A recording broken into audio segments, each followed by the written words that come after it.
Esta lista de 10 principios que he seleccionado para este programa, quizás quieran bajarla, quizás quieran ir a su escritorio y tomar un pedazo de papel, pero creo que si ustedes los practican y los miran y observan, vienen de alguien que tiene un ardiente deseo, pero que también ha vivido una vida en la que me sentí independiente de la opinión de otros en términos de si yo debería o no hacer tal cosa. Hay algo que me permito consultarme a mí mismo, dentro mío, en vez de buscar afuera para ver si esto está bien o no. Así que solo déjenme enumerarlos e iremos por ellos y les daré algunos ejemplos de ellos y ustedes deciden si son de su gusto, si es que funcionan o no. El primero de estos principios viene de un libro del siglo X. Su nombre es Tilopa.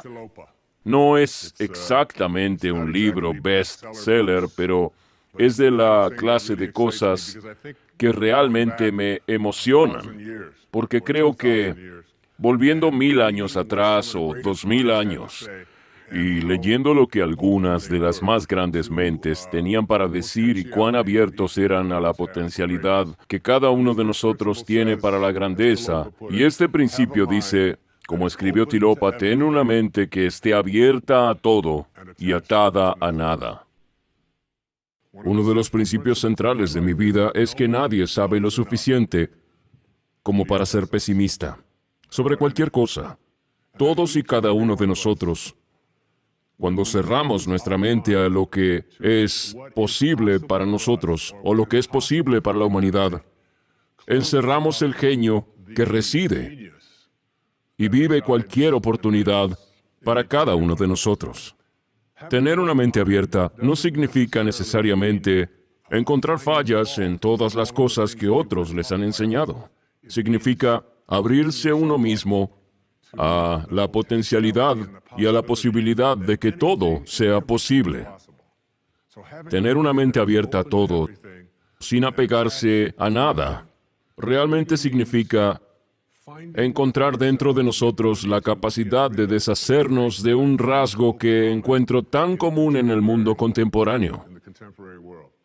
Saben que la mayoría de las personas que conozco pasan la vida buscando ocasiones para ofenderse. En realidad están ahí afuera esperando poder encontrar alguna razón para ofenderse. Y no faltan razones. Las hay por todas partes. En la forma en que esta persona se vistió o lo que dijo, encendemos la televisión para escuchar las noticias y se ofenden por otra cosa. Alguien usó un lenguaje que no le gustó. Alguien comparte las mismas costumbres que tú y la gente, de hecho, si lo registráramos, probablemente encontraríamos 100 razones por las que pueden ofenderse. Pero una mente abierta a todo, sin apego a nada, es una mente que dice, nunca voy a buscar nada por lo que ofenderme. O con cualquier cosa que alguien más tenga para decirme, mi respuesta será, es cierto, ese es un punto de vista interesante. Nunca antes lo había considerado. Y recuerdo haber sido entrevistado para un show matutino de televisión. La mujer que me entrevistaba dijo, ¿cómo se siente hablar ante audiencias donde la gente tiene todas estas extrañas creencias? Esas cosas raras a las que vienen. Y esto me interesa porque una de las cosas que Emerson dice en uno de sus primeros ensayos, él dice, lo primero que debemos decir respecto a lo que yo llamo nuevas visiones aquí en Nueva Inglaterra, donde nos hallamos ahora, es que no son nuevas, porque hasta el más antiguo de los pensamientos encaja en el molde de estos nuevos tiempos. Y fue en 1842 cuando él hablaba esto. Y la mujer que me hacía las preguntas dijo, ¿no te ofende que haya gente allí afuera hablando de personas utilizando cristales para curar a alguien? Y recuerdo mi respuesta. Mi respuesta fue que si tuviera hemorroides y alguien más me convence de que los cristales van a curarlas, ordenaría sillas de cristal. ¿Por qué no? Lo único que tienes que entender es que alguien las llamó placebo. ¿Y qué es un placebo? No es más que una creencia convincente. Si te doy esta píldora y te digo que va a curarte la artritis y la tomas y la píldora es solo de azúcar, pero tu artritis desaparece, yo voy a comprar esos placebos. ¿Dónde podré conseguirlos? Y es debido a todo. Cuando piensas en todas las cosas que disfrutamos y en cómo es nuestra vida, nos lleva a personas con mentes que no estaban cerradas, para permitirnos hacer el progreso que hicimos. El progreso es imposible si hacen las cosas en la manera en que siempre las hacen. Pero la otra frase que Tilopa dice es, no te ates a ningún lugar, no te ates. Las ataduras en realidad significan que me estoy engañando a mí mismo con la creencia de que si no puedo tener o no puedo hacer tal o cual cosa, entonces de alguna manera me veré movilizado. Así que una mente abierta no está atada. En mi más reciente libro, Una solución espiritual para cada problema, yo tengo una observación y es una cita de Anthony de Melo, un hombre que respeto enormemente, un sacerdote que en el camino hacia el amor lo puso de esta forma. Aquí hay un gran test para sus relaciones, especialmente las relaciones en las que estás con aquellos que amas, no tus hijos, pero sí sus esposas y sus amantes, y así que intenten hacer este test. 1. Realmente no estoy atado a ti en absoluto. Me estoy engañando a mí mismo con la creencia de que sin ti no seré feliz. Y 2, aquí está el test más duro sobre ataduras. Te dejo libre para ser tú mismo, para pensar tus pensamientos, deleitar tus sentidos, seguir tus inclinaciones, comportarte de la manera que tú decidas que es de tu agrado. ¿Qué tal ese desafío? Entonces, lo que la mayoría hacemos en nuestras relaciones y el por qué estas no son tan exitosas como nos gustaría, es que nos atamos y nos decimos a nosotros mismos, esta persona se comporta de una manera que yo encuentro ofensiva, tanto que no puedo ser feliz. Hago que mi felicidad, mi realización dependa de que las personas que amo sean de la manera en que yo creo que deberían ser. Y la atadura no significa ser una víctima, simplemente significa sé que puedo hacer mi vida plena y feliz, teniendo una mente que esté abierta a todo y atada a ningún lado. El segundo principio es un principio muy simple. Y dice, no puedes dar lo que no tienes. Suena ridículo, está bien, pero tiene más sentido a medida que lo escuchas. No puedes regalar lo que no tienes. Las personas que no son buenas para regalar amor, no pueden regalar amor, porque no lo tienen para regalar. Si quiero regalarte una docena de naranjas, no puedo regalarte esa docena de naranjas a menos que salga y consiga 12 naranjas en algún lugar. De lo contrario, todo es retórica vacía. Y lo mismo es cierto para prácticamente todo en tu vida. No puedes regalar amor a los demás si no tienes amor dentro de ti para regalar. Si lo que tienes es desprecio, si lo que tienes es ira, si lo que tienes es miedo, entonces estas son las cosas que vas a regalar en tu vida. Y a menudo pienso que en verdad hay una especie de ley sobre el universo. Yo la llamo la ley de la atracción. La ley de la atracción es una que funciona así. Tú obtendrás del universo, del mundo, aquello que tú pongas allí afuera en el mundo. Y si pones allí afuera en el mundo que no soy merecedor de atraer algo hermoso a mi vida, entonces el universo te responderá exactamente con ese mensaje. Y hay gente que viene a mí, y vino a mí durante años cuando tenía charlas de asesoramiento y me decían, sigo atrayendo el mismo tipo de personas, el mismo tipo de avances, el mismo tipo de perdedores a mi vida. ¿Por qué sucede? ¿Por qué sigo atrayendo la ausencia de abundancia? Parece que no puedo atraer la abundancia a mi vida. Siempre estoy detrás, nunca puedo avanzar. Y yo le sugiero el mensaje, todo te ocurre a ti. Ese es el fuerte mensaje que le envías al mundo y al universo, que el océano de abundancia está ahí, y que puedes ir a ese océano de abundancia, puedes tomar un camión Mack y llenarlo 20 veces al día y sacarlo de allí. Y adivinen qué, para nada impacta en el océano de la abundancia. Ni siquiera bajará un centésimo de pulgada, es ilimitado. O puedes ir al océano de la abundancia con un gotero y llenarlo tan solo una vez al mes y decir, es todo lo que parece estar disponible para mí.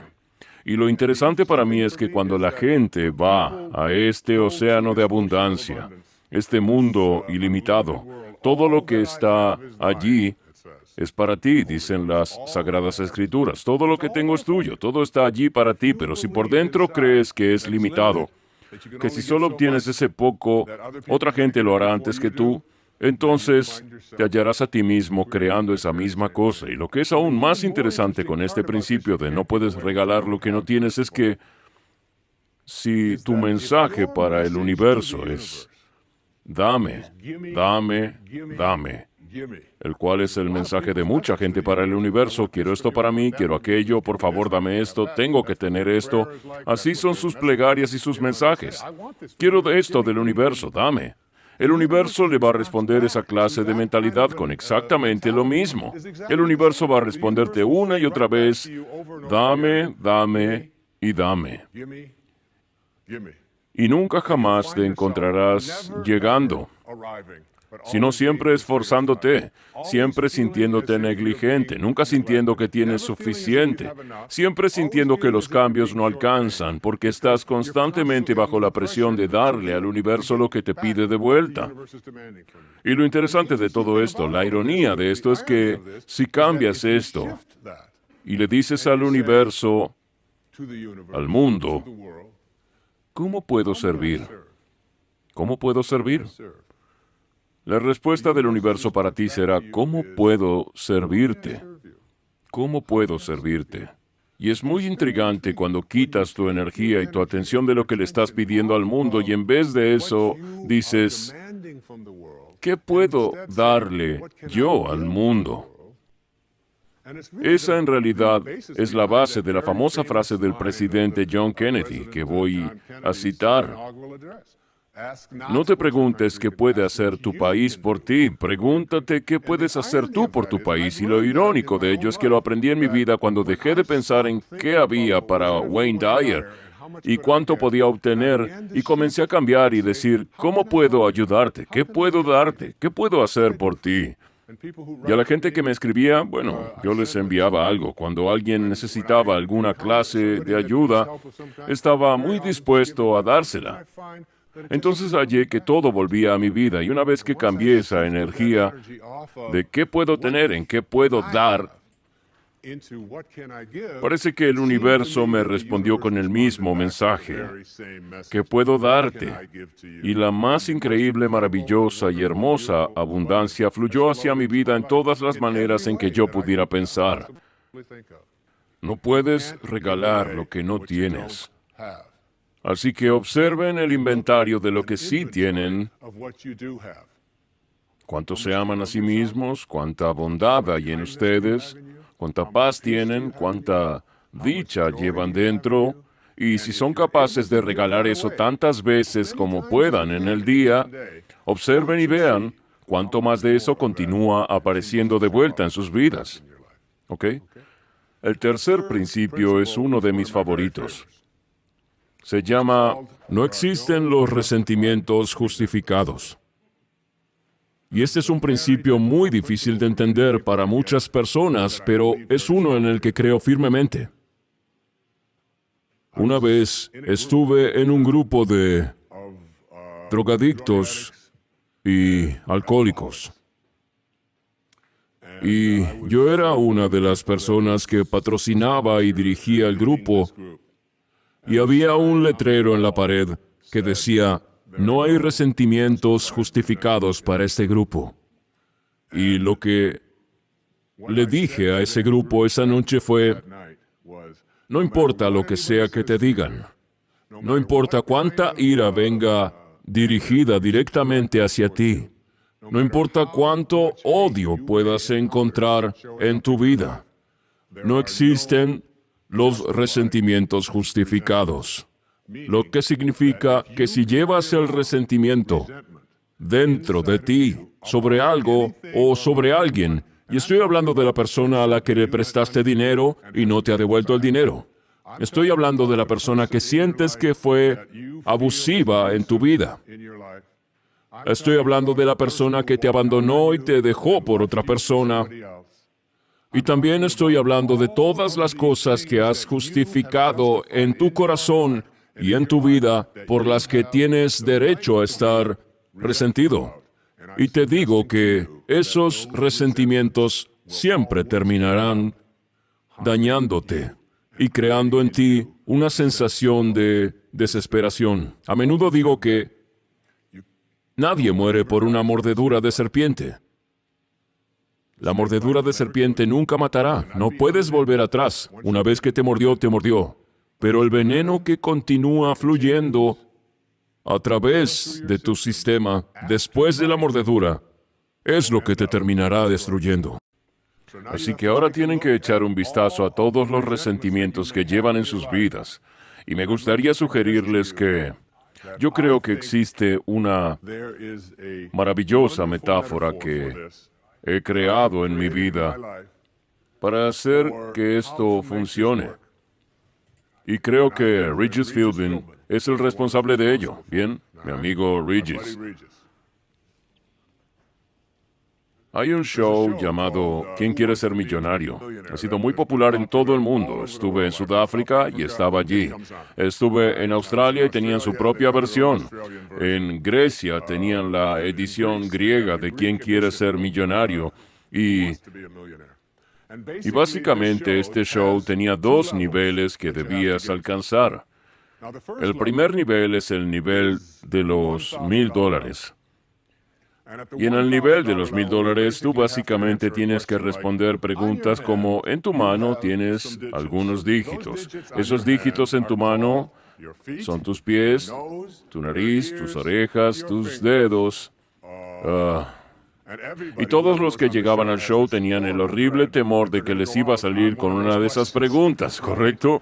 Así que, básicamente, con el fin de alcanzar el nivel de los $1,000, todo lo que tenías que hacer es responder 5 preguntas muy simples, con el objeto de llegar al nivel de los $1,000.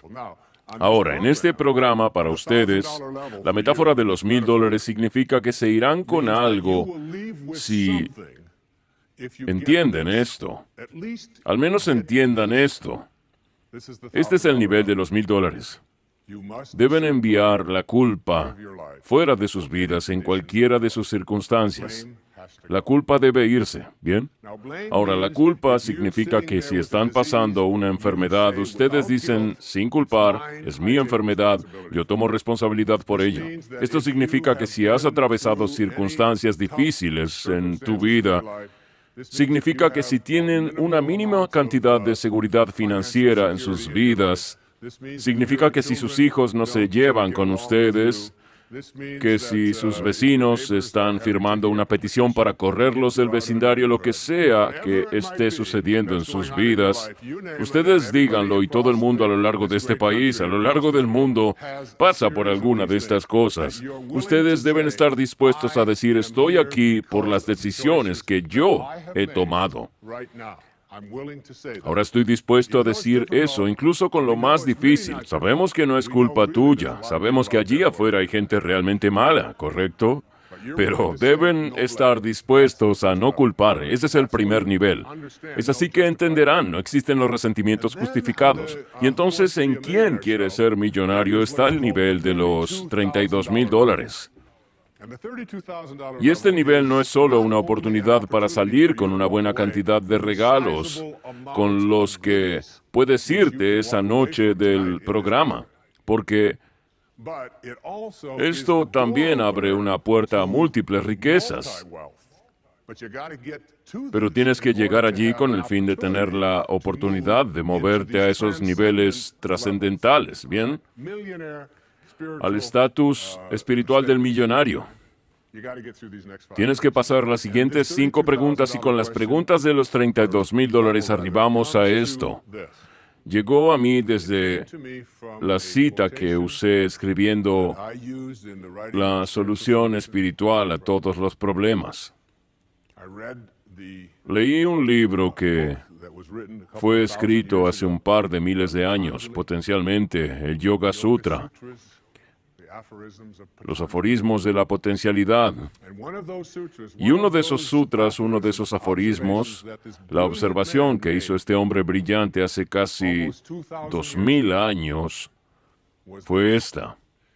Él dijo, si te vuelves inalterable en la abstención de pensamientos dañinos dirigidos hacia otros, todas las criaturas vivientes que veas sentirán empatía ante tu presencia. Esto se traduce en el culpar, es muy básico, nada de culpar. No voy a asignarle responsabilidad a otras personas por lo que soy, porque ahora tengo la oportunidad de deshacerme de ello. Si creo que alguien más lo causó, entonces acudiré a alguien más para cambiar con el fin de deshacerme de ello y no quedaremos esperando para siempre. Pero si yo tomo responsabilidad por ello, puedo hacer algo, incluso moverme, que es lo más importante que puedo hacer. Pero en el más alto nivel, donde no hay resentimientos justificados, lo que estás haciendo es lo que San Francisco de Asís hizo. Lo que estás haciendo es añadir un lugar a donde estás enviando amor en respuesta al odio. Estás literalmente diciendo, no importa lo que se cruce en mi camino, voy a permanecer inalterable en mi abstención de pensamientos dañinos hacia otros. Voy a trabajar duro, no importa lo que se presente, haciendo salir de mí lo que quiero que de mí salga. Y eso es amor, es la más elevada energía. Y si llegan a ese nivel potencialmente, digamos, todas las criaturas sentirán empatía ante tu presencia. Tengo una pequeña niña, una preciosa pequeña niña. Tengo 6 preciosas niñas y 2 preciosos hijos, pero tengo una niña que tiene casi 12 años. Y ella ama a los animales como nadie que yo haya conocido en mi vida. Toda su vida gira en torno a los animales. Y cuando caminamos en el bosque, las mariposas me evitan. Huyen de la gente alrededor y se posan sobre su brazo. Ocurre todo el tiempo. Todas las criaturas vivientes. Ella no podría tener un pensamiento dañino dirigido a ninguna criatura y potencialmente nos dice que todas las criaturas vivientes que vemos no sentirán miedo o apatía o enojo en presencia de aquellos que les envían amor en respuesta al odio. Eso es a lo que me refiero cuando digo que no hay resentimientos justificados. Lo que me gustaría hacer es compartir una pequeña historia con ustedes. Es una historia muy tierna, me fue enviada por alguien que me manda hermosas cosas a mi correo. Yo la llamo la historia de Teddy. Y me gustaría leerla, si puedo hacerlo sin lagrimear.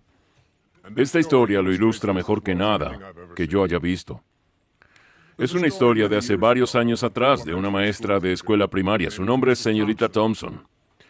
Al frente de su clase de 5º grado, en el primer día de clases, le dijo a los niños una mentira. Como la mayoría de las maestras, miró a los estudiantes y dijo que los amaba a todos por igual. Pero eso era imposible porque en la primera fila, desparramado sobre su asiento, había un pequeño niño llamado Teddy Stoddard. La señorita Thompson había observado a Teddy el año anterior y notó que él no jugaba bien con otros niños y que su ropa estaba desarreglada y que constantemente necesitaba una ducha. Teddy podía ser desagradable. Llegó un punto en que la señorita Thompson debió tomar la posta marcando sus hojas con un gran lápiz rojo y haciendo audaces anotaciones, colocando una gran F en la parte de arriba. En la escuela donde la señorita Thompson enseñaba, se le requería que revisara los registros de pase de cada alumno, y ella puso el pase de Teddy al final. Como sea, cuando revisó su archivo, se vio sorprendida. La primera maestra de Teddy escribió: Teddy es un niño brillante, siempre sonriente. Él hace su tarea y tiene buenos modales. Es una dicha tenerlo. La maestra de segundo grado escribió: Teddy es un excelente estudiante, muy querido por sus compañeros, pero está triste porque su madre tiene una enfermedad terminal y su vida hogareña debe ser una lucha. Su maestra de tercer grado escribió: la muerte de su madre lo ha lastimado. Él trata de hacerlo mejor, pero su padre no muestra mucho interés. Y su vida hogareña pronto se verá afectada si no se toman medidas. La maestra de cuarto grado escribió: Teddy está atrasado y no muestra mucho interés en la escuela. No tiene muchos amigos y muchas veces incluso se duerme en clase. Para ese momento, la señorita Thompson se dio cuenta del problema y se avergonzó. Incluso se sintió peor cuando los alumnos trajeron sus regalos de Navidad envueltos con hermosos listones y brillantes papeles, excepto el de Teddy. Su regalo estaba pobremente envuelto con un grueso papel marrón de una bolsa de supermercado.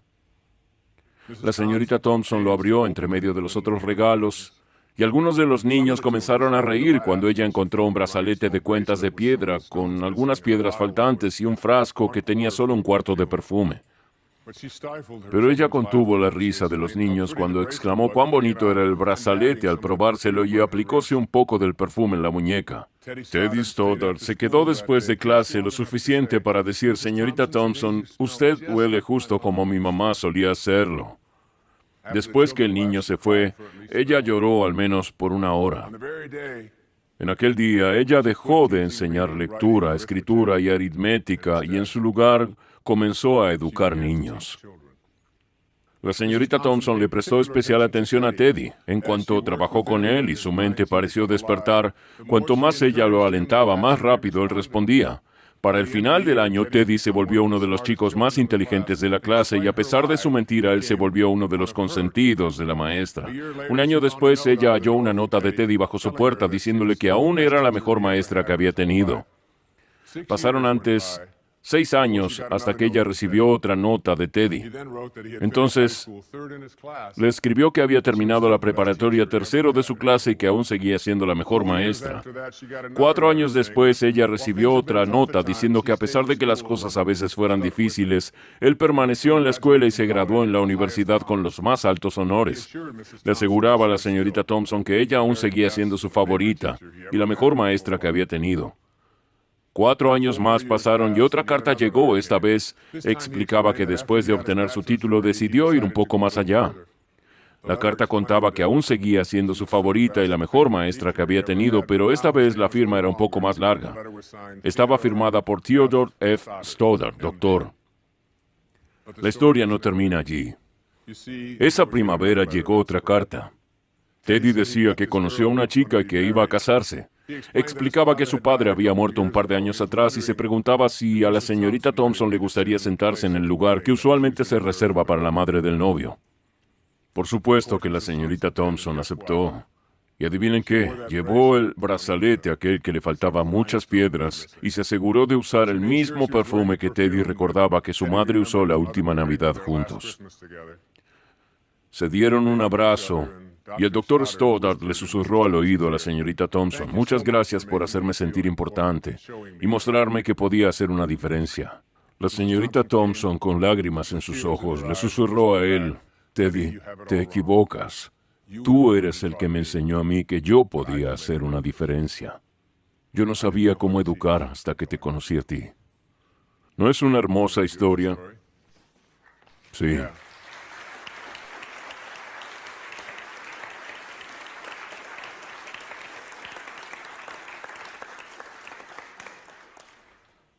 Eso simboliza los resentimientos injustificados.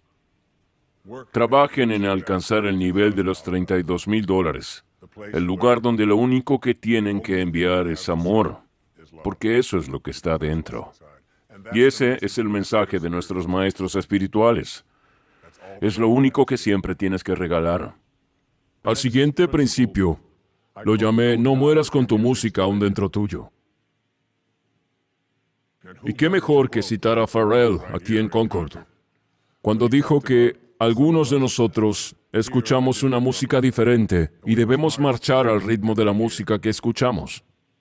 Pero todos ustedes, todos aquí en este hermoso lugar, todos ustedes tienen algo de su música y todos ustedes tienen una misión heroica. No hay accidentes en este universo. Todos aparecimos aquí con un propósito. Hay una inteligencia que es parte de todo y todos estamos conectados a ella. Y muchos de nosotros tenemos miedo de escuchar esa música y bailar a su ritmo. Sé que tienes un libro que querías escribir. Sé que hay una composición que querías componer. Sé que hay una canción que querías cantar en algún lugar. Tal vez quieras criar caballos en Montana.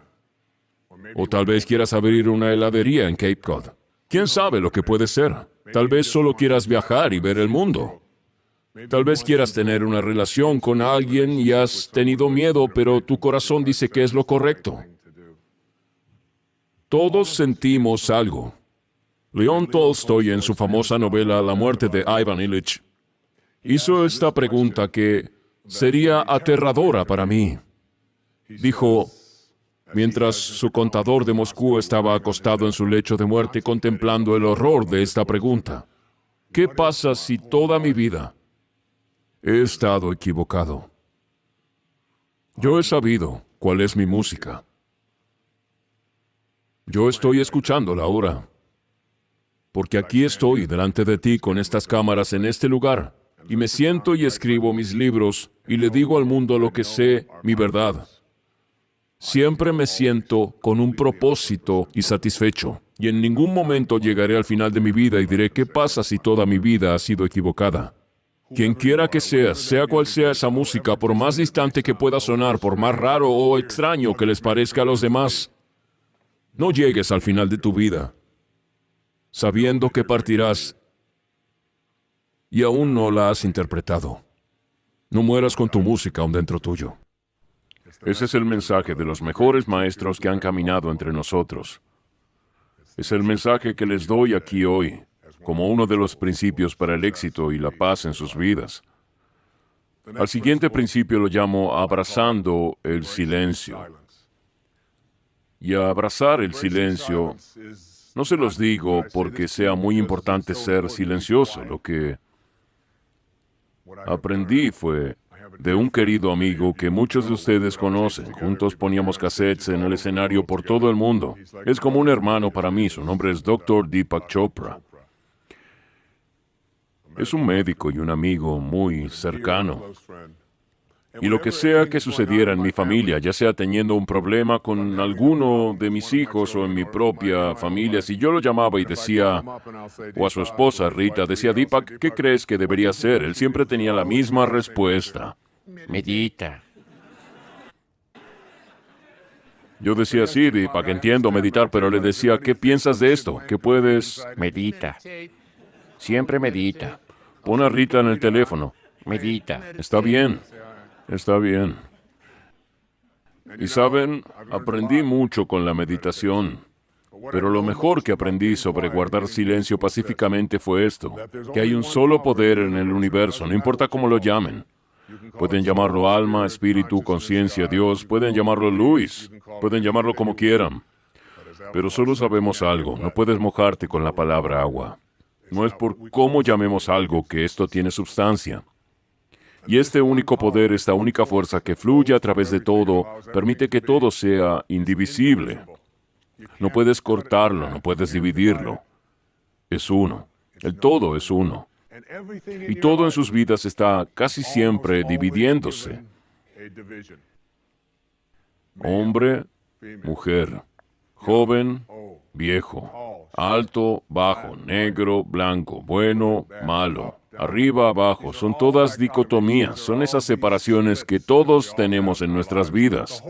Todo el mundo físico en el que vivimos inmersos está a su vez inmerso en esta división. Yo solía enseñar a un curso en la Universidad de San Juan en Nueva York y solía decirle a mis alumnos cuando intentaba enseñarles este principio que cualquiera que viniera a clase y trajera consigo un imán que solo tuviera un polo norte, le daría una A en el curso y nunca más tendría que asistir. Y no importa cuán fino ellos cortaran el imán, siempre había un polo sur, porque el mundo físico está hecho de dicotomías. Pero debemos aprender a fusionar esas dicotomías y fusionar las dicotomías y mezclar lo que queremos es lo que el silencio hace por nosotros. Es por eso que abrazar el silencio es tan poderoso, porque no importa cuántas veces cortes el silencio a la mitad, obtienes cero. El resultado siempre será el silencio. Los Zen, ellos dicen que es el espacio entre los barrotes lo que retiene al tigre. Y es el silencio entre las notas lo que hace a la música. Estas palabras que salen ahora de mi boca salen del silencio. Y encontrar ese silencio y abrazarlo significa que irás a un lugar dentro tuyo que no puedes dividir, así como no puedes dividir la fuente, el uno, el alma, el espíritu. Tampoco puedes dividir esto, es solo uno.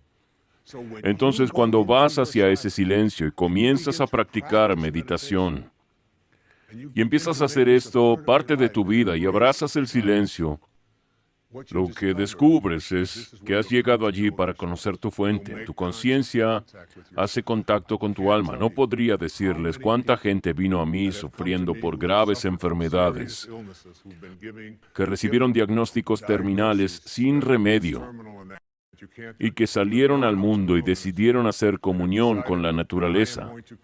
Thoreau y Emerson, ellos creen que la naturaleza fue nuestra fuente y que somos todos productos de la naturaleza y que si puedes volver a la fuente, si puedes volver a ese sentimiento de ser con el espíritu, allí la sanación toma lugar. Tengo maravillosas historias de gente que me dijo que una vez que comenzaron a abrazar el silencio, empezaron a sentirse más conectados con esa fuente. Abracen el silencio porque es la manera de llegar a conocer a Dios, de conocer su fuente. Ambos son indivisibles. Y la única experiencia que pueden tener en su vida cotidiana que aún más se va a acercar a un despertar espiritual es el silencio. Al siguiente principio lo llamo renuncia a tu historia personal. Lo aprendí de un hombre llamado Carlos Castaneda, que una vez dijo, finalmente me di cuenta que ya no necesitaba una historia personal. Y al igual que la bebida, lo dejé. Y eso, y solo eso ha marcado la diferencia en el mundo. ¿Saben? Lo bueno de renunciar a tu historia personal es que si no tienes una historia, no tienes que estar a la altura de ella. Todos tenemos estas bolsas de estiércol que llevamos con nosotros, llamadas nuestro pasado. Y las personas que nos han hecho las cosas, los eventos y las circunstancias, todas estas cosas que usamos, a las que nos atamos. Y nos atamos a nuestras heridas del pasado, nos identificamos sobre la base de estas heridas y de vez en cuando las dejamos en el suelo, las tomamos y nos untamos con eso. Y luego nos preguntamos, ¿por qué mi vida huele tan mal? No lo entiendo. Cuando en realidad, el ahora, este momento, fusionarte con el ahora significa que puedes haber estado en una relación. Miren, hubo una mujer de Holanda que vino a verme cuyo esposo la había abandonado después de 25 años. Tenía 4 hijos y acababa de estar al borde del suicidio. Estaba perdiendo peso, estaba deprimida, tomaba todo tipo de drogas y estaba cada vez más enferma porque simplemente no podía superarlo. Ella vino a una firma de libros que hice en una librería en Florida y me dijo, tienes que decirme algo.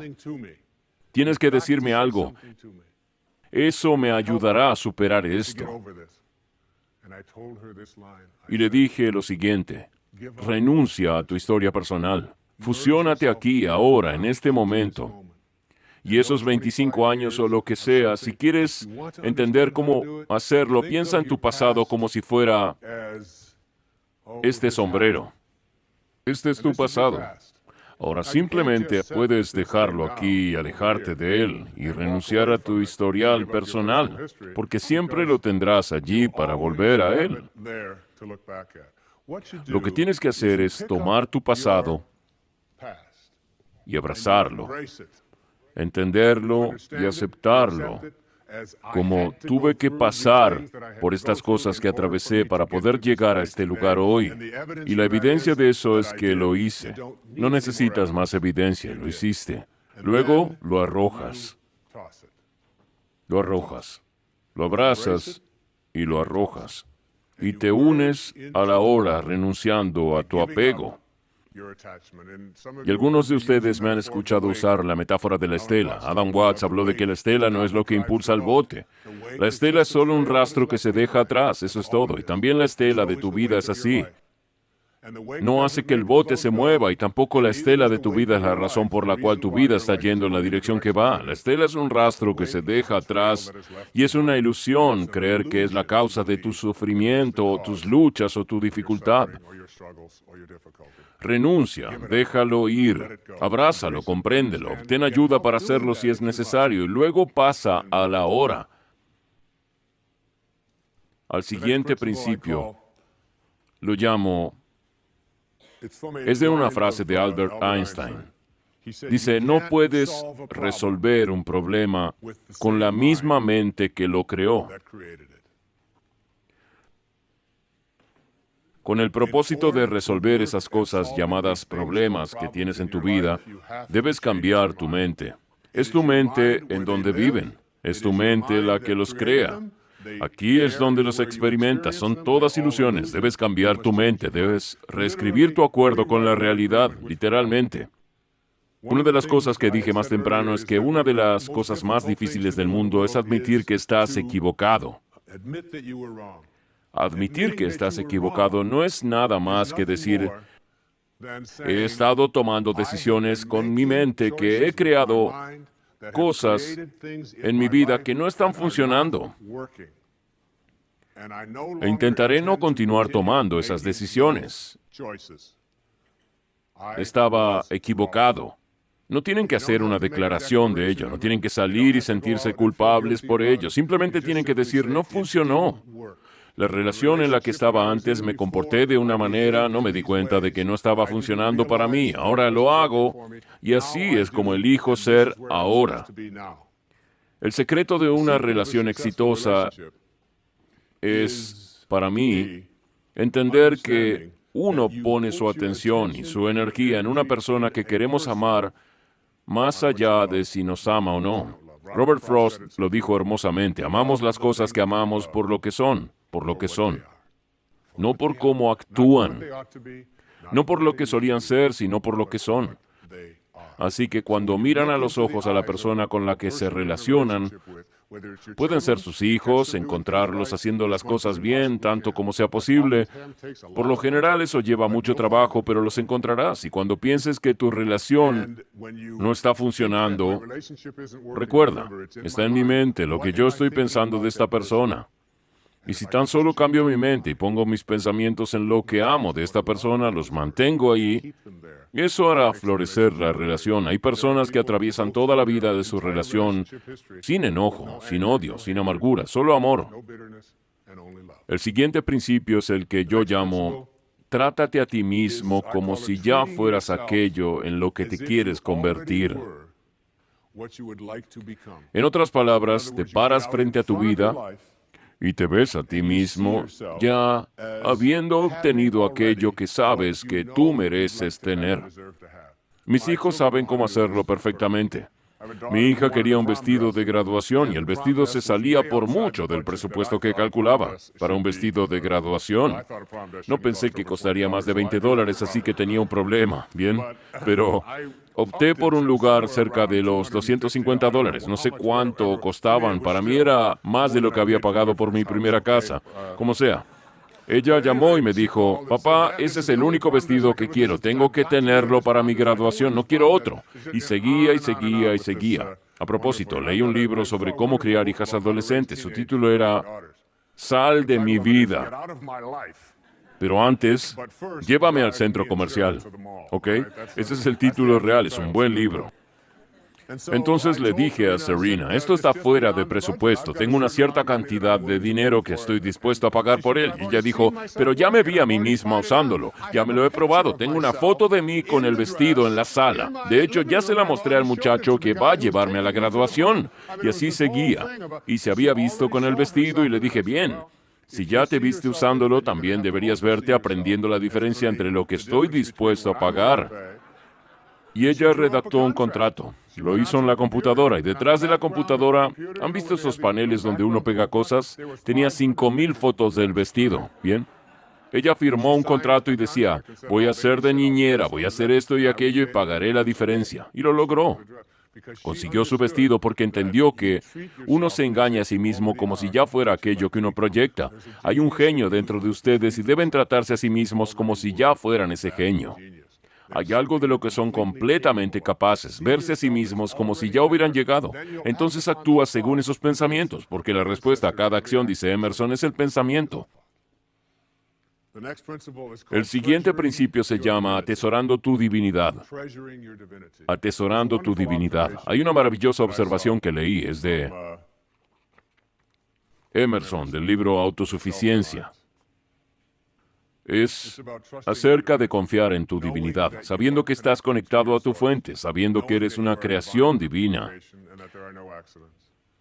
que tienes excelencia. Dice, el hombre debe aprender a detectar y observar ese haz de luz que destella en su mente desde adentro, más que el brillo del firmamento de sabios y poetas, aún así él lo descarta sin notar que es su pensamiento, porque le es propio.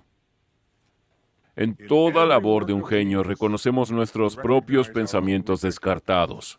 Estos vuelven a nosotros con cierta majestuosidad alienada.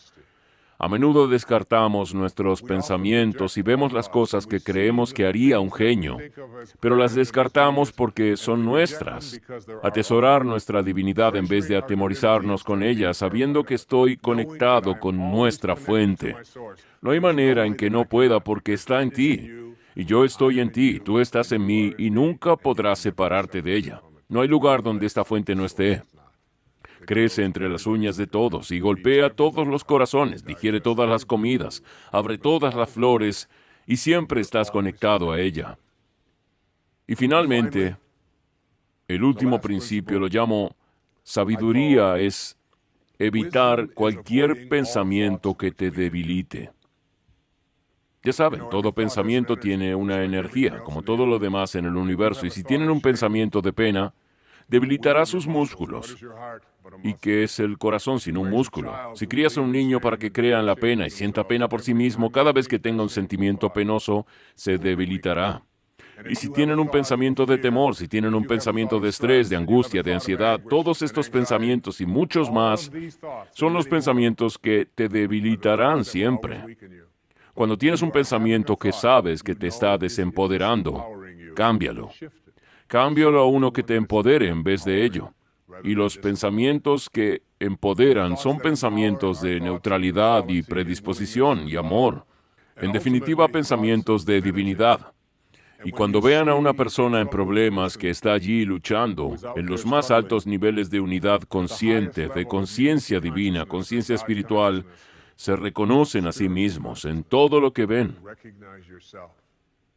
Aquí estoy yo, por la gracia del Señor, y estoy conectado con esa persona, cambiando sus pensamientos. Estuve en Tonight Show hace algunos años, he ido varias veces, y recuerdo volver a casa luego del programa. Estaba caminando por la playa y habían emitido el programa la noche anterior, habían salido por un paseo y una mujer que vivía en el noroeste me detuvo y me dijo, ¿no lo vi anoche en televisión? ¿Cómo llegó aquí? Le dije, bueno, tomé un vuelo y ahora estoy caminando. Y ella dijo, ¿sabe? Nos acabamos de mudar. Me dijo,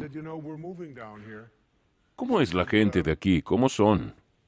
La miré y le dije, bueno, ¿cómo eran donde usted vivía? Me respondió, yo vivía en una gran ciudad. Me dijo, todos te empujan, la gente no es muy amable y no tienen tiempo para ti.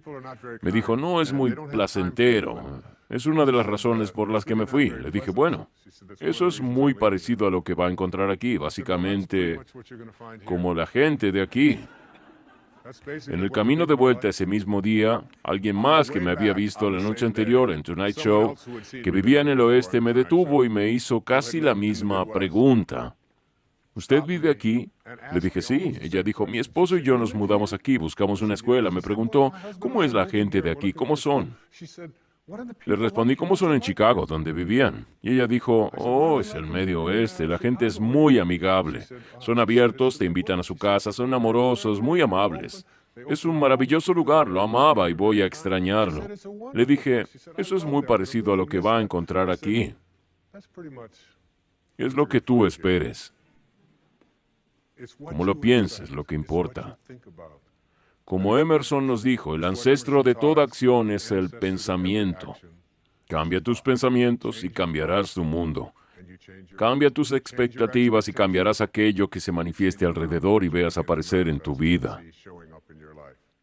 Ustedes son la totalidad de decisiones que tomaron hasta ahora. Y todo acerca de ustedes o sus vidas que no les guste o no está funcionando o los esté inmovilizando, debe mirarse en términos de ¿puedo crecer? En vez de ¿por qué lo estoy haciendo mal? Verán, los dos caminos para la motivación son la motivación por deficiencia, que dice no me gusta dónde estoy, no me gusta lo que hice, no me gusta el hecho de no poder hacer algo bien. Así que voy a enumerar estas cosas en mi propio repertorio y constantemente intentaré reparar esas deficiencias siempre asumiendo que soy deficiente, que hay algo mal conmigo y que intento arreglarlo. Y cuando haces eso gastas toda tu vida haciéndolo y nunca llegas. Porque tu vida se vuelve una serie de intentos por llegar a algún lado. Y sucede que si sigues así, si vives así, te comportas así, entonces lo que te pasará es que te vuelves una persona que siempre sufrirá esta enfermedad llamada más. Siempre tienes que tener más. Porque en cuanto estés llegando a donde quieres ir, digamos que quieres $100,000 en el banco, y trabajas y luchas y te niegas cosas, haces todo eso, y cuando finalmente, al fin has llegado, tienes $100,000 en el banco, todo esto de aquí es el curso de tu vida. Y eso es todo lo que conoces. Es a lo que te sabes atado, es tu ser, es tu forma de ser. Entonces, cuando llegas aquí, lo que vas a hacer es decir, no es suficiente. Escuchen, una persona ilimitada nunca está operando desde la deficiencia o desde la falta en sus vidas. Nunca dicen, no tengo lo suficiente.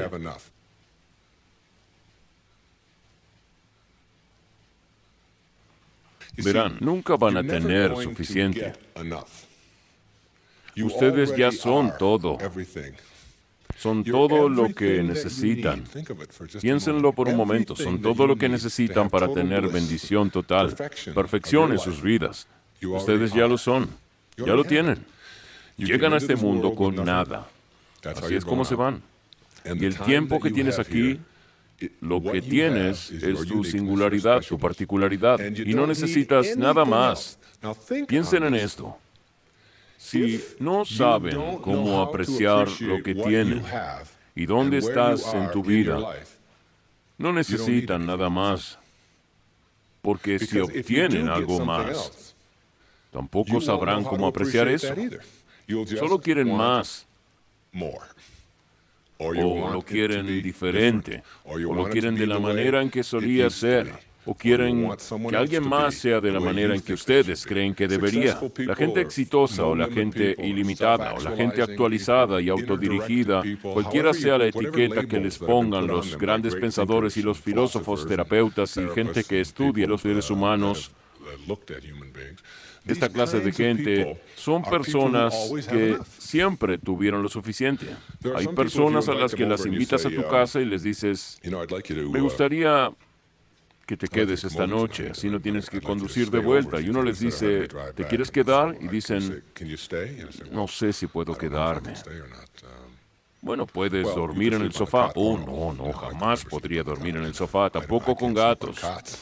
Y Tengo la ciática y este dolor de espalda, y los gatos está fuera de discusión dormir en el sofá, no. ¿Y qué hay del desayuno? Bueno, no tenemos comida, pero quedaron algunas uvas en el refrigerador y solo tienen algunas manchas. Oh, no, nunca podría comer uvas con manchas. No, gracias, no puedo comer uvas manchadas. No puedo hacer eso. Y esas son personas que nunca tienen suficiente. Ellas son incapaces de ser flexibles y cambiar. Y hay otras personas a las que les dices, ¿te gustaría quedarte? Hay lugar en el suelo. ¡Hey, sería genial! Puedo con eso, no hay problema. Ya lo he hecho antes. Discúlpame, todo lo que tengo son uvas. Oh, me encantan las uvas. Tienen algunas manchitas. Oh, me encantan manchadas. Son más dulces. Hay personas que pueden manejar cualquier cosa. No porque las circunstancias sean diferentes. Verán, las circunstancias tienen poco que ver con tu realización en la vida. Muy poco. Es cómo te enfoques a las circunstancias, es tu actitud hacia ellas lo que hace toda la diferencia en el mundo. Y tomarse tal cual eres y aceptarlo. Tengo que mostrarles esto. No sé si la cámara va a tomarlo. Este es un pequeño anuncio del Free Press de Detroit. Fue en septiembre. Yo estaba dando una charla en la iglesia de la Unidad de hoy en Detroit. Dice, el Dr. Wayne Dyer va a hablar del niño interior y cómo lidiar efectivamente con los problemas en las relaciones. Muy bonito anuncio, como pueden ver. Pero encima del anuncio, en la misma página, hay otro anuncio. Y el anuncio dice, acéptalo.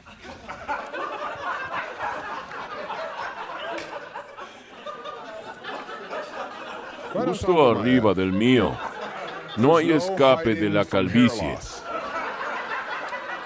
Y tiene la foto de un tipo con una caja sobre su cabeza. También hay un antes y después.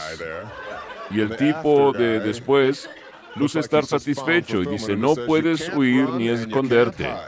La calvicie es un problema y a menos que tomes acciones no se detendrá. Ahora, debemos ver esto en términos de ¿qué puedo hacer con esto? ¿Puedo manejarlo? Mi hija me ayudó con mi calva hace mucho tiempo. Me dijo, papá, no eres realmente calvo, no pienses así. Me dijo, tan solo eres así más de alto que tu cabello. Eso es todo. Es una linda forma de verlo. Tan solo crecí más que mi cabello. Trascendí a mi cabello, si me permiten. ¿Bien? La gente ilimitada son seres humanos que toman lo que son y lo aceptan. Y no se dicen a sí mismos que de alguna manera son deficientes debido a algo de sí mismos.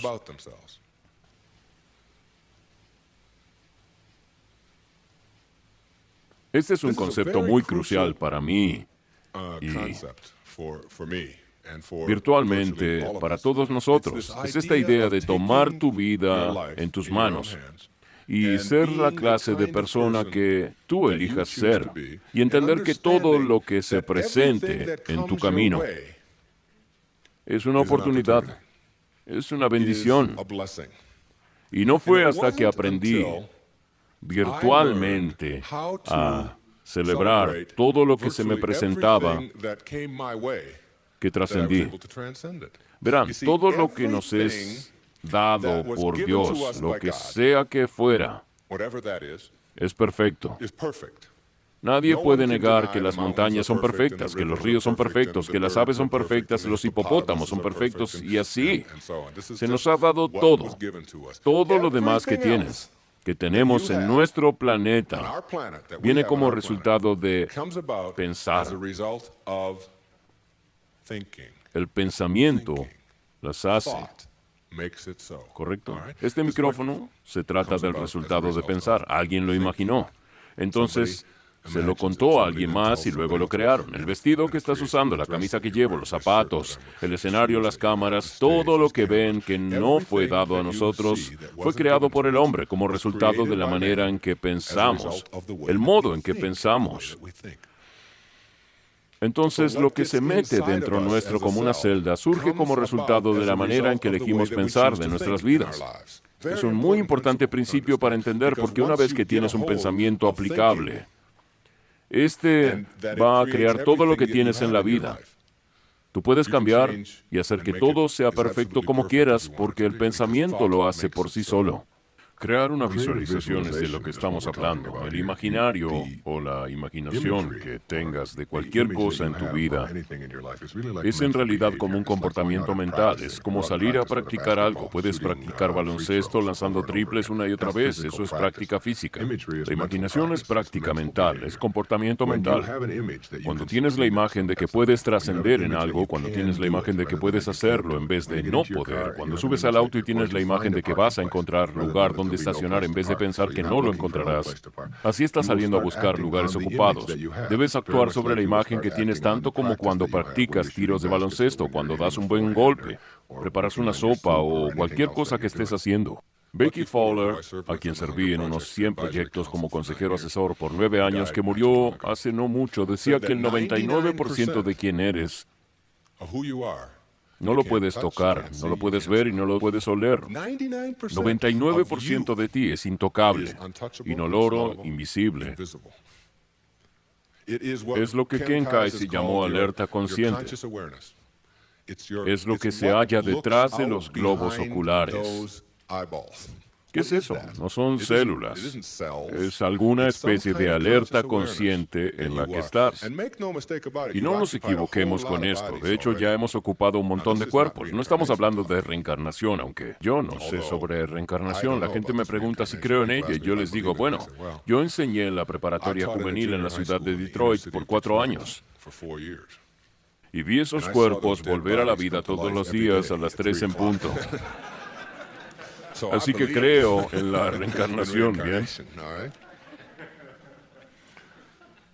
Ahora, si el 99% de lo que eres no lo puedes tocar, no lo puedes sentir, no lo puedes oler, entonces, ¿qué es? ¿Quién es? ¿Dónde te encuentras? ¿Qué es esta cosa llamada tu esencia? ¿O quién eres? ¿O a dónde va? Piensen en esto. Estás en un cuerpo. Yo tengo un bebé de 11 meses. Todos estamos en un cuerpo de un tamaño. El suyo es como de este tamaño. Sus deditos son así de cortos, ¿saben? Sus partes son todas muy pequeñas. Ella es así de alta. Ahora, ¿esa es ella? ¿Es esa su esencia?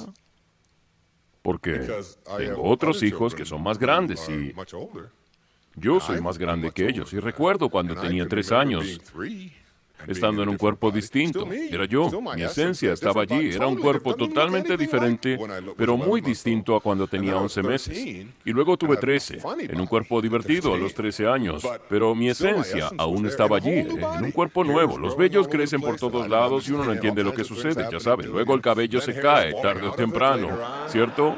Miras tu cabello caer y ¿qué lo sostenía ayer? ¿Qué sucede? Ya ni lo entiendo. Y así es que ¿quién soy yo? Ya he estado en muchos cuerpos. ¿Bien? Y esa esencia, verán, todo lo que está vivo en nuestro planeta nunca puede morir. Nunca va a morir. La vida no muere. Simplemente se transforma. Sencillamente se mueven a nuevos lugares, a nuevas formas del ser, nuevas formas. Y la forma de ser es lo más trascendente de todo. Y esa forma viene de verse a uno mismo como amor y solo tener eso para dar. Solamente eso. Digamos que me paro aquí frente a ustedes. Visualicemos eso por un momento. Tengo una naranja. Tomo la naranja y la aprieto tan fuerte como pueda. ¿Qué saldrá de ella? Jugo. ¿Qué clase de jugo? Jugo de naranja, bien. ¿Jugo de manzana? ¿Hay chances? Quizás una vez, vamos, de vez en cuando algún jugo de mango, ¿no? No hay errores, ¿verdad? Nunca. No importa cómo. Próxima pregunta. Todo el mundo pasa. Esta es fácil. ¿Por qué? ¿Por qué cuando aprietas una naranja tan fuerte como puede sale jugo de naranja? No es porque sea una naranja, sino que es lo que tiene dentro. Es fácil, ¿bien? En nuestro planeta, cuando aprietas algo, lo que sale es lo que hay dentro. No es muy difícil, ¿bien?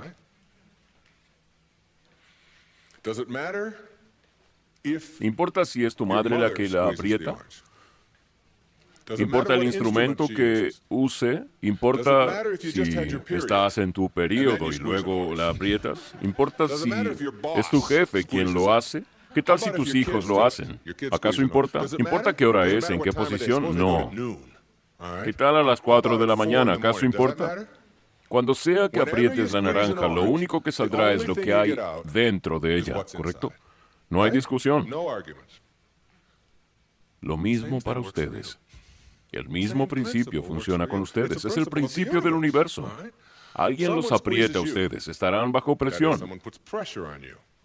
Alguien dice cosas sobre ustedes que no les gustan. Alguien pone atención sobre ustedes, lo que sea. Su jefe dice algo malo sobre ustedes y fuera de ustedes sale la ira. Fuera de ustedes sale el odio. Fuera de ustedes sale el miedo. Fuera de ustedes sale el estrés. Fuera de ustedes sale tensión. ¿Por qué? ¿Es culpa del jefe? ¿Es la forma en que los apretó? Nunca. ¿Es culpa de las madres? A veces pueden ser un fastidio, ¿verdad? ¿Es culpa de los hijos? No. Lo que sale de adentro de ustedes cuando alguien los aprieta es lo que hay dentro de ustedes. Este es el principio vital de la persona ilimitada. Es tan crucial saber y entender esto que si sienten algo de odio en su corazón por alguien en este mundo, o furia, o miedo, o cualquiera de esas cosas, no tiene nada que ver con el resto del mundo. Solo tiene que ver con lo que ustedes ponen dentro. Ahora, ¿cómo hizo eso que llevan dentro de ustedes para llegar allí? Esa es la clave. ¿Cómo llegó allí? Por cómo piensan. Tan solo por cómo piensan. Verán, no hay ira en el mundo, no hay estrés en el mundo, no hay tensión. Es perfecto, ya lo establecimos, es un lugar perfecto, funciona muy bien. Este fluye de la manera en que debe fluir, hay evidencia de ello. La hay. Es toda la evidencia que necesitas. Solo miren a su alrededor, todo allí afuera es un milagro, todo. Incluso ustedes. No hay errores, todo es perfecto. Y todo lo que les sucede en sus vidas, ya sea un trauma, ya sea una enfermedad, ya sea alguien perjudicándolos, hay una lección en todo eso. La gente ilimitada entiende la lección de la vida y por ende celebran las lecciones.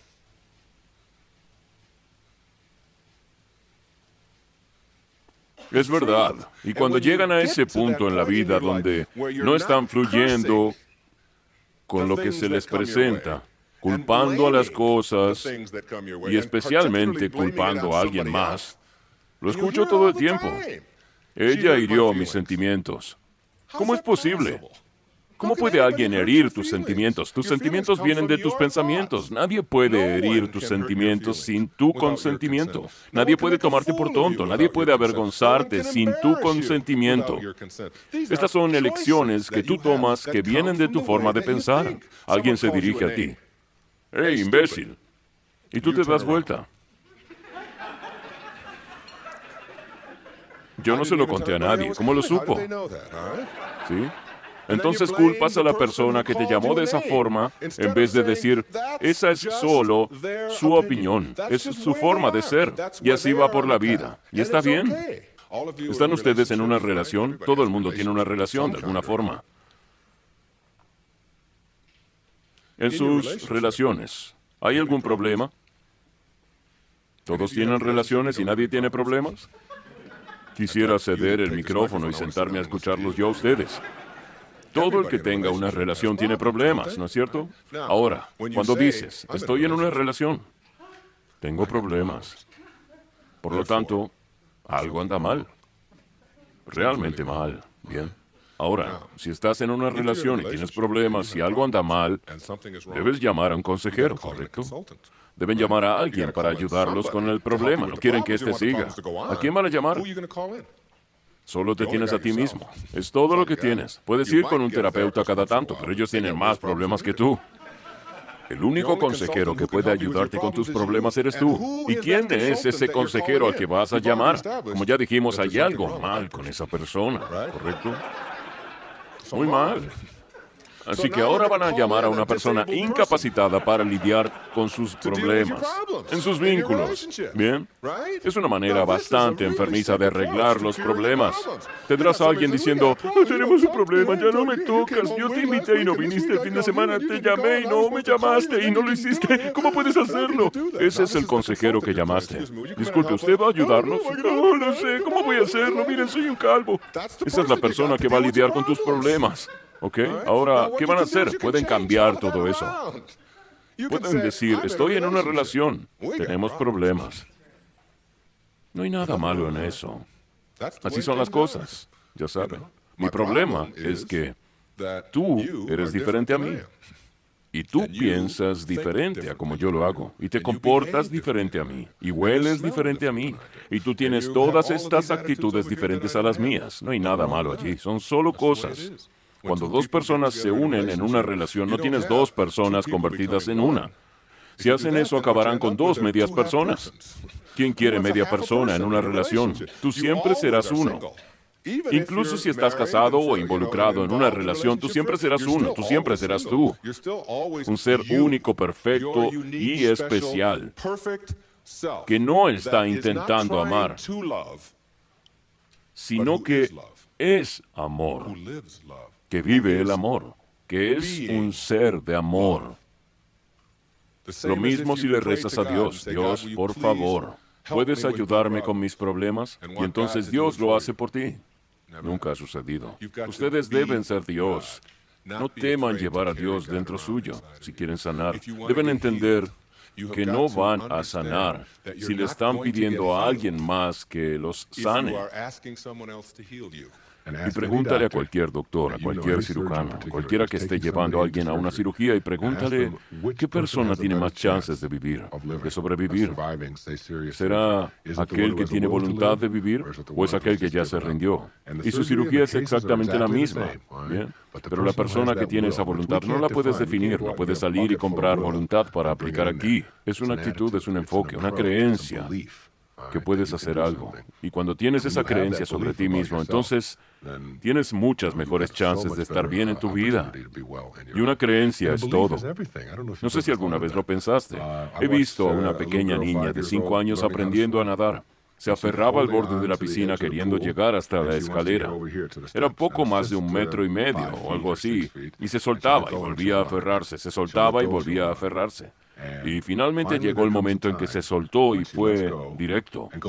Ya lo habrás visto con tus hijos. Y cuando te lo preguntas en el momento previo, cuando ella aún se sostiene, y luego observas el momento posterior, ¿acaso tiene nuevas habilidades? ¿Qué es lo que cambió? No puedes aprender habilidades en un segundo. Lo que tiene es la creencia de que puede hacerlo. Y cuando lo crees, cuando simplemente lo crees, puedes hacerlo. Eso es lo que te permite nadar. Y cuando lo piensas bien, tú sabes nadar. Cuando te lanzas al agua, no piensas en ello. Solo sabes que te sumerges al agua y puedes nadar. No necesitas ninguna habilidad de nado o algo parecido. O como cuando usas una bicicleta, te subes y tan solo lo haces, a menos que creas que no puedes. Eso es porque ya lo has hecho una y otra vez. Oí la historia de una paciente tuya que tenía un gran problema. Decía que no podía andar en bicicleta. Sí. Vino a mí hace muchos años y ¿sabes qué? No sabía cómo andar en bicicleta porque su madre nunca la había dejado. Totalmente. Ella tenía unos hermosos dientes blancos y su madre siempre le dijo que se podía caer y romperlos. No quería que eso suceda. Ella tenía 30 años y me decía que no sabía cómo andar en bicicleta. Hacíamos terapia. Le dije, ok, vamos. Me dijo, ¿ir? ¿A dónde? Le respondí que había bicicletas abajo y que iba a mostrarle cómo andar en bicicleta. Vas a enseñarte a ti misma cómo hacerlo. Me dijo, mire, no vine aquí a pagarle lo que estoy pagando para que me enseñe a andar en bicicleta. Yo vine aquí para saber por qué no puedo. Entonces necesitas una segunda o tercera terapia, claramente. La razón por la que no puedes es porque nunca te has subido a una. Y hasta que no lo hagas, nunca lo sabrás y creerás que no puedes. Eso es todo. No hay nada más que hablar. Ahora lo que debemos hacer es salir. Y fuimos abajo. Había una bicicleta de dama. Yo la ayudé, así como a mucha gente, a enseñarse a sí mismos cómo andar en bicicleta. Y cuando lo haces, ellos mismos aprenden. Los dejas hacerlo por sí solos. Los dejas aferrarse, balancearse, los dejas moverse con ella, los dejas mover el pedal y avanzar un poco y das un paso atrás. Ya sabes, cuando estés lista, entonces avanzas, te detienes, bajas un pie y practicas cómo hacerlo. Alguien te alienta y al cabo de un rato, es cuestión de minutos, te lo aseguro, minutos. Esta mujer nunca había montado una bicicleta antes. Condujo unas 2 calles con la bicicleta. Fue increíble. Ahora tenía una creencia. Ser, para mí, significa ver la grandeza y la singularidad en ti y nunca dejar que alguien más te convenza de lo contrario. Cuando la gente me pregunta, vamos, siempre hablas de estar arriba, de ser positivo. ¿Quieres decirme que siempre estás así? Sí. En realidad lo estoy. Y no es porque estoy allí haciendo algo de manera artificial. Es una respuesta auténtica de mí, quitando afuera la basura. Y la basura es la manera en que solía pensar, el modo en que solía pensar. Piensen por un momento si pueden visualizar un reloj aquí. Un reloj grande. Y las manecillas del reloj van de la 1 a las 12. El reloj comienza aquí con el minutero y va del cuarto hacia las 3.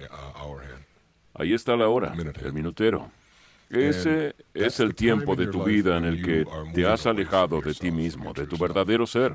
Es el tiempo en que has tratado de derribar a otras personas, intentando probar que eres más grande y mejor que alguien más, tratando de tener razón todo el tiempo, como una pose para mostrarle a alguien más. Estás alejándote. Mucha gente pasa mucho tiempo alejándose de su verdadero ser, porque el verdadero ser es ese pequeño niño, es ese hermoso pequeño niño dentro tuyo, que solo tiene amor y aceptación para todo el mundo, y sin enfermedad. Está ausente. Te mueves un cuarto para las 3 y luego bajas aquí y es cuando aún te alejas de ti mismo hasta que llegas a las 6. El 6 es un punto en tu vida simbólico, metafórico, en donde estás lo más alejado de ti que puedes estar. Es el punto bajo de tu vida. Es el punto donde mucha gente se quiebra, o mucha gente rompe sus relaciones, se sienten llenos de desesperación, se sienten llenos de odio, lo que sea. Quizás mucha gente muere allí, mucha gente termina en el hospital, mucha gente enferma y va a terapia. Y así es ese punto cuando estás abajo. Hay otra parte del reloj que va desde las 6 a las 12. Yo creo que es vivir en la luz. Y aquí es cuando, verán, esta manecilla nunca puede volver. No puede volver. Solo puede ir en este sentido. Solo en este sentido. Así es la vida. Solo va en un sentido. En este periodo, este lugar entre las 6 y las 12 es cuando empiezas a volver a ti. Allí es cuando la iluminación sucede. Es el camino a la iluminación. Cuando echas fuera los asuntos que te destruyen, que están matándote de una manera u otra, y te mueves de nuevo hacia allí y eventualmente das otra vuelta. Aquí se encuentra la luz. Este es el lugar donde no puedes volver. Te verás tentado. Te verás tentado a robar. Te verás tentado a usar a alguien. Quizás dormir un poco y te encuentras a ti. No hace mucho tiempo tuvimos un problema con el aspersor en mi casa. Uno de los aspersores se rompió y si nunca has visto lo que pasa, es como que hay un gran chorro yendo hacia arriba. No quería demorar mucho tiempo en reemplazarlo. Estaba saliendo del banco y había un aspersor justo ahí frente al banco. Y yo prácticamente soy dueño del banco. Voy allí todos los días y hago muchos negocios con ellos. Estaba mirando el aspersor cuando pensé, lo único que tengo que hacer es desatornillarlo y lo reemplazarán en la mañana siguiente. Cuesta 98 centavos o lo que sea. Así que me agaché un poco y comencé a girarlo. Y luego comencé a pensar, ¿quiero yo este karma? ¿En serio voy a robarlo? ¿Voy a tomarlo? Yo sé que solo cuesta 98 centavos y si entro al banco y pido uno me lo darán. Así que volví a ponerlo diciendo, si quiero un aspersor, iré y me compraré uno. Este no me pertenece. Es solo un segundo de debilidad o algo así. Pero para ilustrarlo, no puedo volver allí nunca más. Y hubo un tiempo en mi vida en que lo hubiera hecho. Sería absolutamente franco. Lo hubiera hecho. Ya no puedo volver allí.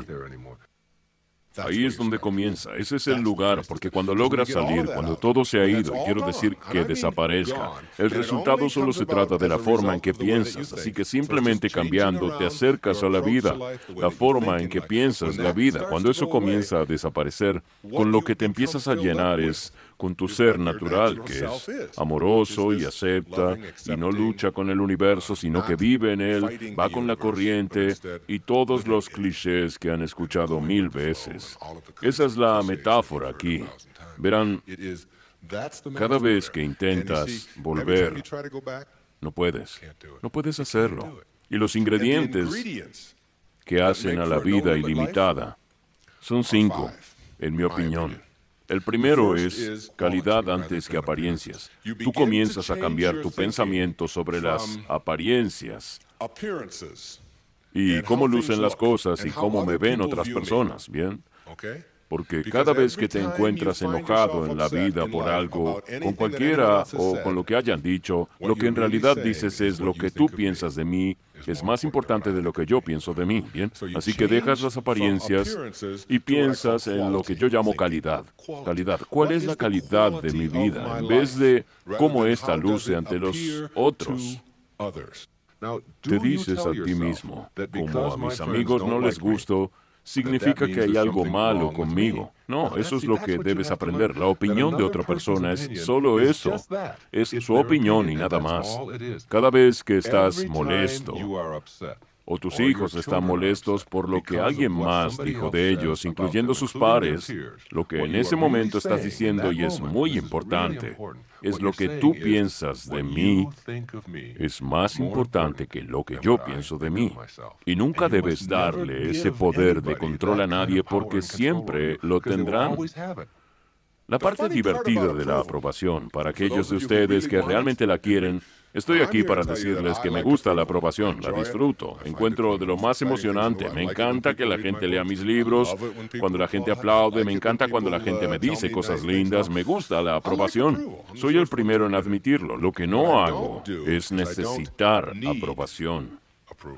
Hay una gran diferencia entre querer aprobación y necesitar aprobación. Cuando la necesitas, significa que te inmovilizas cuando no la obtienes, haciendo más importante la opinión ajena. Ahora, para aquellos de ustedes que dicen, sí, yo quiero aprobación, la necesito, y si no la obtengo, etc., entiendan esto.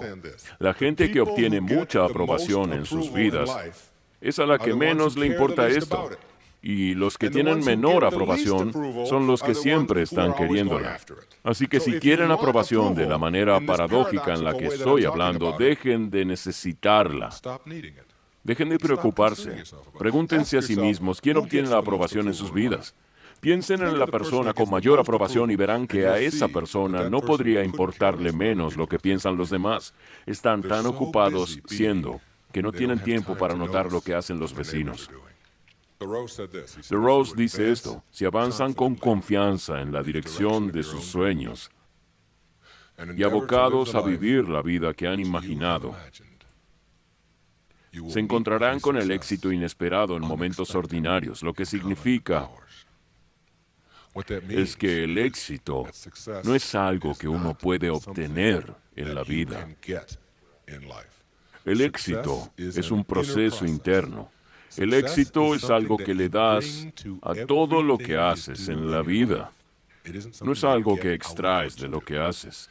Y cuando lo obtienes y aprendes a quitar fuera la basura y avanzas con confianza haciendo lo que más tenga sentido para ti, basado en tus señales internas y el único sentido moral, que es que nunca interfieres con el derecho ajeno a hacer lo mismo, toda persona tiene derecho a avanzar con confianza en la dirección de sus sueños. Y cuando violas eso, violas un principio universal, la esencia del universo, que es la cooperación y la armonía. Entonces el éxito te cambiará a ti, llegará a tu vida, arribará a ella en cantidades que nunca soñaste antes, que nunca soñaste, cosas que nunca imaginaste comenzarán a sucederte. Ahora estoy trabajando en un libro que va a llamarse Lo verás cuando lo creas. Cuando comienzas a creer en alguno de estos principios, Empezarás a ver cosas ante las que fuimos cegados por tanto tiempo, como cuando estabas aquí en las 2 o 3 o en las 4 y en las 5, y cuando te alejabas de ti mismo, así como vuelves a tu esencia universal, en armonía contigo mismo, en cooperación con el resto. Las cosas sucederán de maneras que nunca soñaste. Jung lo sabía y lo llamaba sincronicidad. Y es un término que intenta explicar las coincidencias inexplicables que suceden en nuestras vidas y cómo es que ocurren. Voy a compartir un par de ellas con ustedes. La calidad versus las apariencias en tu vida significa que tienes esa llama interna trabajando de una manera que te da calidad. Independientemente de lo que la gente piense de ti, unos pocos denominados como personas autosuperadas e ilimitadas dicen que son independientes de la buena opinión de otras personas, de la buena opinión de otros. Son independientes. Están tan ocupados avanzando con confianza hacia cosas que tienen sentido y brindando éxito al cambiar los pañales del bebé, trayendo éxito al regar el jardín y brindándole éxito al trabajo. Los suben al avión y cuando se encuentran con alguien que los maltrata o actúan como si fueran rudos, no lo ven como un ataque contra ellos. Es así como son y envían amor. Incluso los ayudan un poco, ¿saben? Cuando alguien quiere subir a la autopista y otro se encuentra con la antigua tentación de cambiar de carril diciendo, oh sí, nadie va a pasar, yo lo haré primero. Baja la velocidad un poco, no es necesario golpear a alguien, vencer a alguien es una nueva forma de ser. Es la forma de la calidad. Cuando tu armonía te permite cooperar y eres una parte de todo eso, de lo que se trata, la nueva forma de ser, calidad en vez de apariencias. Otra nueva forma de ser muy importante, vivir la vida con ética en vez de reglas. Ética en vez de reglas. Todas estas reglas, todas estas maneras de hacer las cosas, alguien más las dicta. ¿Sabían que la mayoría de los actos en el mundo son perpetrados en nombre de las reglas? Son las leyes. ¿De qué creen que se trataba la Alemania nazi? Todo el mundo haciendo cosas horribles a otras personas. Yo solo hago mi trabajo. Fue la defensa que todos oímos en Nuremberg. Yo solo hacía mi trabajo. Si esa es una regla inmoral, es inmoral obedecerla. Y la gente autosuperada con mesura nos dice que hay reglas dentro de ellos que nunca pueden desobedecer, nunca. Y tiene que ver con la ética. ¿Cómo tratas a la gente? ¿Cómo crees que llegamos a donde estamos ahora?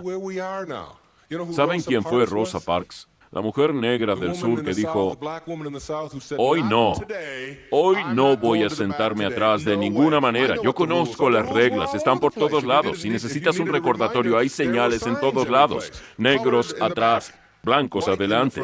Y ella dijo, no voy a sentarme atrás, me siento aquí. Y eso hizo toda la diferencia.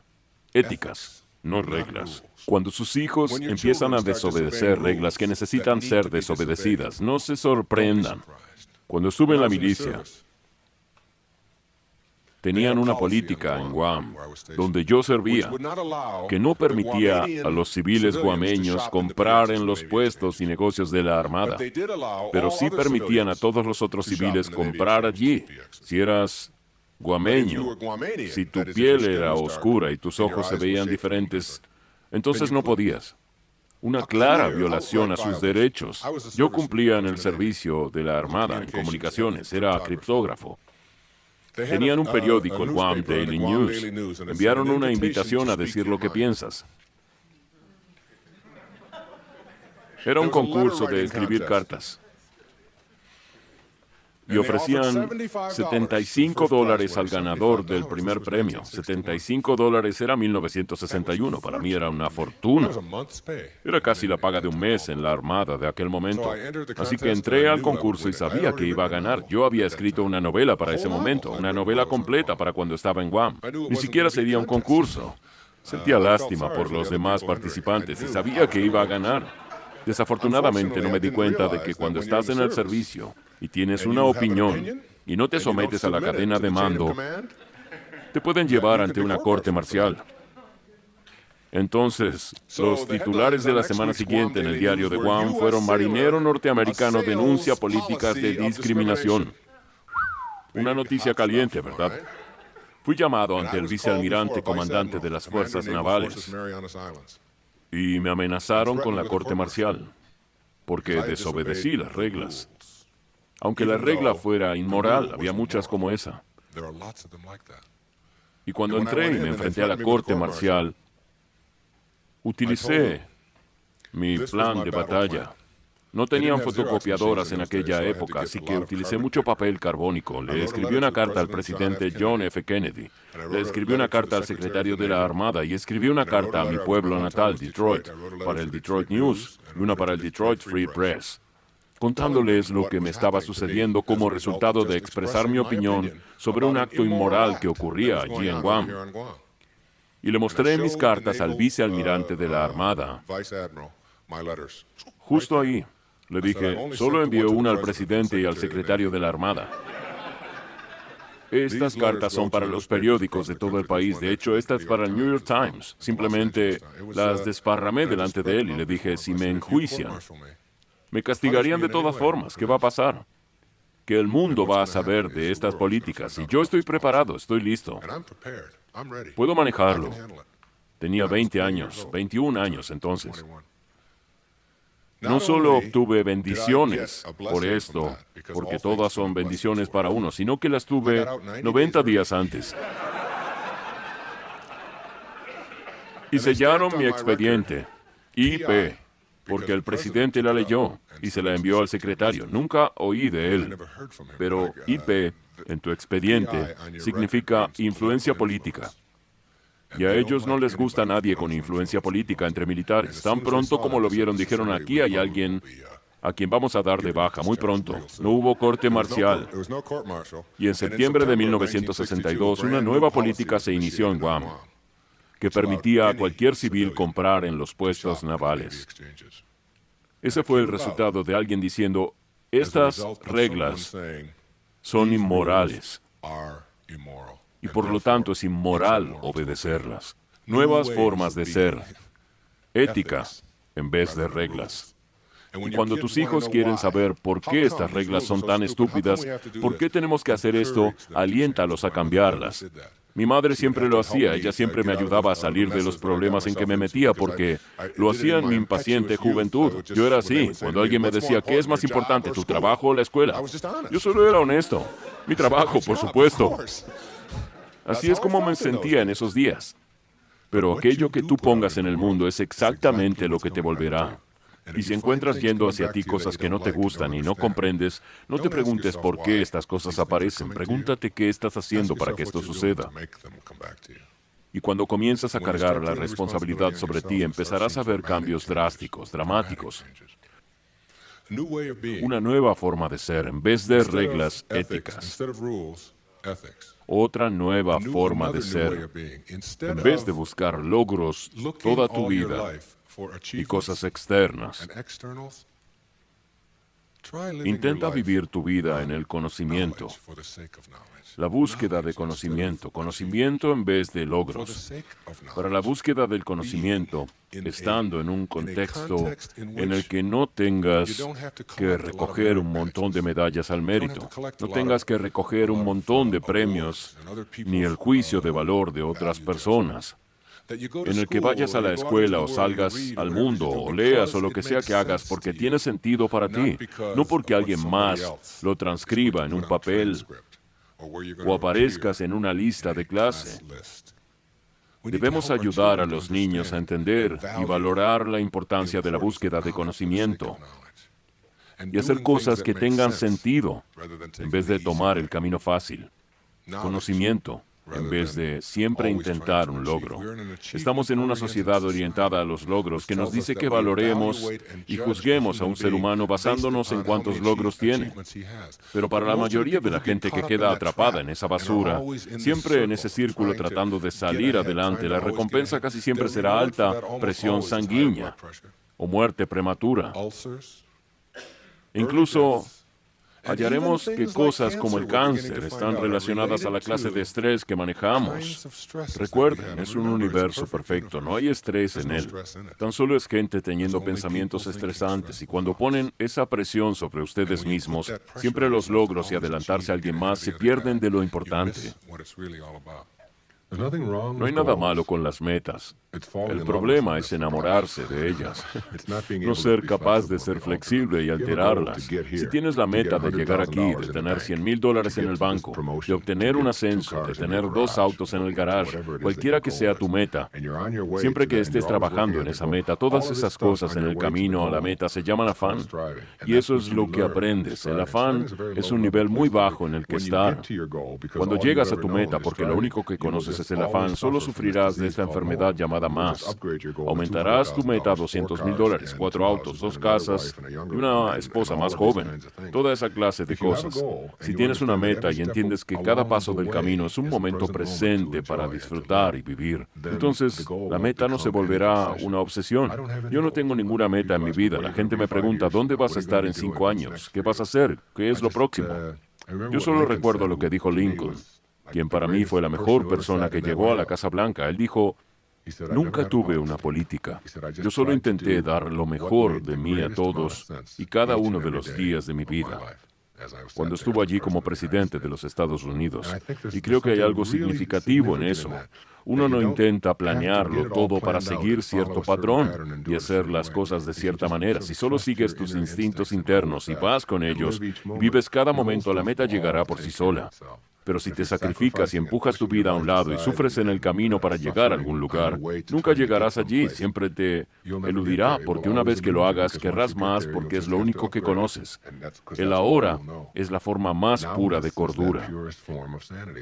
Vivir en este momento y disfrutarlo, y todo el resto encontrará su camino. Y ahora una nueva forma de ser para mí.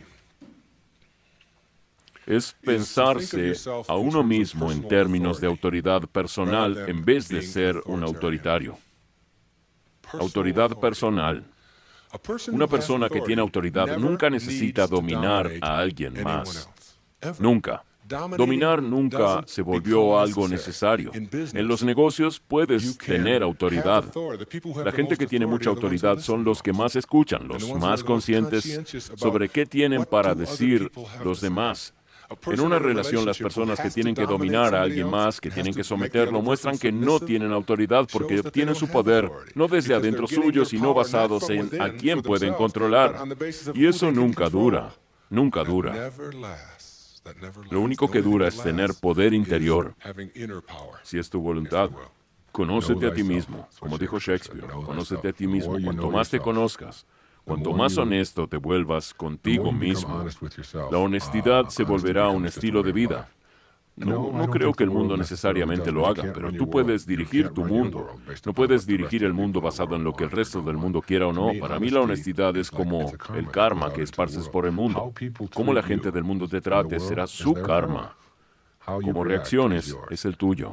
Y cuando reacciones con deshonestidad, será lo que tú pongas fuera en el mundo, deshonestidad. Si ponemos deshonestidad en el mundo, eso es lo que volverá hacia ti, porque lo que sale vuelve. Esa idea es la base de toda socialización y está instituida en toda gran teoría del mundo, sea religiosa o filosófica o lo que sea. Todo lo que pongas será lo que vuelva.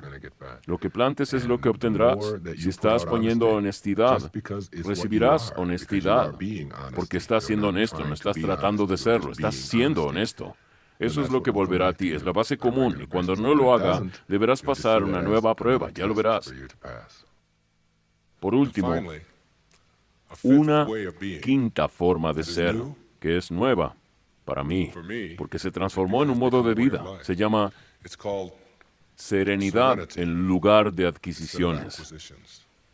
Cuanto más intenten adquirir, cuanto más quieran tener, cuanto más quieran recolectar en sus vidas y se valoren a sí mismos basados en eso, menos serenidad tendrán.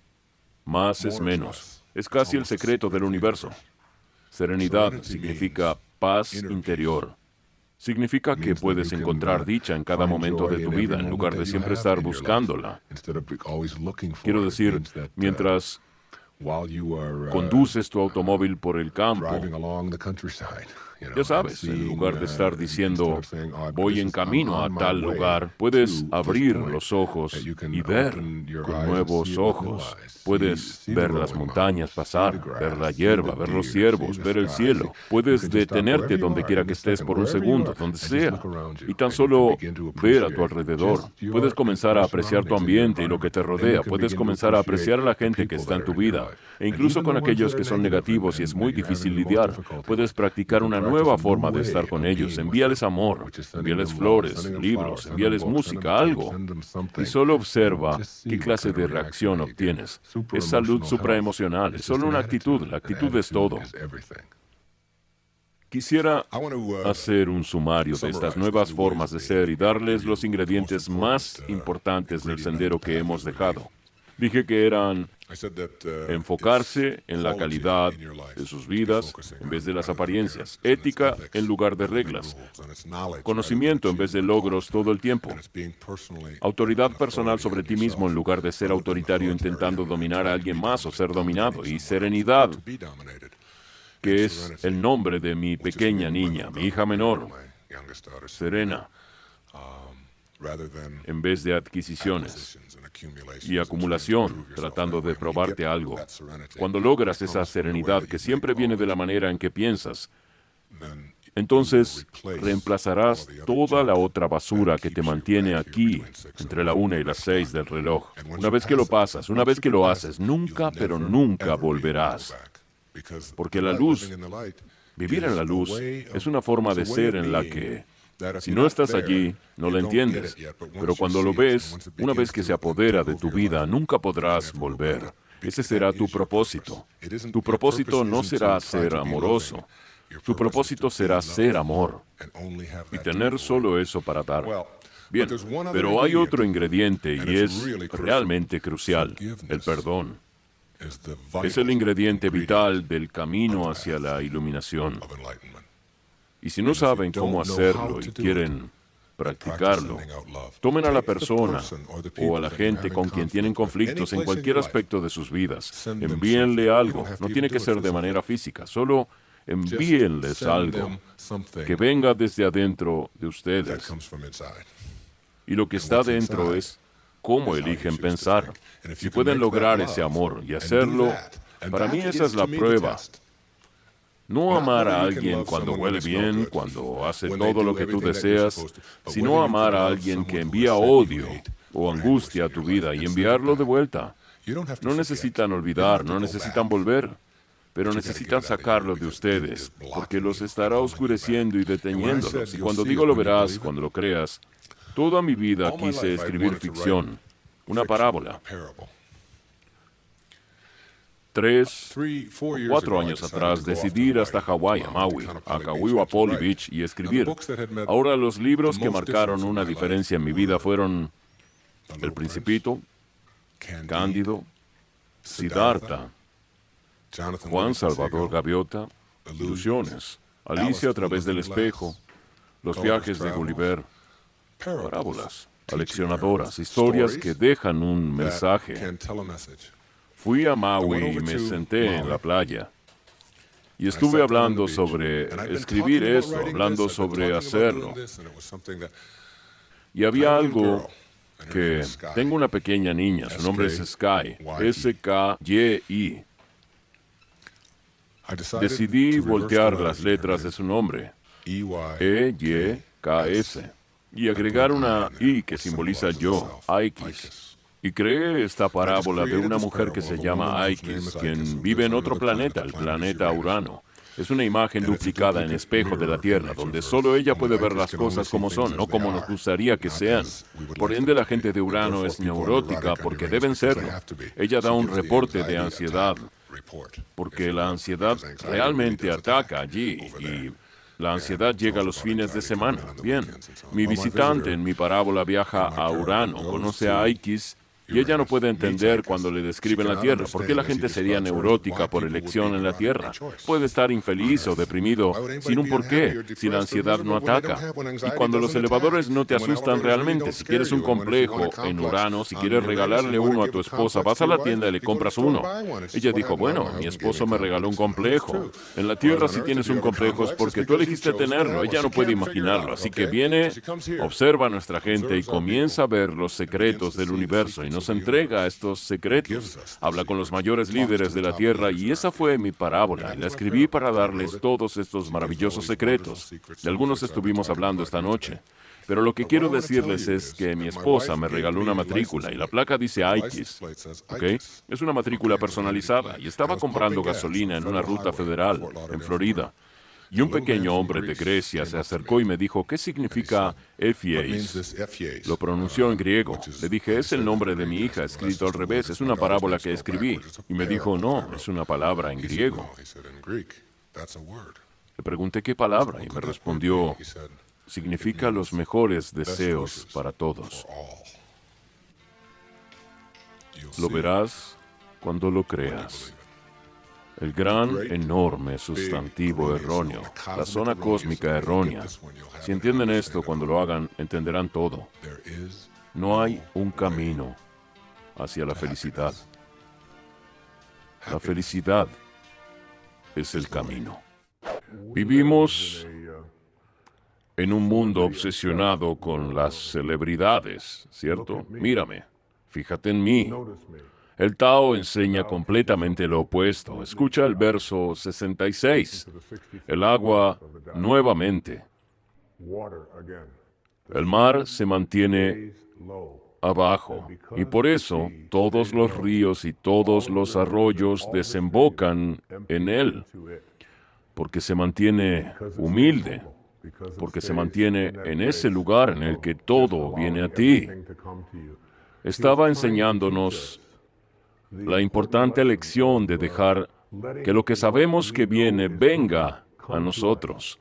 Yo practico esto mucho más ahora en mi vida que en otra época. Recuerdo que hace años escribí un libro llamado Tus Zonas Erróneas, en los años 70, y estuvo en la lista de los más vendidos del New York Times durante 27 meses, y cada muchas semanas sería el número 1, y luego bajaría al número 3, y luego pasaría al primer puesto nuevamente, y bajaría al 7.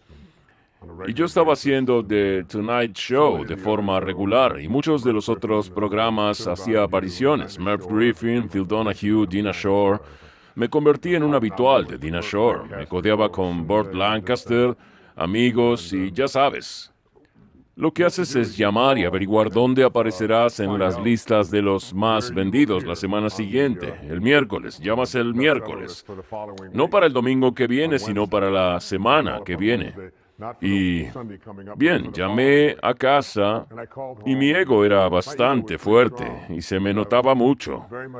Realmente creo que la verdadera nobleza no consiste en ser mejor que nadie. Se trata de ser mejor que uno mismo antes. Y creo que yo soy mejor de lo que solía ser. Quiero decir, sé que soy mejor que antes en cada cualidad o característica que considero valiosa, pero en esos días me importaba el... Mírame. Llamaba a casa y había entrenado a mi esposa para llamar al New York Times. Ella tenía el número especial al que podían llamar y con un código podía averiguar dónde iba a aparecer en la lista de los más vendidos la semana siguiente. Así que la llamé y le dije, ¿en qué puesto de la lista estoy la próxima semana? Ya sabes, estaba en California haciendo algo y ella dijo, no estás en la lista de los más vendidos. Y le dije, ¿de qué hablas? Fui el número 1 en la lista de los más vendidos la semana pasada. Hasta mi voz cambió. ¿Qué quieres decir con que no estoy en la lista de los más vendidos? Dijo, no estás en la lista, lo siento. Tu libro, sin embargo, sí lo está. Gran diferencia, ¿no? Entre creer que este soy yo y reconocer que puedes dejarlo ir. Escucha, este es el verso 66 del Tao. ¿Por qué el mar es el rey de los 100 arroyos? Porque yace debajo de ellos. La humildad le da su poder. Ese es un principio muy importante para entender. Yo vivo frente al océano, es mi patio delantero, y siempre lo observo para aprender algo de esta cosa llamada océano, que es la fuente de vida más poderosa que tenemos en este planeta. Sin él no hay vida. Por su humildad, entonces, ¿qué tiene para decirnos esto? ¿Tienes la capacidad de superar ese ego? Necesitas estar siempre diciendo: fíjate en mí, mira qué importante soy. Ha habido una proliferación de esto, con esta tontería de las celebridades, ¿no es así? CNN está haciendo programas de 1 hora sobre lo que le pasó a esta celebridad o lo que le pasó a esa celebridad, y los famosos ni siquiera han hecho nada. Y hay toda esta charla sobre ellos y todas las nuevas revistas. Vas a un aeropuerto, miras el kiosco y ves las mismas fotos, solo que en diferentes revistas. Ni siquiera sé los nombres, pero hay un enorme mercado ahora para que la gente entre en un estado de fíjate en mí, fíjate en mí, fíjate en mí. Y cuando entrenamos a nuestros jóvenes, particularmente en nuestras escuelas, que el que es la estrella es el que mayor atención recibe, el que es más importante y más valioso es el que atrae más atención de la gente. Esta constante obsesión por necesitar ser notado, cuando en realidad lo que he descubierto es que los momentos más felices de mi vida son cuando puedo hacerlo en silencio y despacio, sin que nadie sepa lo que estoy haciendo para poder hacerlo. Quiero decir, Luis nunca habría publicitado algunas de las cosas de las que yo hablo, de su generosidad. Ella lo hace anónimamente, casi siempre se hace de esa manera. No, mírame y mira lo importante que soy. Hay mucho que aprender de ese tipo de sabiduría, de esa conexión interior con el Tao. La capacidad y la voluntad de hacerlo anónimamente. Puedes conseguir hacer casi cualquier cosa si no te obsesionas con atribuirte el mérito. ¿Recuerdan la película Sublime Obsesión, filmada en los años 50? ¿Y cuál era la sublime obsesión? Era la capacidad de dar anónimamente. ¿Qué es Alcohólicos Anónimos? Es eso. Todo el mundo es anónimo. Nadie tiene un título, ni siquiera hay nadie a cargo, no hay líderes. No hay presidentes, no hay vicepresidentes, no hay organización. Hay un grupo de personas que quieren ayudar a otras personas cuyas vidas están fuera de control.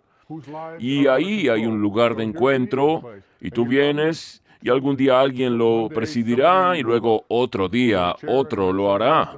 Y una de las cosas que he encontrado cuando asistí a estas reuniones es que siento que ves a tanta gente que está abatida, que siente que su vida ha pasado de largo, y parece, no tienen dientes, no se afeitaron, están sucios.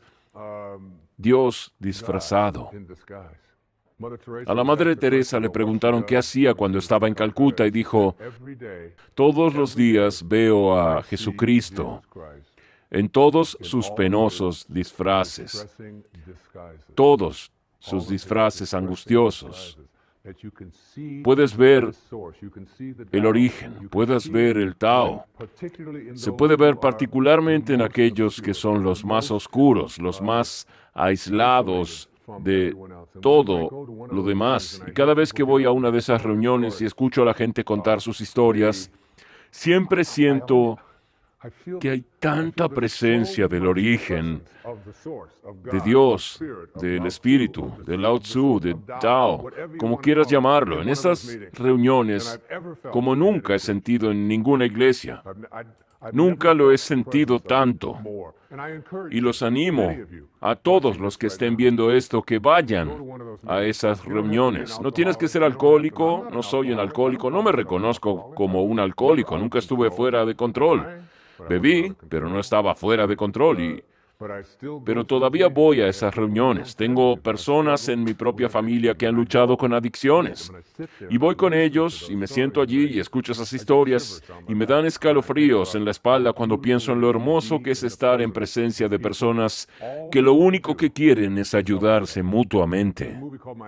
Hay una película llamada Mi nombre es Bill W. James Wood actúa, James Garner está en ella y su vida se salió totalmente de control con las adicciones, totalmente fuera de control. Y entonces fue a estas reuniones y comenzó a darse cuenta que podía tomar a estas personas y todo lo que había que hacer era amarlos. Lo que había que hacer para ayudarlos era amarlos. Y estaba tan entusiasmado con el concepto de poder salir y ofrecerlo, y sigo refiriéndome a Luis porque es una heroína para mí. Hubo un tiempo en los años 80 cuando nuestro presidente no era capaz de decir la palabra SIDA.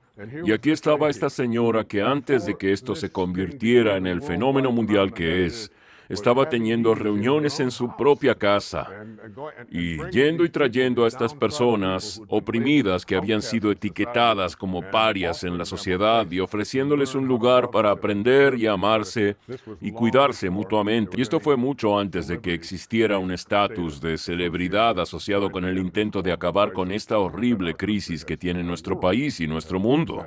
Y James Wood estaba tan entusiasmado con la idea de poder crear un lugar donde seamos anónimos. Nadie tiene que saber nada de nosotros, no tenemos que decir nuestros nombres, solo tenemos que ir y poder ayudarnos mutuamente. Antes de que eso ocurriera, las personas cuyas vidas estaban fuera de control por las adicciones, particularmente con el alcohol, morían. No había cura. ¿Y dónde encontraron la cura? La encontraron siendo anónimos. La encontraron siendo oscuros. La encontraron en no tener organización. La encontraron en no tener representante elegido. En no tener reglas. Solo tienen que venir y nos preocuparemos. Si has estado un día o una hora sobrio o incluso si estás borracho, vienes. Nos preocupamos por ti. No eres ese alcohol. Eres esta alma divina. En el verso 36 del Tao dice que el gentil sobrevive al fuerte. El oscuro sobrevive al obvio. Trata de ser un poco más oscuro, interferir menos, un poco menos fíjate en mí.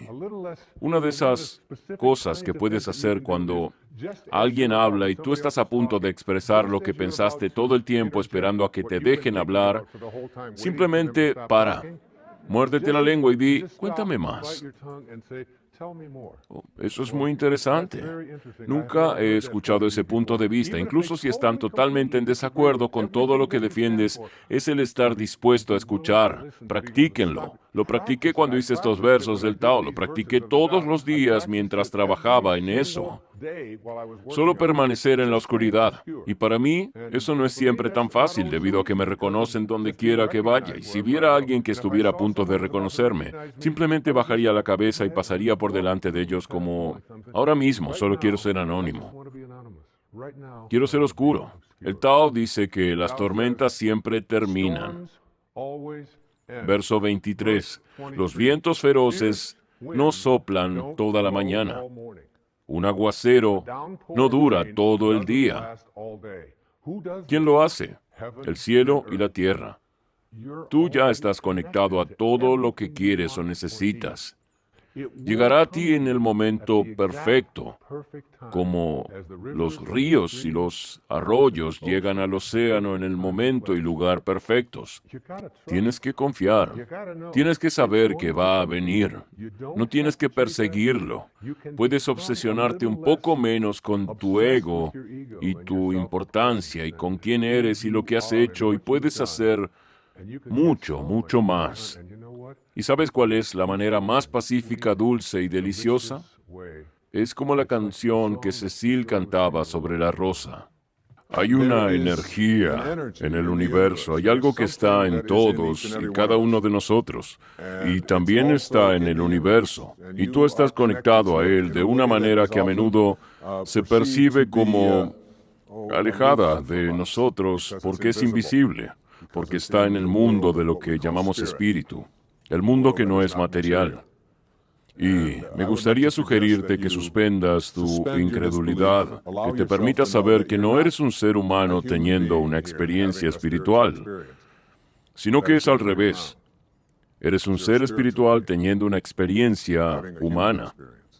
Y la calidad de tu experiencia humana depende mucho más de cómo usas esta inteligencia invisible y de cómo te conectes con esta energía. Y una vez que tienes la conciencia de que nunca puedes estar separado de ella, de que tú y ella, y como sea que lo llames, no importa. No importa si lo llamas Dios, si lo llamas presencia divina, si lo llamas alma, si lo llamas espíritu, si lo llamas conciencia. Si lo llamas conciencia de Cristo, puedes llamarlo conciencia de Buda, puedes llamarlo Luis, puedes llamarlo Edna, puedes llamarlo Ralph. Alan Watts dijo una vez que no puedes mojarte con la palabra agua. No es la palabra la que te permite experimentar al agua. Y como sea que lo llames, es algo distinto de lo que es. Cuando estaba caminando aquí esta tarde en estos hermosos terrenos, vi algunas personas mirando las flores y las diferentes plantas que estaban creciendo, y mientras las miraba, había una persona que era obviamente un experto, un botánico de algún tipo, y estaba tratando de explicar a cada una de las personas cuál era el nombre técnico de cada una de las flores. Y yo miraba eso y pensaba, no importa cómo se llame. No puedes disfrutar. Mira esa cosa, es naranja y salió de la nada. Hay algo muy profundo en disfrutarla y estar ahí con ella en lugar de obsesionarse con etiquetarla. Había un teólogo danés muy famoso, su nombre era Søren Kierkegaard. Una vez dijo que cuando etiquetas a alguien, lo niegas. Una vez que pones una etiqueta y pones un compartimento o una categoría de algún tipo, entonces debes convertirte en lo que has etiquetado. Así que queremos ser capaces de vivir nuestras vidas y practicar los principios de la conciencia superior sin estar tan consumidos por lo que yo llamo conciencia humana ordinaria. Una conciencia humana ordinaria es solo el reconocimiento o el sistema de creencias de que soy un ser humano. Tal vez tenga una experiencia espiritual, no estoy muy seguro, pero la conciencia humana superior, que a veces en Oriente se llama conciencia de ciudad, en Occidente se ha llamado conciencia superior o conciencia de Cristo. Hay muchos nombres para ella, pero cuando llegas más allá de conocerte a ti mismo como este cuerpo y esta personalidad, y esta cosa que habitas, y empiezas a darte cuenta de quién eres, es aquello que nunca nació y que nunca puede morir. Cuando reconoces tu ser eterno. Y de eso se trata realmente este programa. Se trata realmente de reconocer el poder, la energía, la capacidad de ser capaz de hacer lo que dicen algunos de los libros más sagrados que has leído. Que incluso el más pequeño de vosotros pueda hacer todo lo que yo he hecho e incluso cosas más grandes. Y eso no son solo palabras vacías de las Sagradas Escrituras, es una lección muy poderosa que todos y cada uno de nosotros podemos practicar y vivir cada día. Lo que me gustaría sugerirte y de lo que trata este programa es que hay niveles más altos de conciencia que están disponibles para nosotros. Un nivel de conciencia que nos permite hacer cosas como, y puede sonar un poco extraño, como manejar las coincidencias de nuestras vidas. Ser capaces de poner nuestra atención en lo que nos gustaría crear para nosotros en nuestras vidas, para literalmente tener el poder de saber que si pienso en ello y lo mantengo ahí, y mantengo esa imagen firme dentro de mí, hay una energía, una fuente, una capacidad dentro de mí que está en el universo y que también está en mí y que puedo utilizar esta energía, que puedo manejarla.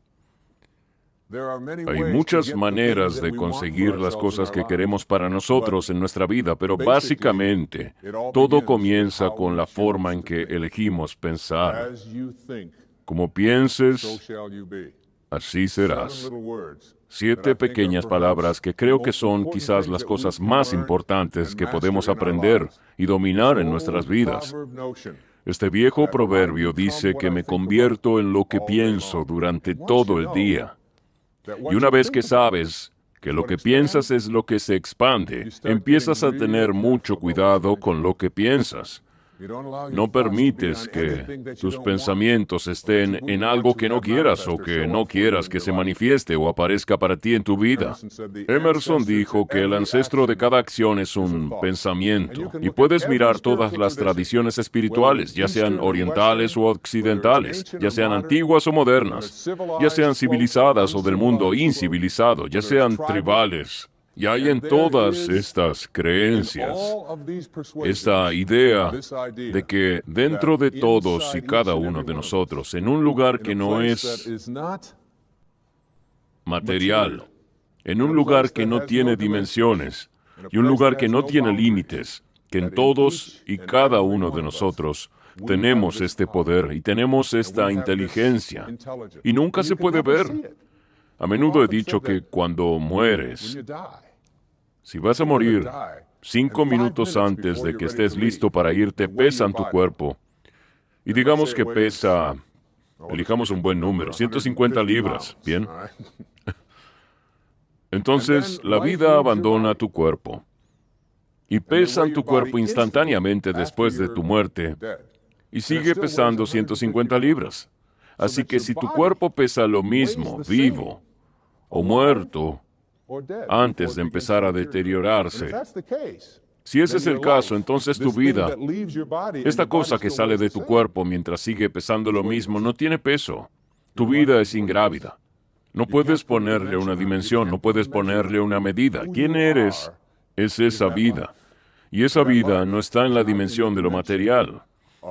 Así que, si quiero mover mi dedo, solo tengo que tener un pensamiento, y el pensamiento dice, creo que voy a mover el dedo, y entonces lo hago. Y tú dices, bueno, eso no es gran cosa.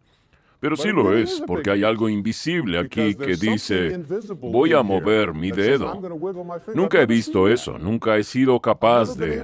Puedes ponerlo bajo una radiografía, puedes intentar medirlo y averiguar qué es lo que hay ahí. Eso que te permite decir, voy a mover mi dedo, y nunca puedes encontrarlo. No está en este mundo. Así que puedo hacer todos los estudios científicos y lo que puedo hacer cuando hago estos estudios es que puedo encontrar el centro de mando dentro de mí. Puedo ir al cerebro y puedo señalar un punto específico y los científicos pueden hacer eso y decir, ahí está el centro de mando que te permite tener un pensamiento. Voy a mover el dedo. Pero no hay ningún ordenador, ni científico, ni tecnología que pueda permitirnos entrar y decir que está el comandante en el centro de mando. No se puede encontrar. Y ese comandante en el centro de mando, esa ingravidez es la parte de nosotros a la que no prestamos suficiente atención. Y lo que me gustaría sugerir esta noche es que una vez que empiezas a ser consciente del poder del pensamiento, y si miras a tu alrededor, solo mira todo lo que ves. Todo comenzó con un pensamiento. Nos convertimos en lo que pensamos. Y ese es probablemente uno de los principios más importantes para aprender a manifestar. Pero en mi mente, cuando pienso en esta idea de conseguir lo que realmente quieres y ser capaz de atraerlo a tu vida, lo que tenemos que mirar es básicamente los obstáculos que nos hemos condicionado a nosotros mismos. Y te das cuenta de que digo que nos hemos condicionado a nosotros mismos porque nunca he creído que tengamos que poner la responsabilidad en otra persona. Si estás condicionado es porque te has permitido convertirte en eso. Y si estamos condicionados, si nos condicionamos a creer cierto tipo de cosas, y una de las cosas que creemos y a la que nos aferramos y con la que vivimos es toda esta idea de que todas las cosas que sucedieron en mi pasado son lo que me impiden hacer lo que me gustaría hacer hoy. Así que nos aferramos a estas cosas y nos llenamos de culpa. Digamos que soy el hijo del medio, que soy el hijo menor, que soy el hijo mayor, o que soy hijo único. Cualquiera de ellas es una gran excusa. Si eres el hijo menor, puedes decir, bueno, ya sabes, ¿cómo puedo tomar decisiones por mí mismo y ser una persona plenamente funcional cuando siempre tuve a alguien más diciéndome lo que tenía que hacer toda mi vida? ¿Cómo podría pensar por mí mismo? Si eres el hijo mayor, puedes simplemente decirte a ti mismo, bueno, ¿cómo se puede esperar que piense por mí mismo? Siempre tuve que pensar por alguien más, siempre lo hacía por alguien más. Y eso deja al hijo del medio. Ya sabes, la crisis clásica crítica de identidad. Oh, pobre de mí, mi madre ni siquiera sabía mi nombre. Ella siempre me llamaba por el nombre de este, por el nombre de aquel, así que no sé dónde encajar. Así que eso habla de todo el mundo, menos del hijo único. Y claro, el hijo único, bueno, tus padres te miraron y dijeron, no volveremos a hacer eso. Tienes que vivir con eso. Yo no. Así que todo el mundo con su orden de nacimiento, o con su madre queriendo más a su hermana, o que teníamos suficiente, o que no teníamos suficiente, o teníamos demasiado, vivíamos en el norte, el sur, soy demasiado alto, demasiado bajo, tengo demasiado pelo, no tengo pelo, se está cayendo, no se está cayendo. Sea lo que sea, todos tenemos estas excusas, y yo llamo a todas estas cosas a las que nos aferramos y usamos para no alcanzar mejores lugares en nuestras vidas, la estela. Lo llamo la estela. Y la estela viene de una historia que escuché de Alan Watts contar una vez. Y es una historia muy poderosa, dijo. Tu vida es como un barco y se dirige hacia el río, digamos que a 40 nudos, muy bien. Y mientras va de alguna manera, eres capaz de pararte metafóricamente en la popa, la parte trasera del barco, y mirar hacia abajo el agua. Ahora va tu vida en esta dirección y tú estás parado aquí mirando hacia abajo el agua. Y te haces estas tres preguntas. La primera pregunta, ¿cuál es el camino? ¿Qué es? ¿Qué es esto que ves? Y la respuesta, la estela, es el rastro que se deja atrás. Eso es lo que es, nada más y nada menos. Es el rastro que se deja atrás. La segunda pregunta que te debes hacer en esta pequeña metáfora, ¿qué está impulsando el barco? ¿Qué está haciendo que vaya en esta dirección? La respuesta, la energía del momento presente que está siendo generada por el motor y nada más. Eso es lo único que está haciendo que el barco vaya en esta dirección. Y en esta pequeña escena, esto significa que son los pensamientos del presente que tengo y cómo los estoy usando, lo que está haciendo que mi vida vaya en esta dirección y nada más, porque la tercera pregunta es la más importante y poderosa. Y desde que la escuché siempre he pensado en esto cada vez que tengo tendencia a mirar hacia atrás y culpar a algo. ¿Es posible que la estela conduzca el barco? Es decir, ¿puede una estela que se deja atrás hacer que un barco vaya en esta dirección? Y por supuesto la respuesta a eso es no, no puede. Es solo una estela que se deja atrás. Y en ese rastro hay una enorme cantidad de cosas. Cada uno de nosotros tiene una estela y tenemos un montón de cosas en ella, y uno de los problemas que tenemos es que tenemos la tendencia a mirar la estela y a todas las cosas que hay en ella para explicar por qué mi vida no está funcionando de la manera en que me gustaría que funcionara. Así que puedes echar un vistazo a las experiencias de tu vida. Yo miro las experiencias de mi vida. Y las experiencias de mi vida, pasé algunos años en una serie de hogares de acogida. La gente me ha dicho, oh, vivir en un hogar de acogida debe haber sido terrible. Pues no, no fue terrible en absoluto. Cuando tienes 6 años, no te levantas todos los días y dices, Dios mío, estoy viviendo en un hogar de acogida. ¿No es esto terrible para mí? ¿Cómo es que yo y nadie más? No haces eso, no lo haces hasta que tienes 40 años.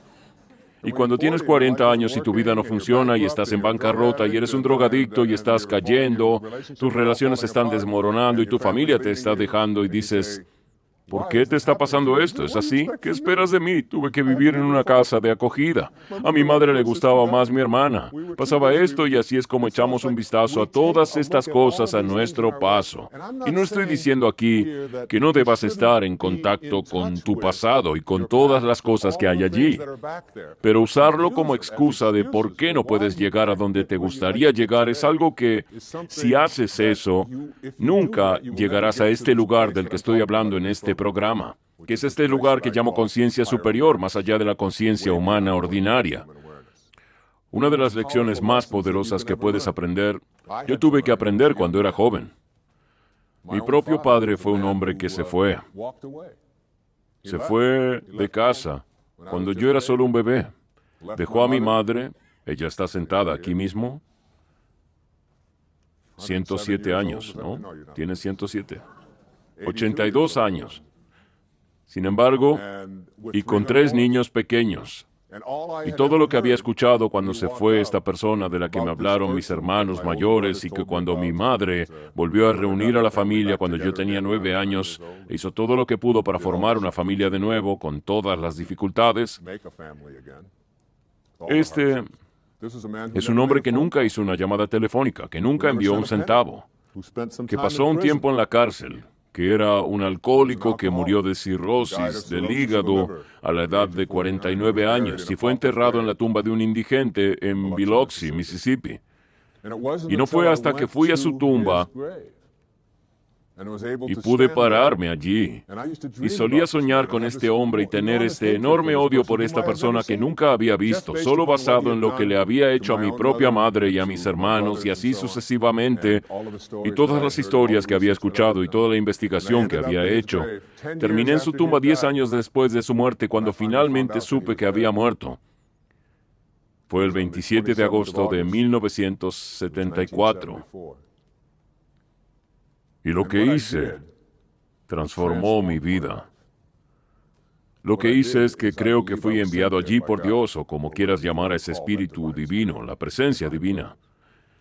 Mi vida en ese momento no estaba funcionando, tenía sobrepeso, mis relaciones no estaban funcionando, mi escritura no estaba bien, había muchas cosas que no iban bien en mi vida en ese momento. No mal, pero no iban al nivel que yo sabía que era capaz de llegar porque estaba lleno de este odio, esta ira, esta amargura. Así que lo que hice fue pararme en su tumba, en esta pequeña marca en la tierra, y dije: a partir de ahora, te envío amor, te perdono. Mark Twain dijo que el perdón es la fragancia que la violeta derrama sobre el talón de quien la ha aplastado. Y una vez que dejé ir esa ira y ese odio y todo mi apego a la unión que había hecho con estas heridas, dejarlo ir y quitarlo de mi vida, mi escritura comenzó a tener lugar a un nivel mucho más alto. De hecho, escribí Tus zonas erróneas muy poco tiempo después. Empecé a ponerme en forma, empecé a comer mejor, empecé a hacer ejercicio, a mantener mi peso, y las personas que debían entrar en mi vida, como mi hermosa esposa que se sienta aquí conmigo esta noche, y todos nuestros hijos, algunos de los cuales están aquí esta noche, todo eso empezó a fluir cuando liberé esa energía de negatividad y culpa y odio. Dicen que nunca mueres por la mordedura de una serpiente. No es la mordedura, y no puedes deshacerla. Está en la estela. Lo que te mata es el veneno que circula dentro de ti mucho después de la mordedura. Y eso es algo que controlamos y que podemos cambiar. Y me gustaría sugerir que lo que ocurre es que muchos de nosotros nos adherimos a esas heridas de nuestro pasado. Si me cortara la mano, me cortara y la observara, mi naturaleza dice: cierra la herida. Y solo tengo que observarla. No hay ningún médico por aquí, no hay ninguna medicina que vaya a curar esta herida. Hay algo, hay una corriente de curación en la que estoy conectado que permitirá que esa herida sane. Así que mi naturaleza dice: cierra las heridas, no te vincules con ella, no te aferres. Pero suponiendo que me diga a mí mismo: oh, no lo hagas, no voy a dejar que la cierres.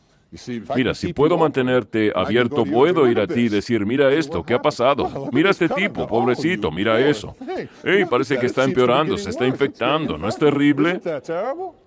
Y si practicas este tipo de mentalidad, cuando la naturaleza dice cierra la herida, pero la mantienes abierta, al poco tiempo pierdes la cabeza. Y después de eso pierdes el brazo y todo el organismo será destruido si no dejas que tu naturaleza tome el control. Y tu naturaleza también dice que cierres las heridas de tu pasado, ciérralas. Y muchas veces ignoramos nuestra naturaleza. Tuve un gran maestro que llegó a mi vida a través de sus escritos. Su nombre era Nisargadatta Maharaj. Vivió en la India hasta mediados de los años 80. Y escribió algo llamado Yo Soy Eso, que fue muy poderoso e influyente en mi vida.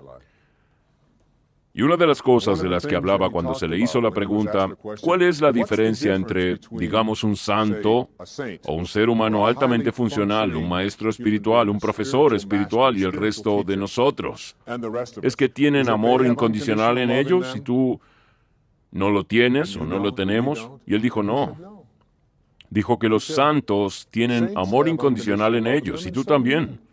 Dijo que la diferencia entre la conciencia humana ordinaria y la gente de conciencia superior es que no tienen nada más dentro de ellos. Eso es todo lo que tienen. Y es casi como si tuviéramos que aprender a conseguir eso en nosotros mismos para poder... Bueno, siempre me gusta utilizar la metáfora de una naranja. Me encanta la naranja, tal vez por vivir en Florida. Pero una naranja es una metáfora sencilla.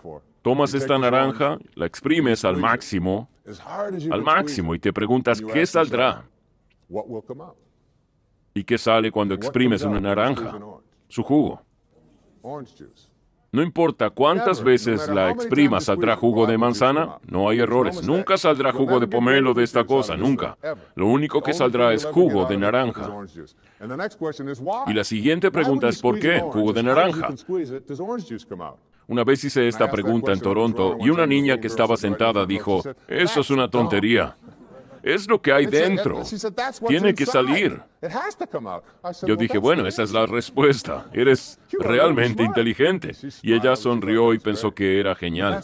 Pero esa es la verdad. La razón por la que el jugo de naranja sale cuando la exprimes es porque es lo que hay dentro. Ahora extiendes la metáfora y alguien te exprime. Es decir, alguien dice algo de ti que no te gusta, alguien se comporta contigo de una manera que te resulta ofensiva, alguien hace algo o te dice algo por lo que te sientes herido. Y de ti surge la ira, el odio, la amargura, la tensión, el miedo, ansiedad, estrés. E inmediatamente dices que la razón por la que sale de ti es por la forma en que él dijo lo que dijo, o la forma en que ella dijo eso, o porque ellos hicieron eso. Pero la verdad es, la realidad es que lo que sale es lo que hay dentro tuyo. Y si no te gusta lo que hay dentro, puedes cambiarlo.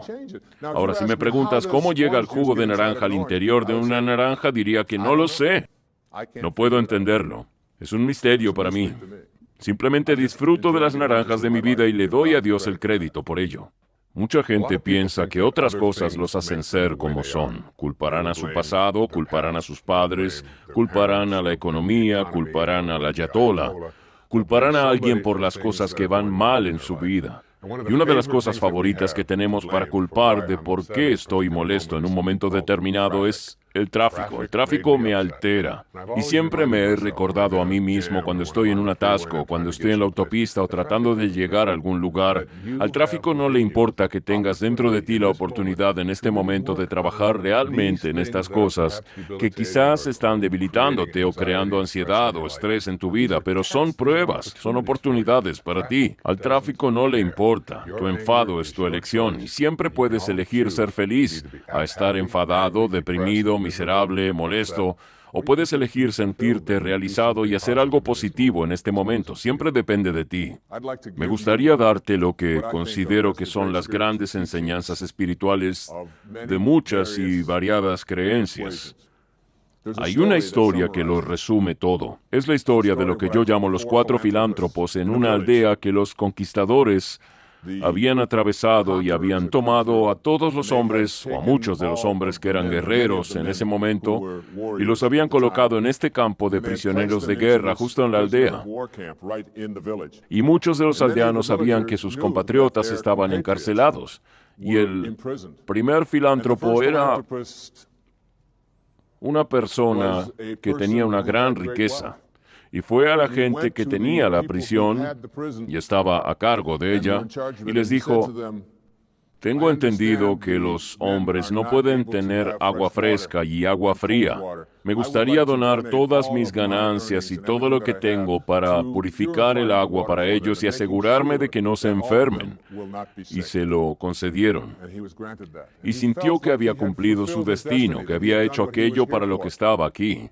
El segundo filántropo descubrió que los hombres dormían en las rocas y que tenían frío por la noche, no tenían mantas, y cogió todos sus fondos y les dijo, me gustaría proporcionar ropa de cama y mantas para que estén cómodos cuando duerman por la noche, y se le concedió ese derecho y donó su dinero para este fin.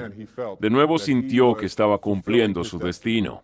El tercer filántropo descubrió que la comida que estaban comiendo era inadecuada, que solo les daban frijoles y agua y algo de pan.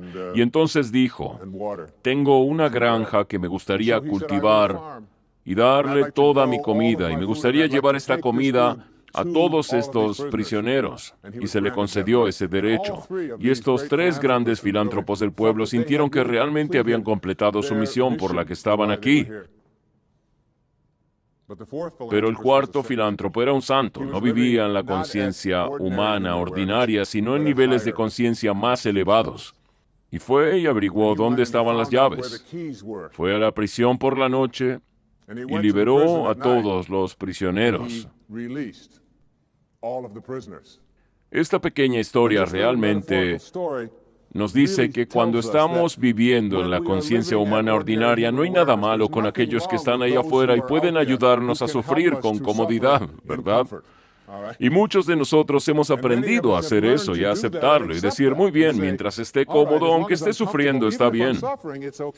Pero hay quienes tienen llaves, y esas llaves pueden abrir las cárceles. Uno de los grandes maestros en mi vida fue Carlos Castaneda. Y Castaneda hablaba de su maestro, que era lo que llaman nahual, un término nativo americano que se refiere a todo lo que es conocible. Y él, su maestro, le dijo que tu vida es como nacer en una habitación, una mansión si quieres, que tiene 1000 habitaciones, pero naces en una habitación, y hay una habitación que se llama conciencia humana diaria, y la única manera en que puedes entrar es a través de la concepción y el nacimiento, y estás dentro. Y la única forma en que puedes salir, que nos han enseñado, es morir. Así que nos pasamos la vida en esta mansión, en una habitación, aunque hay otras 999 habitaciones. No sabemos cómo salir a esas habitaciones a menos que muramos. Así que esperamos a morir. Y lo que su maestro le dijo es, puedo enseñarte cómo salir de la habitación de la conciencia diaria y entrar en otras habitaciones. Y si te quedas conmigo y aprendes todo lo que tengo para darte, puedo enseñarte cómo salir de la casa entera sin tener que morir. Y lo que tenemos que hacer para llegar a ese lugar donde podemos tomar las llaves y abrir las prisiones autoimpuestas o las prisiones que nos hemos dado a nosotros mismos en base a lo que hemos llegado a creer, que son nuestras limitaciones, lo que podemos y lo que no podemos hacer. Tenemos que desprendernos de eso. Y yo lo llamo reescribir nuestro acuerdo con la realidad. Literalmente tenemos que hacer un contrato totalmente nuevo con lo que percibo como posible para mí.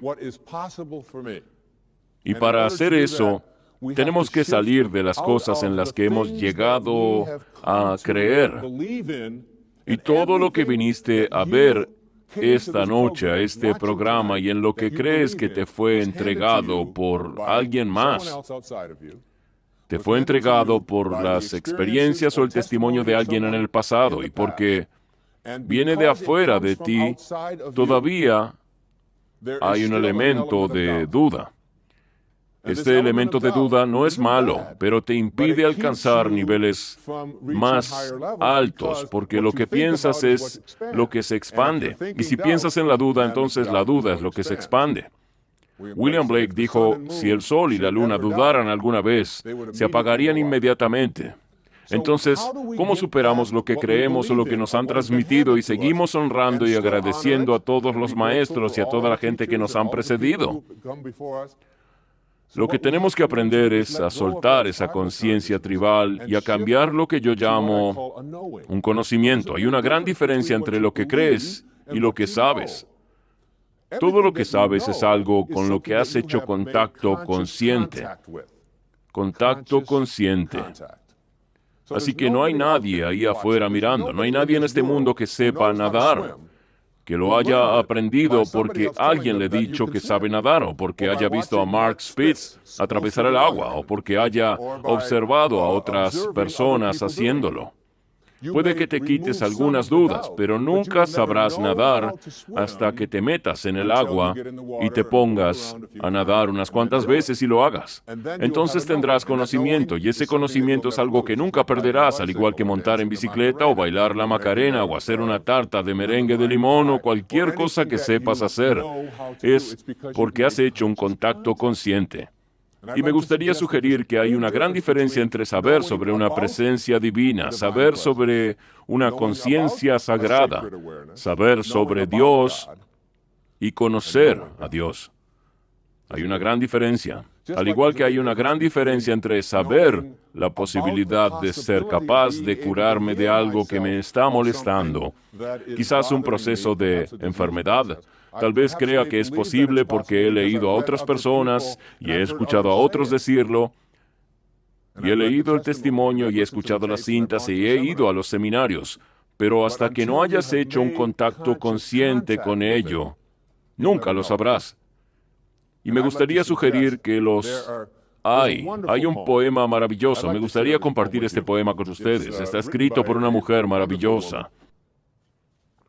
Su nombre es Valerie Cox y vive en Seattle, y escribió bastante poesía. Este poema en particular me habla realmente de la diferencia entre lo que sabes y lo que crees.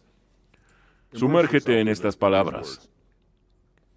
Una mujer esperaba una noche en un aeropuerto a que llegase su hora de embarcar. Entró en la tienda del aeropuerto y escogió un libro, compró una bolsa de galletas y buscó dónde sentarse. Estaba absorta en el libro cuando vio que el hombre que tenía al lado, con todo descaro, sacaba una galleta de la bolsa que estaba entre los dos, y ella simuló no percatarse para evitar una escena. Ella leía, comía las galletas y miraba el reloj, mientras el ladrón de galletas le consumía las provisiones. A medida que pasaban los minutos, se irritaba cada vez más, pensando, si no fuera tan educada, le pondría un ojo morado. Por cada galleta que ella sacaba, él sacaba otra. Cuando solo quedó una, se preguntó qué haría él. Con una sonrisa en la cara y una risa nerviosa, el ladrón sacó la última galleta y la partió por la mitad. Le ofreció a ella una parte mientras se comía la otra. Ella se la arrebató mientras pensaba, Dios, qué descarado es este tipo y qué grosero, no ha mostrado el menor agradecimiento. La mujer nunca había sentido tanta rabia y suspiró aliviada cuando llamaron para embarcar. Recogió sus cosas y fue hacia la puerta, negándose a volver y mirar atrás al ingrato ladrón. Subió al avión y se hundió en su asiento y buscó el libro que casi había terminado. Al hurgar en su equipaje, tuvo un grito de asombro. Allí ante sus ojos estaba su bolsa de galletas. Me encanta. Me encanta. Si estas son las mías, gimió con desesperación, entonces las otras eran suyas y él trataba de compartirlas. Demasiado tarde para disculparse, comprendió con dolor. Ella era la grosera, la ingrata, la ladrona. El ladrón de galletas. Todos nosotros somos de alguna manera ladrones de galletas. Tengo 8 maravillosos hijos. Nuestra hija más pequeña tiene 8 años de edad. Una de las cosas que haces cuando te iluminas y te conviertes en un gurú, como yo, eso será el día. Es cuando colocamos algo que es importante para saber dónde está, practicamos la atención plena, para no extraviar nunca nada. Así que obviamente, al haber alcanzado este nivel exaltado de conciencia en mi casa con mis hijos, nunca extravío nada, así que coloqué mis llaves aquí, en un lugar determinado. Pero mi pequeña niña tiene la maravillosa costumbre de agarrar mis llaves y esconderlas para verme exaltado. Y digo, Sage, ¿cuántas veces te he dicho que no escondas mis llaves en la mañana?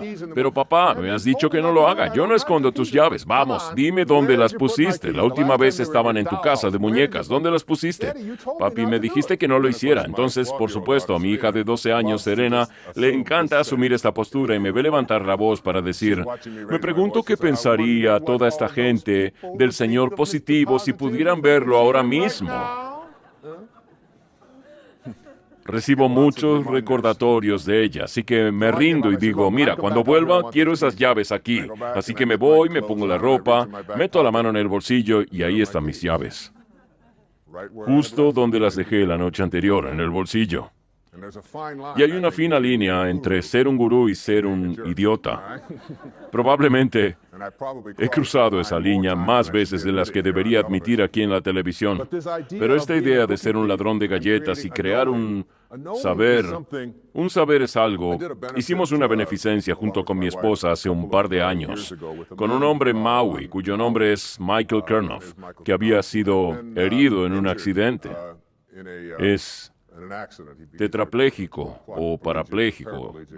Y en esa reunión, cuando terminó, había un hombre que vivía en otra de las islas, que era conocido como un kahuna, un sanador, un antiguo sanador de la Polinesia, y me lo presentaron y me dijo que había sido una buena charla y demás.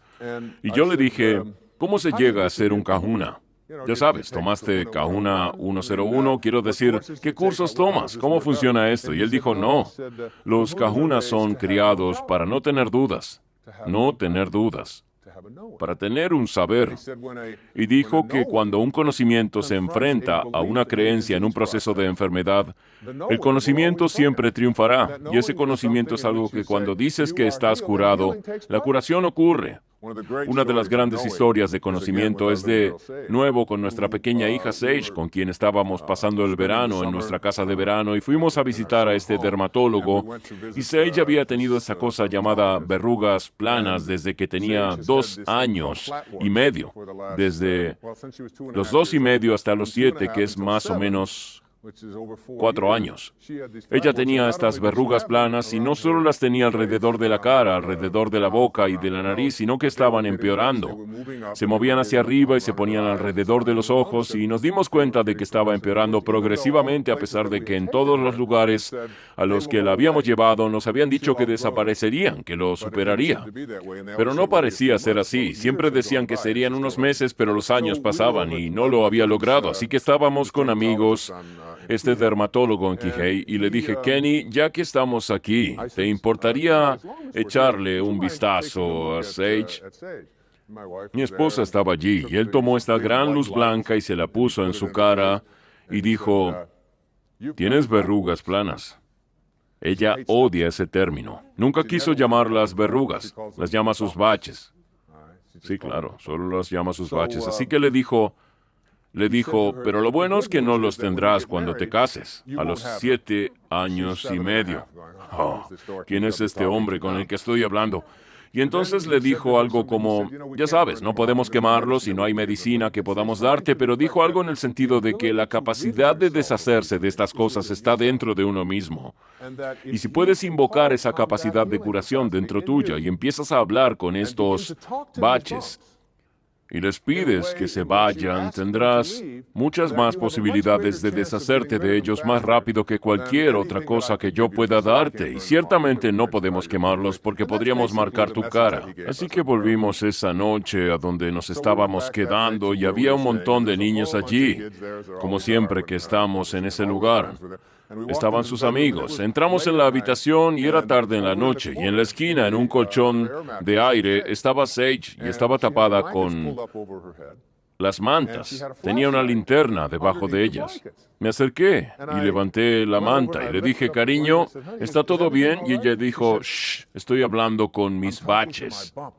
Salí de la habitación y entré en el otro dormitorio donde estaba mi mujer y le dije, cariño, no lo vas a creer, pero Sage está ahí adentro hablando con sus bultos. ¿No es genial? La siguiente noche hicimos lo mismo. Esa fue la segunda. La tercera noche lo mismo. El viernes. Esto sucedió el lunes. El viernes, con Dios como mi testigo, en la televisión, cada uno de los baches desaparecieron y no han vuelto a aparecer desde entonces. Hay una corriente de curación que es algo a lo que podemos conectarnos. Es muy parecido a la electricidad. La gente dice, bueno, en la antigua Grecia no había electricidad. Sí la había, solo que no nos conectábamos a ella. Eso es todo.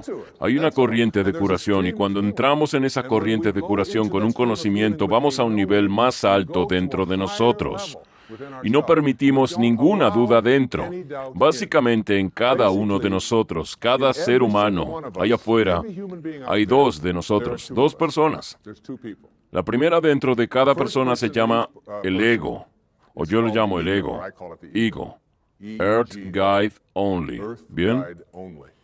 Esa es la parte de nosotros que dice, ¿quién soy está separado de ti, separado de Dios, separado de mi entorno?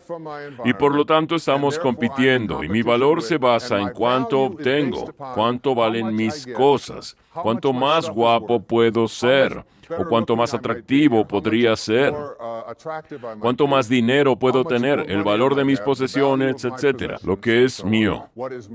Así que no es la conciencia mística la que dice que estoy conectado, es ese nivel inferior de conciencia individual que dice mi ego. Esto es mío. Además, en todos y cada uno de nosotros hay otra persona, y esta otra persona se llama lo que yo llamo el yo sagrado o el yo superior. Y al yo sagrado o superior realmente no le importa cuánto recibes, no le importa quién es mejor que tú, no le importa cuántas cosas tienes, no le interesa nada de eso. El problema es que rara vez lo escuchamos, le prestamos muy poca atención. Esta parte superior o sagrada de nosotros solo quiere una cosa, quiere que estemos en paz, en paz. Con cualquier elección que hagas y en cada interacción que tengas, haz la elección de estar en paz. Tu ser sagrado superior dice, mientras que tu ego dice, no, es mucho más importante tener razón. Y así encontramos a la gente en las relaciones luchando.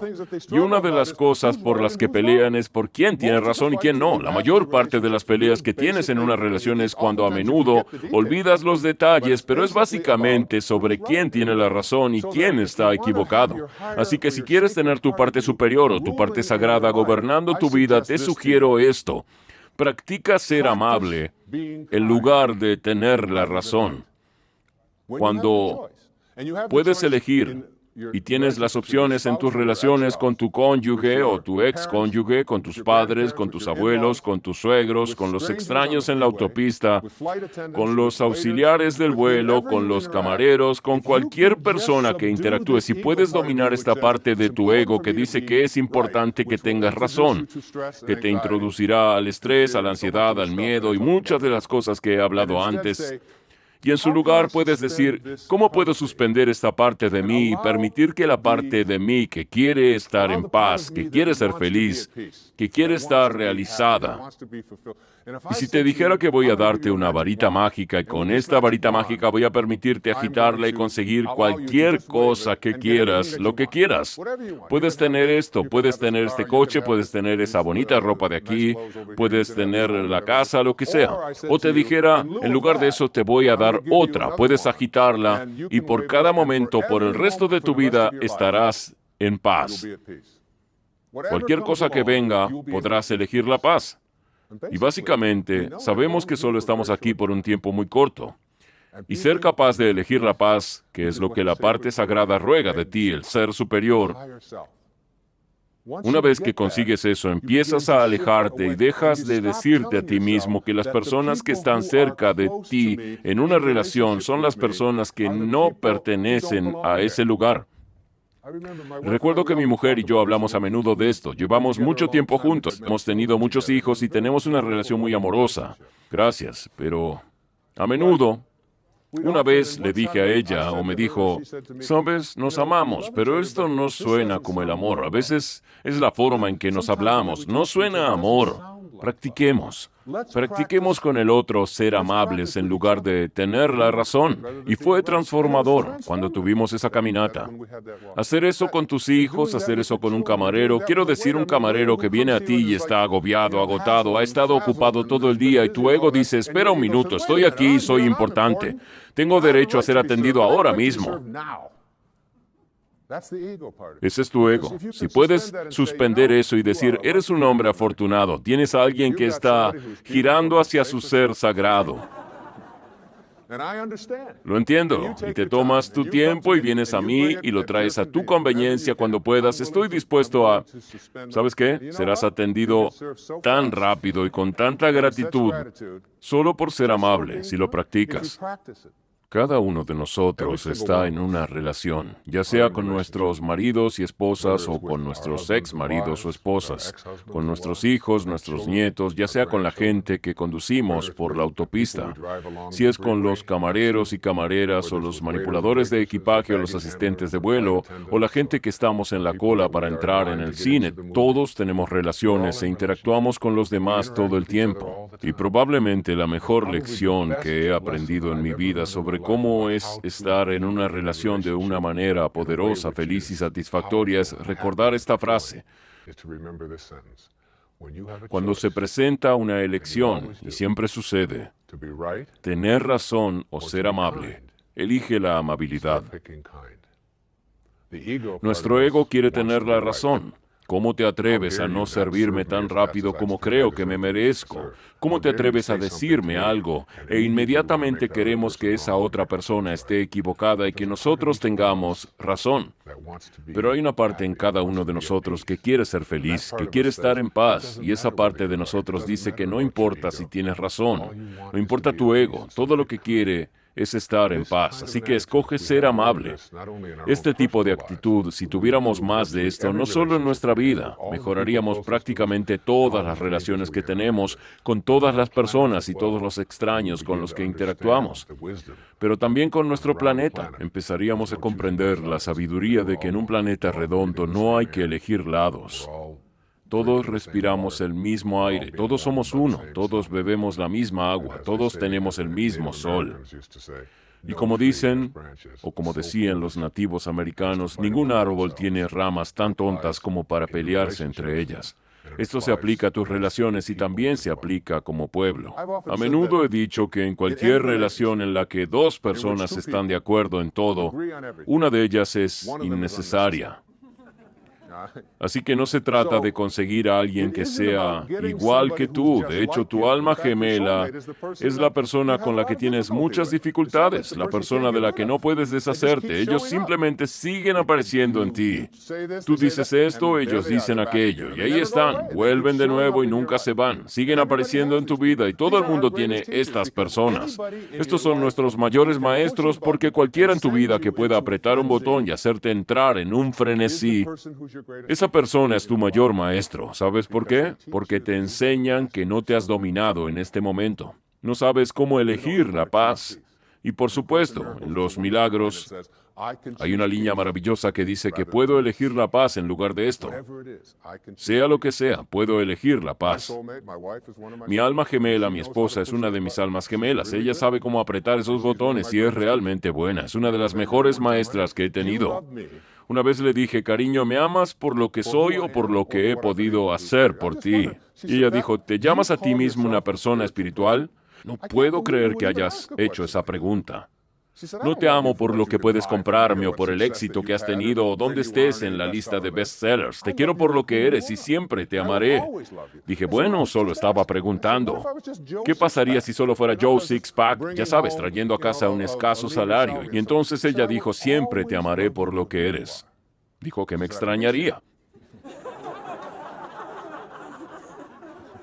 Pero que siempre me amaría. Ella sabe que tiene eso. Y todos nosotros tenemos almas gemelas. Mi hija Serena, que acaba de cumplir 13 años, mi adolescente, llegó a casa un día después de la escuela y dijo, hay un rumor en nuestra escuela. Ella supo que alguien me había visto en la televisión. Escribiste un libro sobre cómo criar a los niños. Dime que no es cierto. Le dije, cariño, puedes venir a escucharme. ¿Te gustaría venir a escucharme? La gente paga para oírme hablar. Y ella dijo, ¿por qué? Ella tiene ese derecho. Pero su alma gemela es su hermana, Summer, que tiene casi 15 años. Pero cuando Serena tenía 12 años y Summer 14, mi esposa estaba afuera trabajando en un libro suyo y yo me ocupaba de todo en casa mientras ella hacía su libro sobre un enfoque espiritual del parto y el cuidado en la infancia. Estaba muy calificada para hacer eso. Y yo estaba preparando el desayuno, estaba haciendo waffles por la mañana en la tostadora y ella prepara los waffles muy fácilmente, solo los mezcla. Summer y Serena estaban sentadas en la mesa de la cocina y escuché a Summer decirle a Serena de la nada, como a las 6:30 de la mañana, si no tuviera pies, ¿usaría zapatos? Y me di la vuelta y dije, ¿a dónde va esto? Y Serena dijo, eso es ridículo. ¿Qué quieres decir con que si no tuviera pies, usaría zapatos? Ella dijo, por supuesto que no. Summer entonces le dijo, ¿y por qué llevas ese sujetador? Todo el mundo tiene un alma gemela. Salió furiosa de la habitación. Pero no es la gente que está de acuerdo con nosotros, no es la gente que nos dice lo correcto, no es la gente que siempre nos encuentra perfectamente perfumados y demás. Hay un elemento de comprensión de que todos los que aparecen en nuestra vida tienen algo que enseñarnos. Muchas personas me han dicho que han observado en mis escritos y en mis enseñanzas a lo largo de los años que he cambiado, que he evolucionado, si se quiere. Que cuando escribí por primera vez tus zonas erróneas y tirando de tus propios hilos y libros como este, que realmente estaba hablando de algo muy diferente de lo que estoy hablando hoy, que es la espiritualidad, el conocimiento superior y la conciencia superior. Y es cierto, porque uno de los grandes maestros en mi vida fue Carl Jung, y en El hombre moderno en busca de un alma, él dijo que hay arquetipos, hay etapas por las que pasamos cuando llegamos a la edad adulta. Dijo que esas etapas funcionan así. Se comienza con el atleta, cuando se llega a la edad adulta, y lo llamó el atleta no como un desprecio a los atletas, sino como el momento de nuestra vida adulta en el que nuestro énfasis principal es nuestro cuerpo, lo que puedo hacer, lo fuerte que soy, lo rápido que puedo correr, lo bonito que es, etc. Y creemos que somos un cuerpo, si se quiere, tal vez con un alma. Dijo que la segunda etapa es lo que llamó la etapa del guerrero. Y este es el momento en nuestra vida adulta cuando nos sacamos de nuestro ser físico y sacamos este cuerpo al mundo y hacemos lo que hacen los guerreros. Intentamos conquistar, intentamos vencer, intentamos conseguir todo lo que podamos. Es la época del ego. Es la época en la que decimos, ¿cuáles son mis cuotas? ¿Qué gano yo? ¿Qué puedo conseguir? Y pasamos por esa etapa. Y creo que antes escribía para enseñar a la gente a ser mejores atletas y mejores guerreros, porque ahí es donde yo estaba en esos días, y el cambio ha sucedido para mí también. Jung dijo que el tercer arquetipo es lo que él llamó el arquetipo del estadista, o la estadista, y esto es cuando finalmente llegamos a un lugar de nuestra vida adulta, cuando dejamos de decir, ¿qué hay para mí? ¿Cuánto puedo conseguir? ¿Cuánto voy a acumular? Y empezamos a preguntarnos, ¿cómo puedo servir? ¿Cuáles son tus cuotas? Servir a los demás se convierte en algo mucho más importante que nuestros propios egos hasta que llegamos a lo que él llamó la etapa del espíritu, el arquetipo del espíritu. Cuando empezamos a reconocer que este no es nuestro hogar, lo que significan los libros sagrados cuando dice que estás en este mundo pero no eres de este mundo. Y estas 4 etapas representan también el punto en el que podemos mirarnos a nosotros mismos. ¿Cómo estoy pasando por esto? ¿Hasta qué punto me encuentro consumido por mis propias dificultades? ¿Qué hay para mí? ¿Cuánto puedo conseguir? Hacernos esa pregunta cuando empezamos a interactuar y a tratar con otras personas. Ser capaz de manifestarse, ser capaz de atraer a nuestras vidas lo que nos gustaría atraer a nuestras vidas, se reduce a una fórmula que me gustaría compartir con ustedes, y esta fórmula es la que practican todos los que conozco que son capaces de atraer cosas a sus vidas. Lo llamo los 4 realmente. ¿Bien? Para que lo que realmente quieras, lo consigas. Y estos 4 realmente representan algo. Y si miras a la gente que es buena algunas personas los llaman afortunados, algunas personas los llaman altamente espirituales, lo que sea, pero son buenos para conseguir lo que quieren. Y aquí están los cuatro realmente. La primera dice, deseo. Así que lo que realmente deseas, todo lo que te gustaría conseguir en tu vida comienza con un deseo, es un pensamiento. Ojalá pudiera conseguir ese trabajo, ojalá pudiera conseguir el ascenso, ojalá pudiera perder peso o deshacerme de esa adicción. Tienes que empezar con un deseo. El segundo realmente representa lo que deseas, lo que realmente deseas y anhelas. Y la diferencia entre lo que deseas y anhelas está en lo que yo llamo pedir. Pide y recibirás. Pide y recibirás. No son palabras vacías. Estar dispuesto a pedir. Cuando a veces me quedo atascado escribiendo y no sé muy bien a dónde ir, dejo la máquina de escribir, dejo el cuaderno amarillo en el que estoy escribiendo, voy al sofá y me pongo a meditar. Y digo, me gustaría recibir ayuda para que esto se vuelva más claro en cuanto a cómo expresarlo. Y siempre está ahí. A veces suena el teléfono y es mi esposa y dice, ¿sabes que esto está en el correo? Y entonces me lo lee y era exactamente lo que necesitaba. A veces simplemente llega. Es eso a lo que yo llamo una intuición. Cualquiera sea. El tercer realmente representa lo que pretendo. Así que ahora te alejas de lo que deseas y pides y lo enmarcas de tal manera que tienes la intención de crearlo. Tengo la intención de crear esto, sea lo que sea, ya sea una curación, ya sea perder peso, ya sea deshacerse de una adicción, ya sea crear prosperidad. Tengo la intención de crearlo. Y si te fijas en las personas que son buenas manifestando, no tienen pelos en la lengua, lo haré. Y alguien dice, bueno, ¿y si no funciona? Bueno, entonces aprenderé lo que sea cuando no funcione. Pero tengo la intención de crear esto en mi vida. Hay una intención y la intención es tan poderosa que te vuelves independiente de la buena opinión de otras personas. No lo compruebas con la tribu, no lo compruebas con lo que todos los demás dicen que deberías hacer o no. Te dices a ti mismo, tengo la intención de crearlo. Y a menudo le digo a la gente, no le digas a nadie sobre lo que quieres manifestar. No lo conviertas en una declaración. En su lugar, guárdalo para ti mismo. Y ellos dicen, ¿por qué diría eso? Porque en el momento en que lo haces, invocas al ego. Y en la física cuántica hay una línea simple que dice que las partículas mismas no son responsables de su propia creación. Otra forma es decir, como San Pablo dijo, que aquello que se ve no ha venido de aquello que aparece. La fuente de todo lo que está aquí no está aquí, está en la invisibilidad.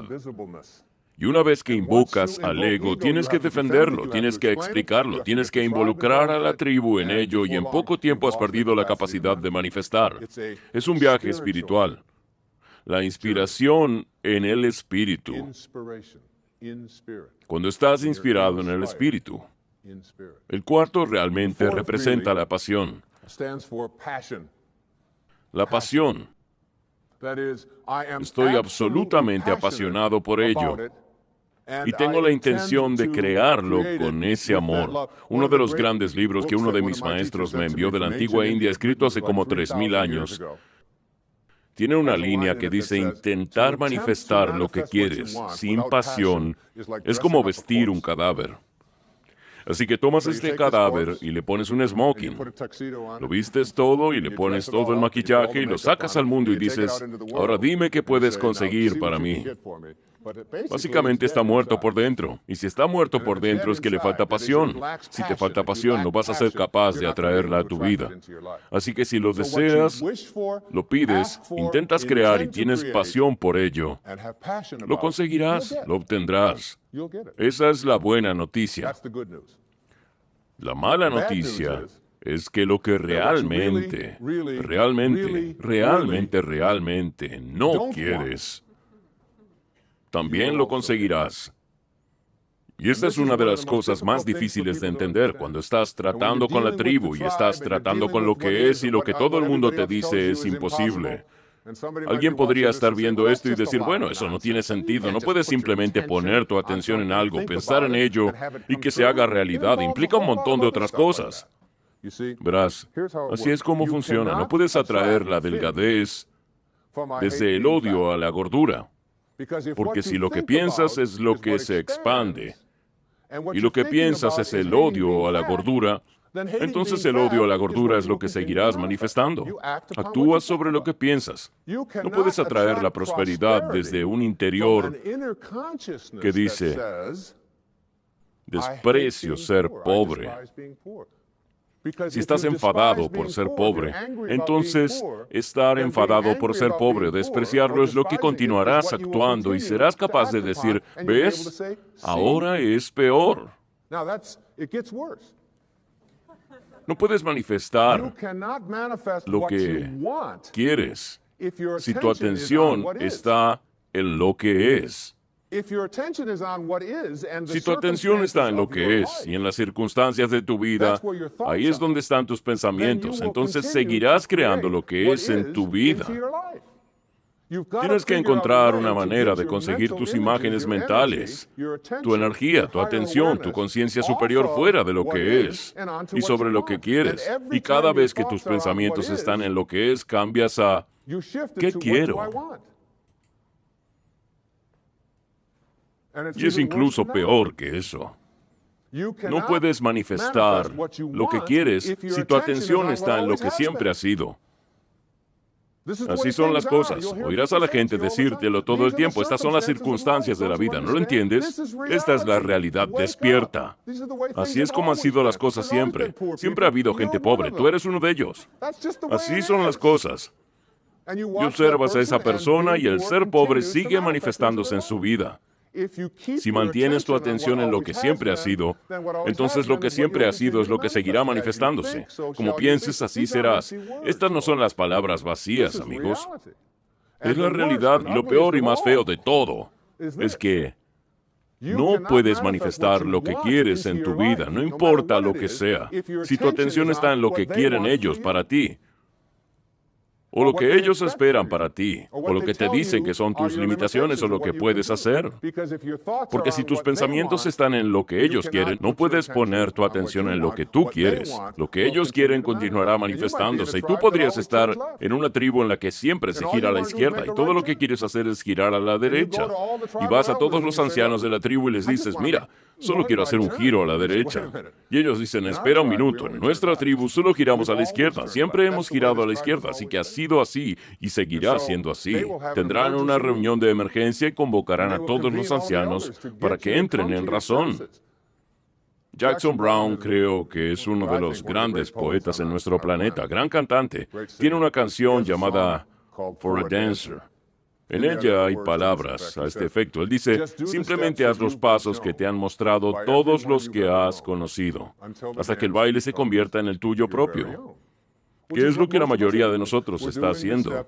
Estamos haciendo los pasos que nos han enseñado todos los que hemos conocido, y la danza se ha convertido en algo propio. Y más adelante en la canción dice algo así como, te has convertido en un bailarín, a partir de la semilla que alguien ha lanzado. Sigue adelante y arroja semillas tuyas en algún lugar, entre el momento en que llegas y el momento en que te vas a casa.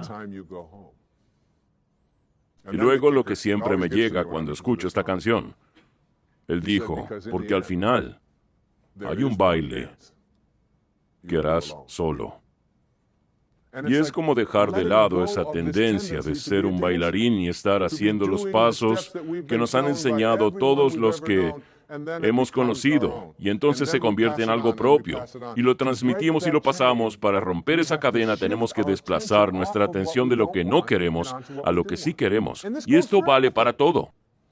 Estaba haciendo una gira de libros en Chicago. Me bajé del avión y una mujer me recogió y tenía un resfriado, como el de Snoopy. Como lo llaman mis hijos, le salía de la nariz hasta el vestido. Quiero decir, estuve en un pequeño onda con ella durante 2 días. Y le dije algo al respecto. No puedo recordar qué fue. Sé que no le gustó, pero le dije algo así como, oh, hace 20 años que no tengo un resfriado así. Y ella dijo, es justo lo que necesitaba escuchar. Es la gente como tú la que va por ahí diciéndonos a los seres humanos normales que cuando tenemos un resfriado debemos sentirnos culpables. No aprecio eso en absoluto. Dijo que los resfriados son cosas que pasan. Le dije, bueno, lo entiendo, pero no pienso así. ¿Usted cómo piensa? Bueno, Dime lo que tú piensas. Tú eres la del resfrío. Ella dijo, bueno, yo creo que los resfriados son un virus y que están en el aire y van a caer sobre nosotros de vez en cuando, y cuando lo hacen, no deberíamos sentirnos culpables ni mal por ello. Y la gente como tú escribiendo libros para hacernos sentir peor. Dije, mira, estamos en la misma página aquí. Yo creo igual que tú. Creo que los resfriados están en el aire y que son un virus y que aterrizan en nosotros. Ella dijo, bueno, ¿cómo es que no te resfrías? Le dije, bueno, porque cuando cae uno encima mío, le digo, ¿le hablan los virus? Dijo, sí, por supuesto. ¿Y qué les dices? Bueno, les digo, mira, has aterrizado en el sistema inmunológico equivocado. No voy a hablar de ti con nadie. No voy a quejarme de ti. No voy a prestarte atención. Y no vas a prosperar en este sistema inmunológico. No vas a hacer tu trabajo aquí. Pero hay una señora en Chicago que te está esperando. Ahora se ríen y piensan que eso es una tontería, pero les digo que cuando mantienes tu atención en lo que no quieres es lo que seguirá manifestándose en tu vida. Las adicciones han sido descritas como no tener nunca suficiente de lo que no quieres o lo que desprecias. Así que mantenemos nuestra atención en lo que no queremos, y lo que no queremos es lo que seguimos buscando. Y entonces lo despreciamos. Cuando ponemos nuestra atención en lo que sí queremos, cuando cambiamos a un lugar llamado amor incondicional y empezamos a verlo como algo de lo que no tengo que depender, puedes cambiar directamente de lugar. La moneda de cambio para atraer lo que queremos a nuestra vida son nuestros pensamientos. Como tú pienses, así será. Concéntrate en lo que quieres y empezarás a ver cómo cambia. Una y otra vez, la gente que sabe cómo conseguir lo que quiere, empieza a meterte en su cabeza y dices, ¿qué piensas? ¿Cómo te organizas? ¿Y sabes lo que siempre dicen? Nunca dejo a mi mente pensar en nada que no quiero. Y no importa quién esté diciendo sí, pero no puedes hacer esto, sí, pero no puedes hacer eso, nunca permito ese tipo de energía. No lo hago. Me alejo de esa energía al instante. Eso es lo que separa a los grandes maestros de la conciencia humana ordinaria. He estado hablando durante este programa sobre una conciencia y un conocimiento, un nivel de funcionamiento o de vida o de pensamiento que implica algo que yo llamo espiritualidad. No está restringido de ninguna manera religiosa. Es una inteligencia divina organizada que está en todas partes a la vez. Algunos lo llaman Dios, algunos lo llaman alma, algunos lo llaman espíritu. En los tiempos de la esclavitud, había un joven. Su nombre era John Newton. Tenía 23 años y tenía lo que se llama en japonés. Disculpen mi japonés, pero se llama Satori. Me encanta decir Satori. S-A-T-O-R-I. Significa despertar instantáneo. La idea de que puedes crear algo en tu vida ahora. Entonces, tienen un proverbio que dice que cuando el estudiante esté listo, los maestros aparecerán, así que es solo estar listo. Y así no tienes que pasar por este largo proceso para llegar a la iluminación, donde la obtienes 5 minutos antes de morir. En cambio, puedes tenerla cuando estés listo. Los nativos americanos tienen una palabra llamada natohi, y significa gran visión, como no veo, no veo, no veo, no veo, y ahí está, lo veo. Y es como un sueño. Cuando tienes que despertar, esta luz se apaga y simplemente lo sabes. Es la intuición, si quieres. La intuición ha sido descrita como si la oración eres tú hablando con Dios, entonces la intuición es Dios hablando contigo. Es como escuchar esa voz y lo sabes. Y John Newton, este capitán de mar de 23 años, tenía un barco lleno de carga humana que traía desde la costa oeste de África al Nuevo Mundo como esclavos. Y tuvo esta satora, este despertar. Y en este despertar se dio cuenta de que lo que estaba haciendo era horrible e indefenso, en términos de su propio sentido de la moral. Y escribió en un sobre la letra de una canción que llamó Gracia Increíble. Una vez estuve perdido y ahora me encuentro. Y fue la gracia lo que le enseñó a sentir a mi corazón. Fue la gracia que me trajo a casa. Se alejó de su mundo material y de su ser guerrero para ser un ser espiritual en un instante, algo disponible para cada uno de nosotros. Hay cosas que han aparecido en mi vida, principios para que yo escriba, cosas para que yo les diga y comparta con ustedes que realmente me han sorprendido. Siempre he vivido según el principio de Tilopa, el maestro sufi del siglo X, que decía, ten una mente abierta a todo y apegada a nada. Apegada a nada. Mi mujer y yo siempre tuvimos esta actitud al educar a nuestros hijos, de mantener una mente abierta y cualquier cosa que rechaces, saca tu ego de eso y ábrete a las palabras de Jesús en el Nuevo Testamento cuando dijo, con Dios todo es posible. Siempre pregunto a mi audiencia, ¿qué deja eso afuera? ¿Qué es lo que deja afuera? Todo es posible. Y la respuesta es nada. En el libro que escribí para la película El Cambio, también llamado El Cambio, tiene 4 capítulos. De la ambición al significado. Alejando nuestras vidas de nuestros egos y llevándolas a un lugar de significado. Lo que Serino estaba aquí arriba hablando es sentir que estás haciendo una diferencia en el mundo. Hacia el final de ese libro cité a un hombre llamado Joel Goldsmith, que escribió El Camino Infinito y paréntesis en la eternidad. Teníamos amigos en Maui, una amiga en Maui llamada Alexandra, que a sus 90 años salía a navegar en kayak todos los días y fue pareja de Joel Goldsmith en la década del 50 cuando vivían en Hawái.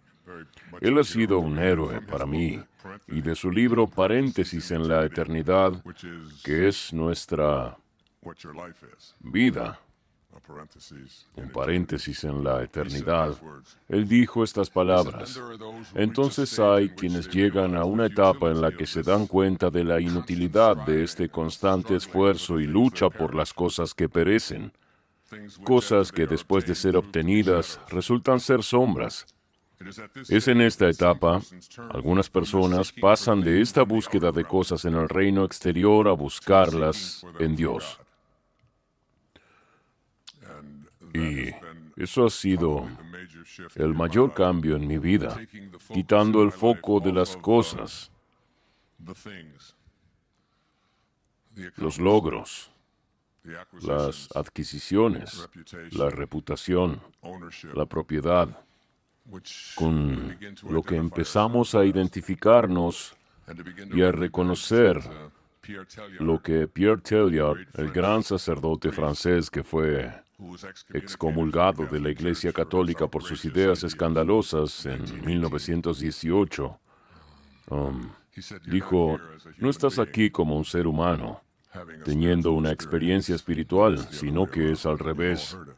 Y todos lo han escuchado, que todos somos seres espirituales infinitos, teniendo una experiencia humana temporal y comenzando a vivir nuestra vida desde este lugar espiritual, un lugar de espíritu, donde nos reconocemos y nos identificamos no en base a lo que dice el ego, que es en base a lo que tenemos y lo que logramos, lo que poseemos, y lo que otros piensan de nosotros, no en base a nuestra creencia en nuestra separación de los demás, y lo que es más grave, no en base a nuestra creencia de nuestra separación de Dios. Un cambio, si quieres, hacia la conciencia de nuestra propia divinidad, y desde ese lugar, lo que es posible para todos nosotros. Así que voy a recitar un poema de un gran poeta. Su nombre era Samuel Taylor Coleridge. Escribió un poema llamado La rima del viejo marinero. También escribió uno que no era tan conocido. Lo puse en un libro mío hace años llamado Magia Real. Lo empecé con él. Y me gustaría que, mientras doy estas palabras, me gustaría que pienses en lo que el poeta está pidiendo. Y si crees o no en tu corazón, o sabes en tu corazón que lo que el poeta está diciendo es posible para ti.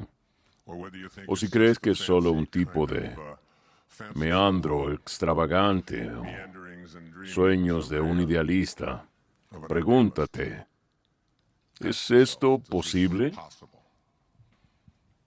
Dijo, ¿qué pasaría si durmieras?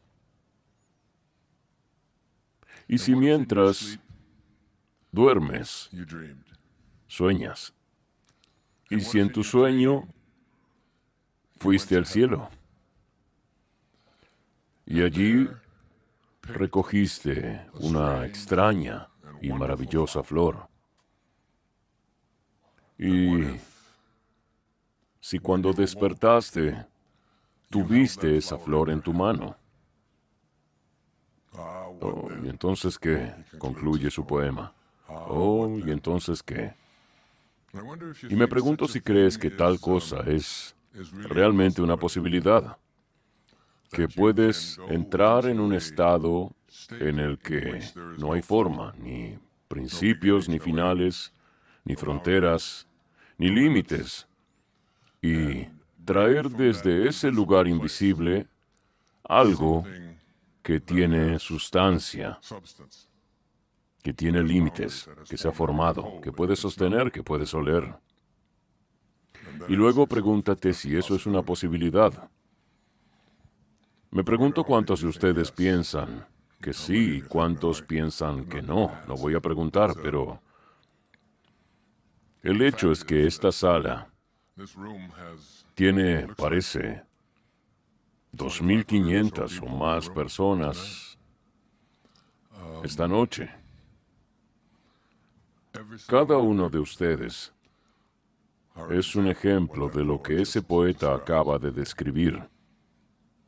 Cada uno de ustedes vino de un lugar sin forma y ahora tienen forma. Todos ustedes.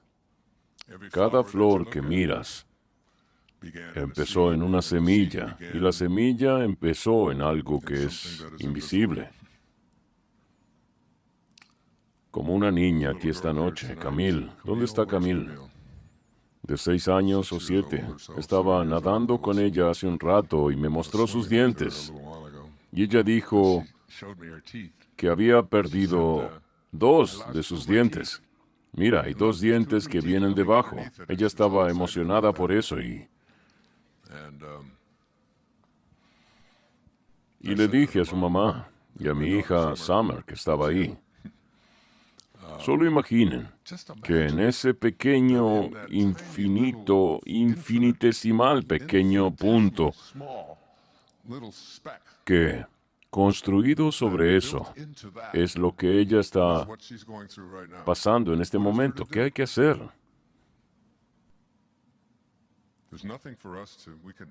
No hay nada que podamos. No podemos hacer un cambio en esa pequeña mota invisible.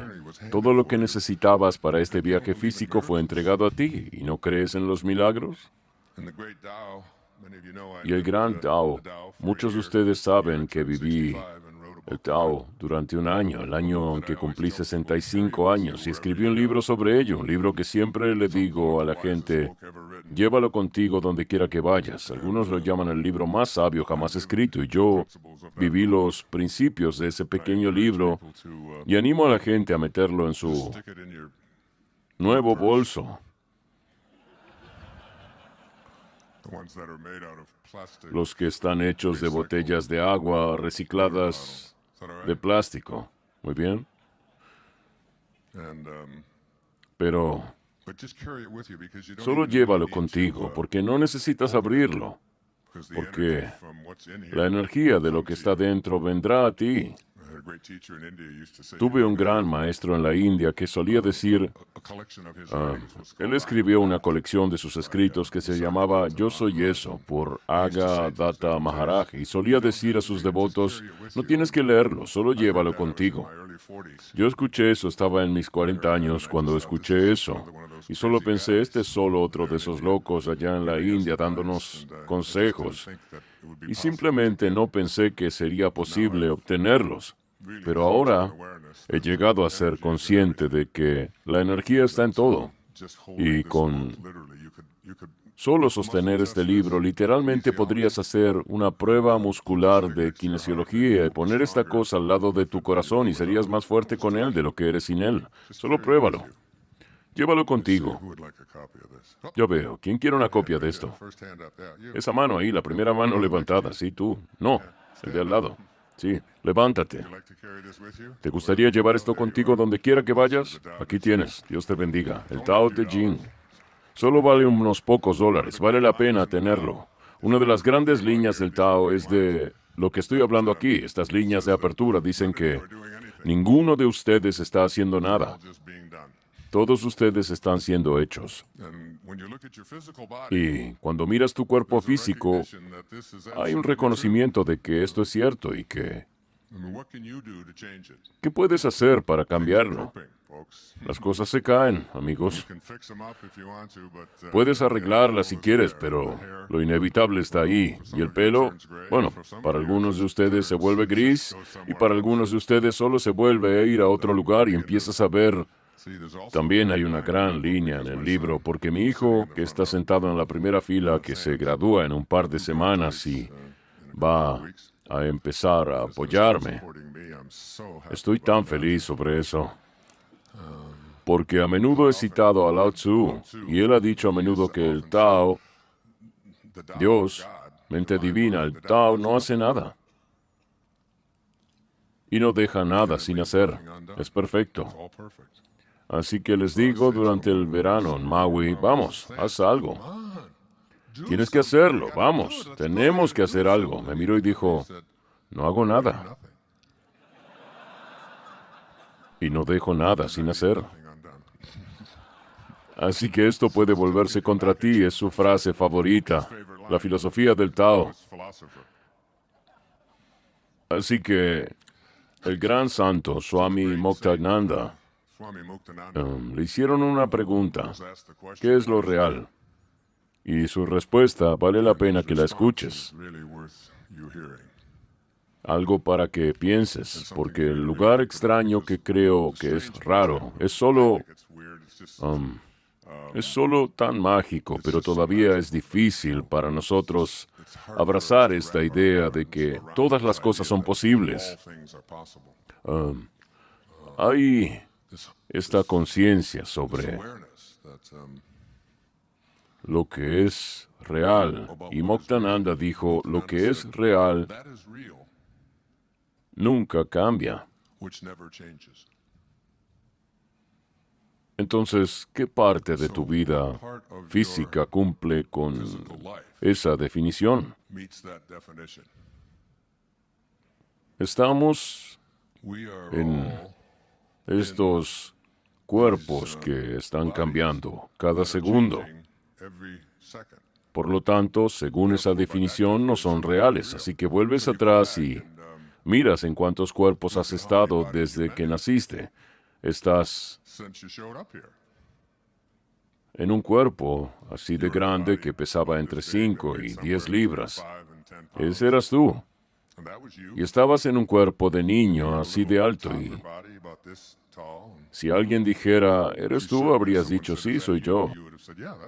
Y luego estabas en un cuerpo de 13 años, 12 años, que es uno de estos, tengo 6 hijas, y tienen esa postura, ya sabes. Son alrededor de 13 años y son como, van hacia arriba y abajo, ponen los ojos en blanco y te miran como si tuvieras que buscarte una vida en algún sitio. Estás en esos cuerpos de adolescente, y pensabas que eras real. Entonces, cuando obtienes grandes aprendizajes, una de mis hijas, Serena, me dijo una vez cuando levanté la voz y le pedí que se diera prisa. Vamos. Ella me miró y me preguntó, ¿qué pensaría toda esa gente del señor positivo si pudieran verlo aquí esta mañana? Se volvió hacia su hermana y le dijo, ¿comprarías un libro a alguien que le grita a su hija de 11 años? Escabullirse en la habitación y tratar de... La mejor frase que jamás he escuchado de alguno de mis hijos, y lo sigo con un anotador para que me dé material, fue para mi hija Summer, cuando tenía 13 años y su hermana tenía 11. En la mesa del desayuno y de la nada, a eso de las 6:30 de la mañana, Summer miró a Serena y dijo, bueno, si no tuvieras pies, ¿llevarías zapatos? Serena en ese momento, y no ha cambiado, apenas soportaba que le hablaran a las 6 de la mañana y dijo, es lo más ridículo que te he oído decir, ni siquiera me hablas. ¿Por qué? No me hables, cierra la boca. ¿Por qué me hablas? Eso es tan estúpido. Si no tuviera pies, si usaría zapatos, claro que no. Y Summer dijo, no te enfades conmigo. Solo me pregunto por qué llevas ese sujetador. Eso es. Entonces, estabas en uno de esos cuerpos.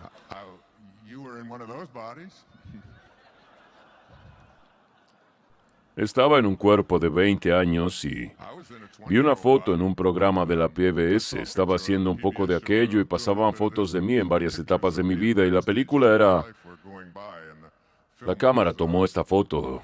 Se detuvo en una foto de cuando tenía unos 20 años y tengo 70. Eso fue hace 51 años. Y no queda ni una célula de ese cuerpo en este planeta. Realmente pensé que era real. Y cuando estabas en tu cuerpo de 20 años pensabas que era real, ¿no? Quiero decir, es como si miraras y... Por supuesto que es real. Y ahora miras hacia atrás y dices que si era real, ¿dónde está? ¿A dónde se fue?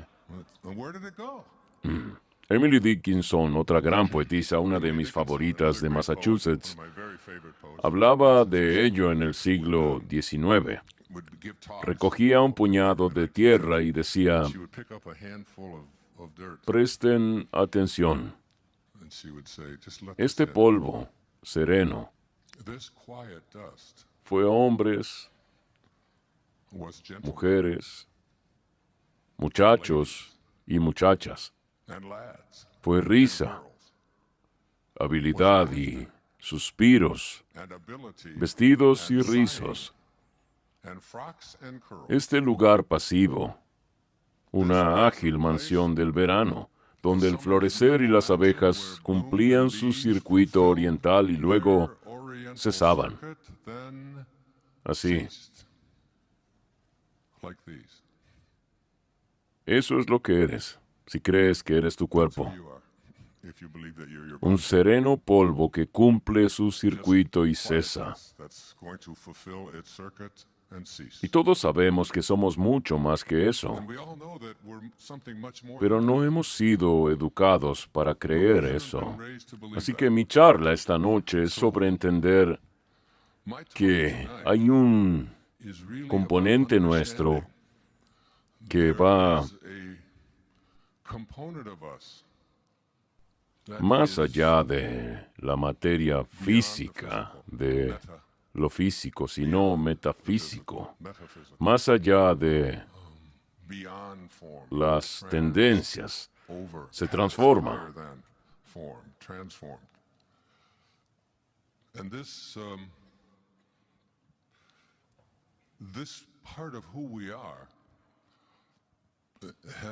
Y esta parte de lo que somos tiene infinitas posibilidades y puede hacer cualquier cosa, puede sanar cualquier cosa, puede manifestar cualquier cosa, puede atraer a nuestras vidas a las personas adecuadas y obtener una sensación después de un tiempo que esta invisibilidad, que es lo que somos, es como usted comienza a elevar su conciencia y a pasar a un nivel superior. Es la esencia. Es que todos fuimos concebidos y nacidos en un mundo, en una cultura en la que fuimos criados para ser ordinarios. Y lo ordinario no es tan malo. No estoy aquí para menospreciar lo ordinario, el pertenecer y todas las cosas que lo ordinario comprende. Simplemente no es lo que quiero para mí. Y el micrófono es mío esta noche. Entonces, ser ordinario realmente significa pertenecer, significa llevarse bien, significa convertirse en un buen ciudadano, significa llenar los formularios, significa pagar tus impuestos, significa tener hijos, mantenerlos y cuidarlos, ir a trabajar, ir a la escuela, sacar buenas notas, graduarse, tu familia y hacer todo esto. Todas estas cosas ordinarias y llegar a las etapas posteriores de tu vida en las que te conviertes en abuelo y vives tu vida a través de tus nietos y luego mueres. Y esto no es un enjuiciamiento, es para mí como si pongo mis manos aquí sobre mi cintura, estoy hablando de la conciencia ordinaria. Y donde me gustaría llevarte esta noche, donde he sido llevado en mi vida, particularmente en el último año y particularmente en la última década, es a un lugar que yo llamo conciencia extraordinaria. La conciencia extraordinaria abarca todo lo ordinario. Así que estás escuchando a un hombre ordinario, relleno los formularios o hago que alguien lo haga por mí, más bien. Pago mis impuestos y he mantenido a todos mis hijos. Y cuando fui a la escuela y vi que ellos iban a la escuela, estaba allí para ellos tanto como podía. Todas las cosas que diríamos que son ordinarias, pero las extraordinarias no terminan aquí. Aquí es donde se detiene para muchas personas y van por su vida con esto. ¿Recuerdas la canción de Barbra Streisand? ¿Es todo lo que hay? Existe la sensación de que hay más. Hay una llamada, hay algo en mí que trasciende lo físico, que trasciende lo ordinario. Y esto es algo que quiere llevarnos a este nivel extraordinario, más allá del ego. Todo lo que he hablado aquí es el ego, es el esfuerzo, es una identificación y una creencia en mi identidad como ser físico y creer en lo que mi ser físico me dice que es mi realidad. Evaluarlo sobre la base de lo que puedo ver, tocar, sentir y oler y oír, de modo que son mis sentidos. Mi yo sensorial está aquí. Pero esto, aquí arriba, entre lo ordinario y lo extraordinario, donde cualquiera puede ir en cualquier momento, aquí estamos con E. Cummings, otro poeta favorito.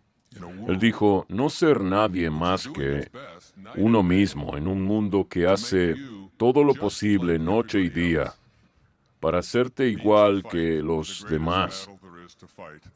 significa librar la mayor batalla que hay que librar y nunca dejar de luchar. Así es como los poetas piensan, que se trata de ir más allá de la media. Se trata de ir más allá de lo ordinario. Se trata de reconocer tu propia divinidad. Se trata de entender que hay algo dentro de ti que te llama. Es tu espíritu. Es tu alma. Tu espíritu está aquí, en la distancia entre aquí y aquí. Y tu alma quiere algo muy, muy, muy diferente a tu cuerpo físico, a lo que el ego quiere. En realidad, no le interesa encajar. No le importa si tienes razón, no le importa si le gustas a la gente, no le importa si eres un buen ciudadano o no. Escribí estas palabras la otra noche. Permítanme compartirlas con ustedes. Dice que dije, el ideal, porque voy a escribir sobre esto, el ideal del alma, lo que pide, no es ni el conocimiento, ni la luz, ni la felicidad. El ideal del alma es el espacio. El ideal del alma es la inmensidad. Lo que necesita es ser libre, expandirse, alcanzar, abrazar el infinito. El ideal del alma es el infinito. Es miserable cuando está circunscrita y restringida. El alma no es finita. ¿Qué es finito? Significa que tiene un principio y tiene un final, ¿no? Entonces, es eso, lo que termina aquí y es finito. Lo contrario de finito es infinito. Y lo que es infinito, lo que significa cuando algo es infinito, significa que siempre se está expandiendo, ¿verdad? No se detiene en ningún lugar, siempre está creciendo. Es como el universo, es infinito. ¿Qué crees que hay al final del universo? Intenta imaginar un universo finito y se nos ocurre lo que estaría al final del mismo. Y lo que pensamos que está al final del mismo es que hay una pared. Si hay una pared al final del universo, el poeta preguntaría, ¿qué hay del otro lado? ¿Y dónde termina eso? Así que hay que ponerse en contacto con esta parte infinita de nosotros mismos. Es la parte de nosotros que dice, había una canción que era popular cuando mi madre era una mujer joven, se llamaba No me encierres. Pues dale a Milán mucha tierra y los cielos estrellados de arriba. No me encierres. ¿Recuerdan esa canción? Todos los viejos cantando. Y mi hija mirando, ¿qué van a hacer ahora? Me van a avergonzar. No queremos estar cercados. Antes de tener hijos, tenía 8 teorías sobre cómo criar niños. Incluso escribí sobre ellas. Ahora tenemos 8 hijos y no tengo teorías. Pero lo único que sé sobre criar hijos es que a nadie le gusta que le digan lo que tiene que hacer. ¿Verdad, Sage? Estaba contando la historia sobre ti, cariño, en el Día de la Madre. Un año en un restaurante donde estábamos todos, mi madre y mi padre, estábamos todos. Y Sage, que es en muchas maneras como yo, lo que yo llamo... Cuento la historia en todas las charlas, también podría hoy, el elefante escurridizo.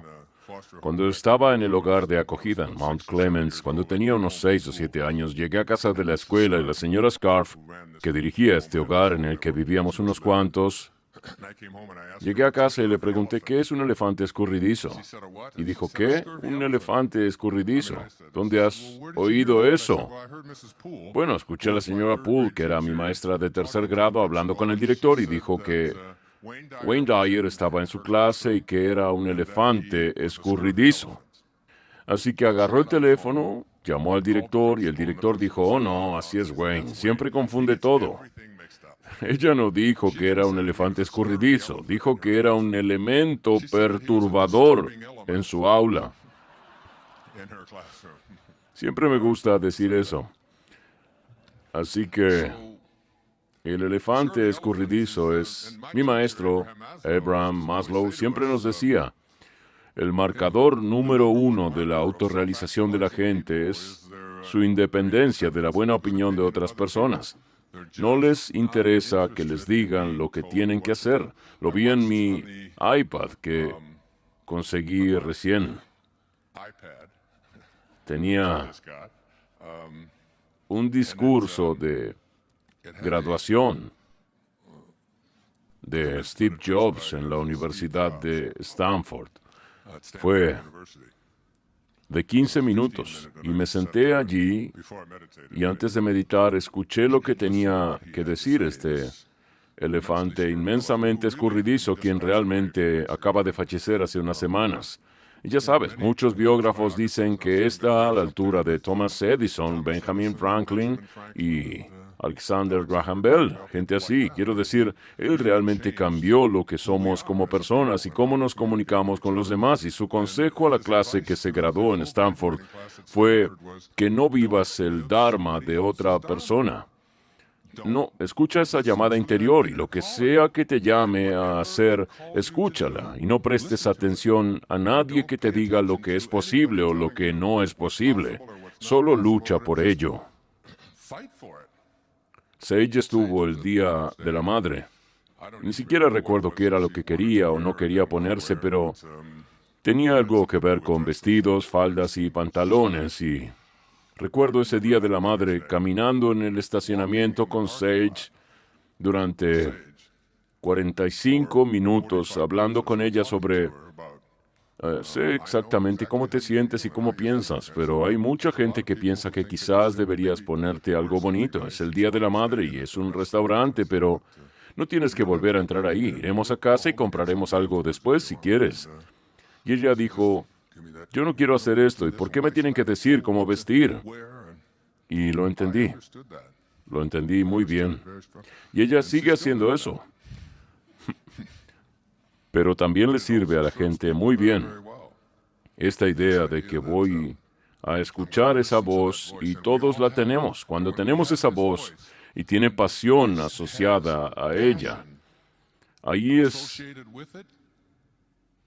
Cuando sientes una fuerte pasión hacia lo que quieres llegar a ser, lo que quieres crear, el tipo de persona que pretendes ser, cuando tienes eso dentro de ti, da igual que los demás lo entiendan o lo lleven bien. Ni siquiera intentas hablar con nadie sobre ello, simplemente lo escuchas y te conviertes en un elemento perturbador, te conviertes en un elefante escurridizo en el mundo y... Esa es la única manera de sentirte realizado. No lo conseguirás perteneciendo, así que para hacerlo, tienes que escuchar a tu alma. Y tu alma es esa invisibilidad, y tu alma no es finita. Por lo tanto, todo hasta aquí es finito. Todo lo que he dicho, rellenar los formularios, encajar, ser un buen ciudadano, hacer todas las cosas correctas, todas estas cosas que aplaudo, que están bien, pero solo te llevan... acabas viviendo una vida a medias.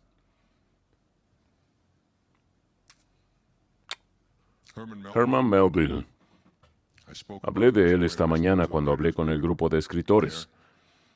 Su escritura era tan profunda y tan hermosa, y él tenía esta línea de Moby Dick, que en realidad no es la historia de un hombre que persigue a una ballena, es la historia de una persona que tiene una obsesión, y esa ballena es un símbolo de que debo lograrlo. Leí un libro muy bueno este verano, cada uno de mis hijos lo leyó y se llama Unbroken, por Lauren Hillenbrand. Y recomiendo que lo lean, y donde sea que esto se vea, consigan un ejemplar. Es la historia de Luis Semperini, que sobrevivió en una balsa a través del océano y fue llevado a un campo de prisioneros de guerra japonés y así sucesivamente, y sobrevivió contra todo pronóstico. Y al final fue capaz de volver y perdonar. Es una poderosa y hermosa experiencia espiritual. Ahab estaba persiguiendo su propia voz interior, que simplemente no podía ser acallada. Y así es como hablaba Melville. Porque yo vivo en una isla en medio del Pacífico, Maui, donde los invito a venir en enero a escuchar a las ballenas, a ir a un avistamiento de ballenas conmigo, y si les gusta lo que digo esta noche, hacemos 2 o 3 días sobre esto en enero. Aquí está Melville. Él dijo para nosotros esto: un océano espantoso rodea la verde tierra, así que en el alma del hombre yace un Tahiti insular, lleno de paz y alegría, pero englobado por todos los horrores de la vida medio vivida. La vida medio vivida es la que te lleva a lo ordinario, la de rellenar formularios y luego dejar de hacerlo. La vida de autorrealización comienza en lo ordinario y escucha su alma, que no encuentra, pero sabe que está ahí. Y hay algunos que dudan de que esté ahí. Tenía un amigo que es neurocirujano en Maui. Decía: hablas mucho de todo esto. He hurgado en muchos cerebros humanos y nunca he visto un alma o algo parecido a un alma. Y le pregunté y dije: Chuck, mientras estás ahí hurgando, ¿has visto alguna vez un pensamiento? Bueno, no, por supuesto que no. ¿Crees que hay pensamientos? ¿Que tal cosa como un pensamiento existe? No se puede ver, no se puede tocar. El hecho es que prácticamente todo lo que existe es metafísico, más allá de lo físico. Es muy limitado nuestro mundo físico y ni siquiera es real según los estándares de Muktananda, porque está en constante cambio. El cuerpo con el que entraste a esta habitación será otro. Saldrás en un cuerpo diferente.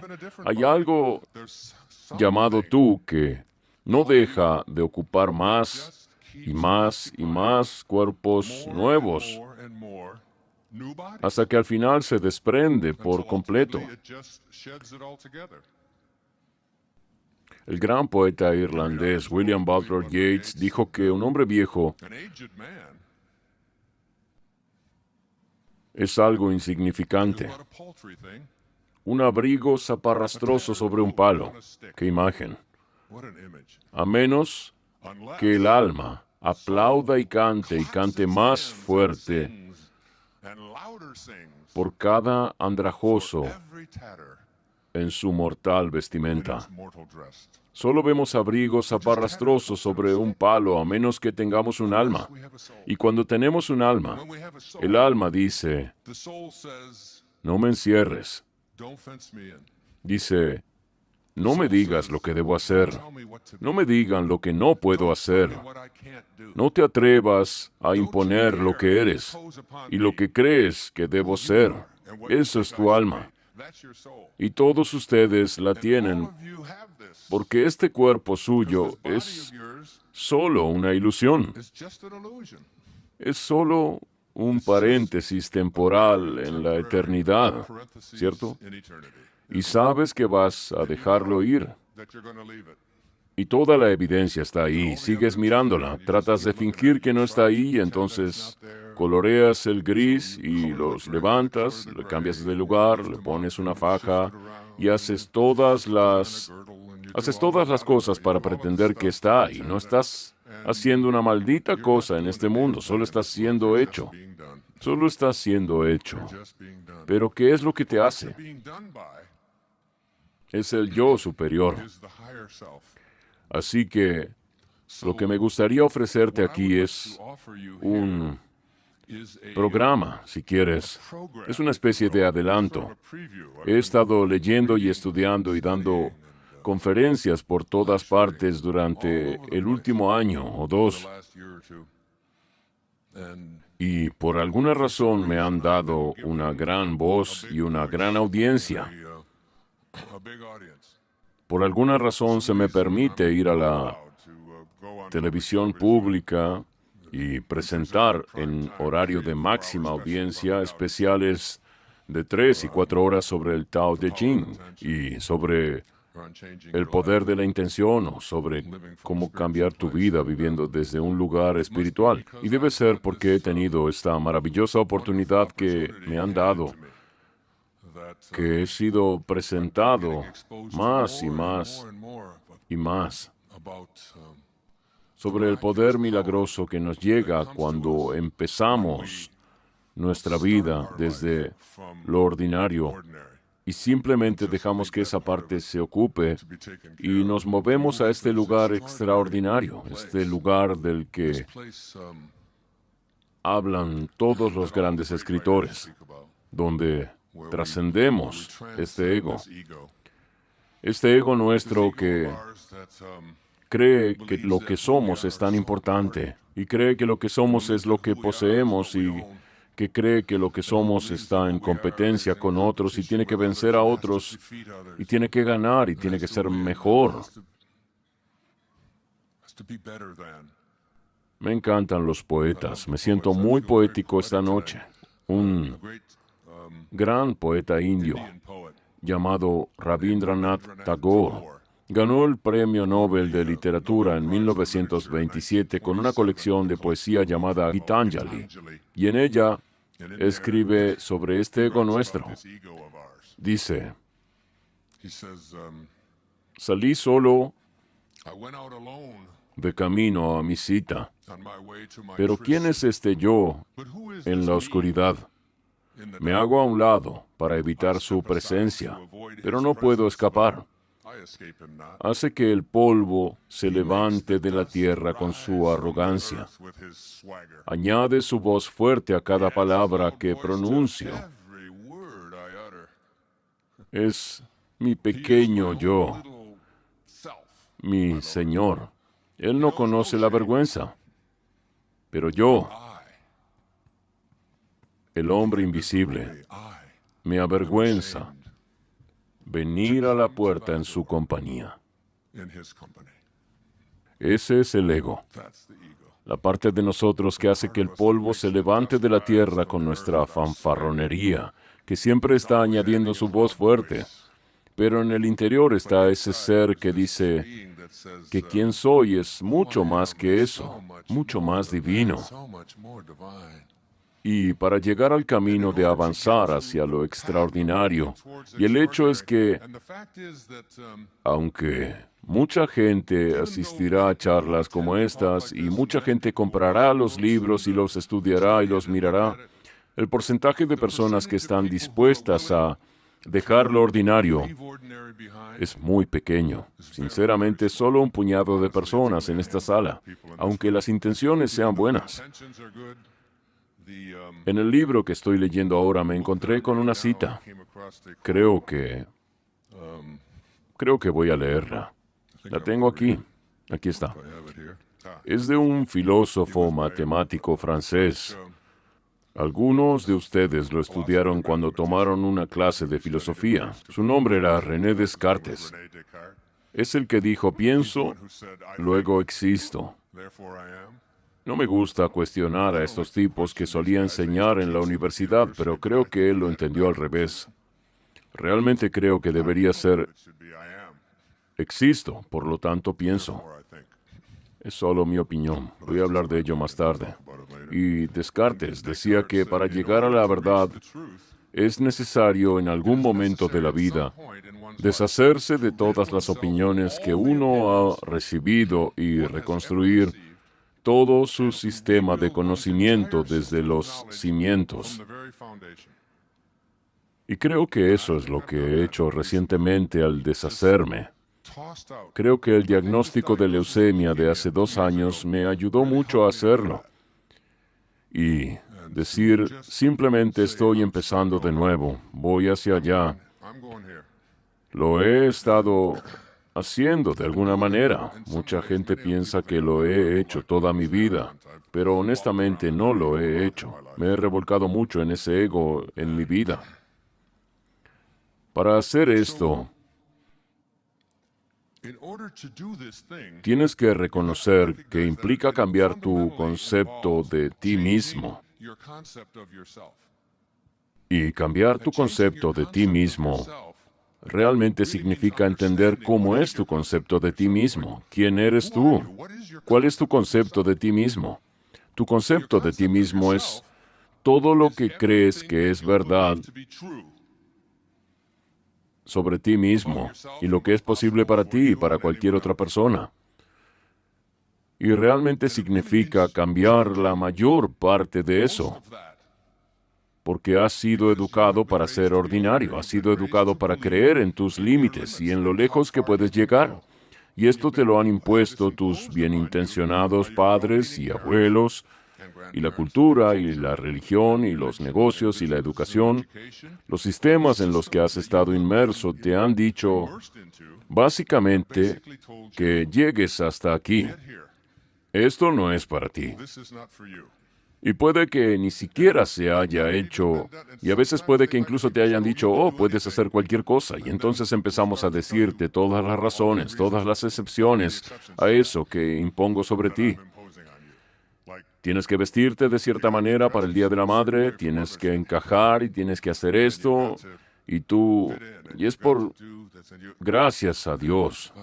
Es como el alma no tiene fin. Es infinita, lo que significa que quieres seguir expandiéndose, quieres seguir creciendo.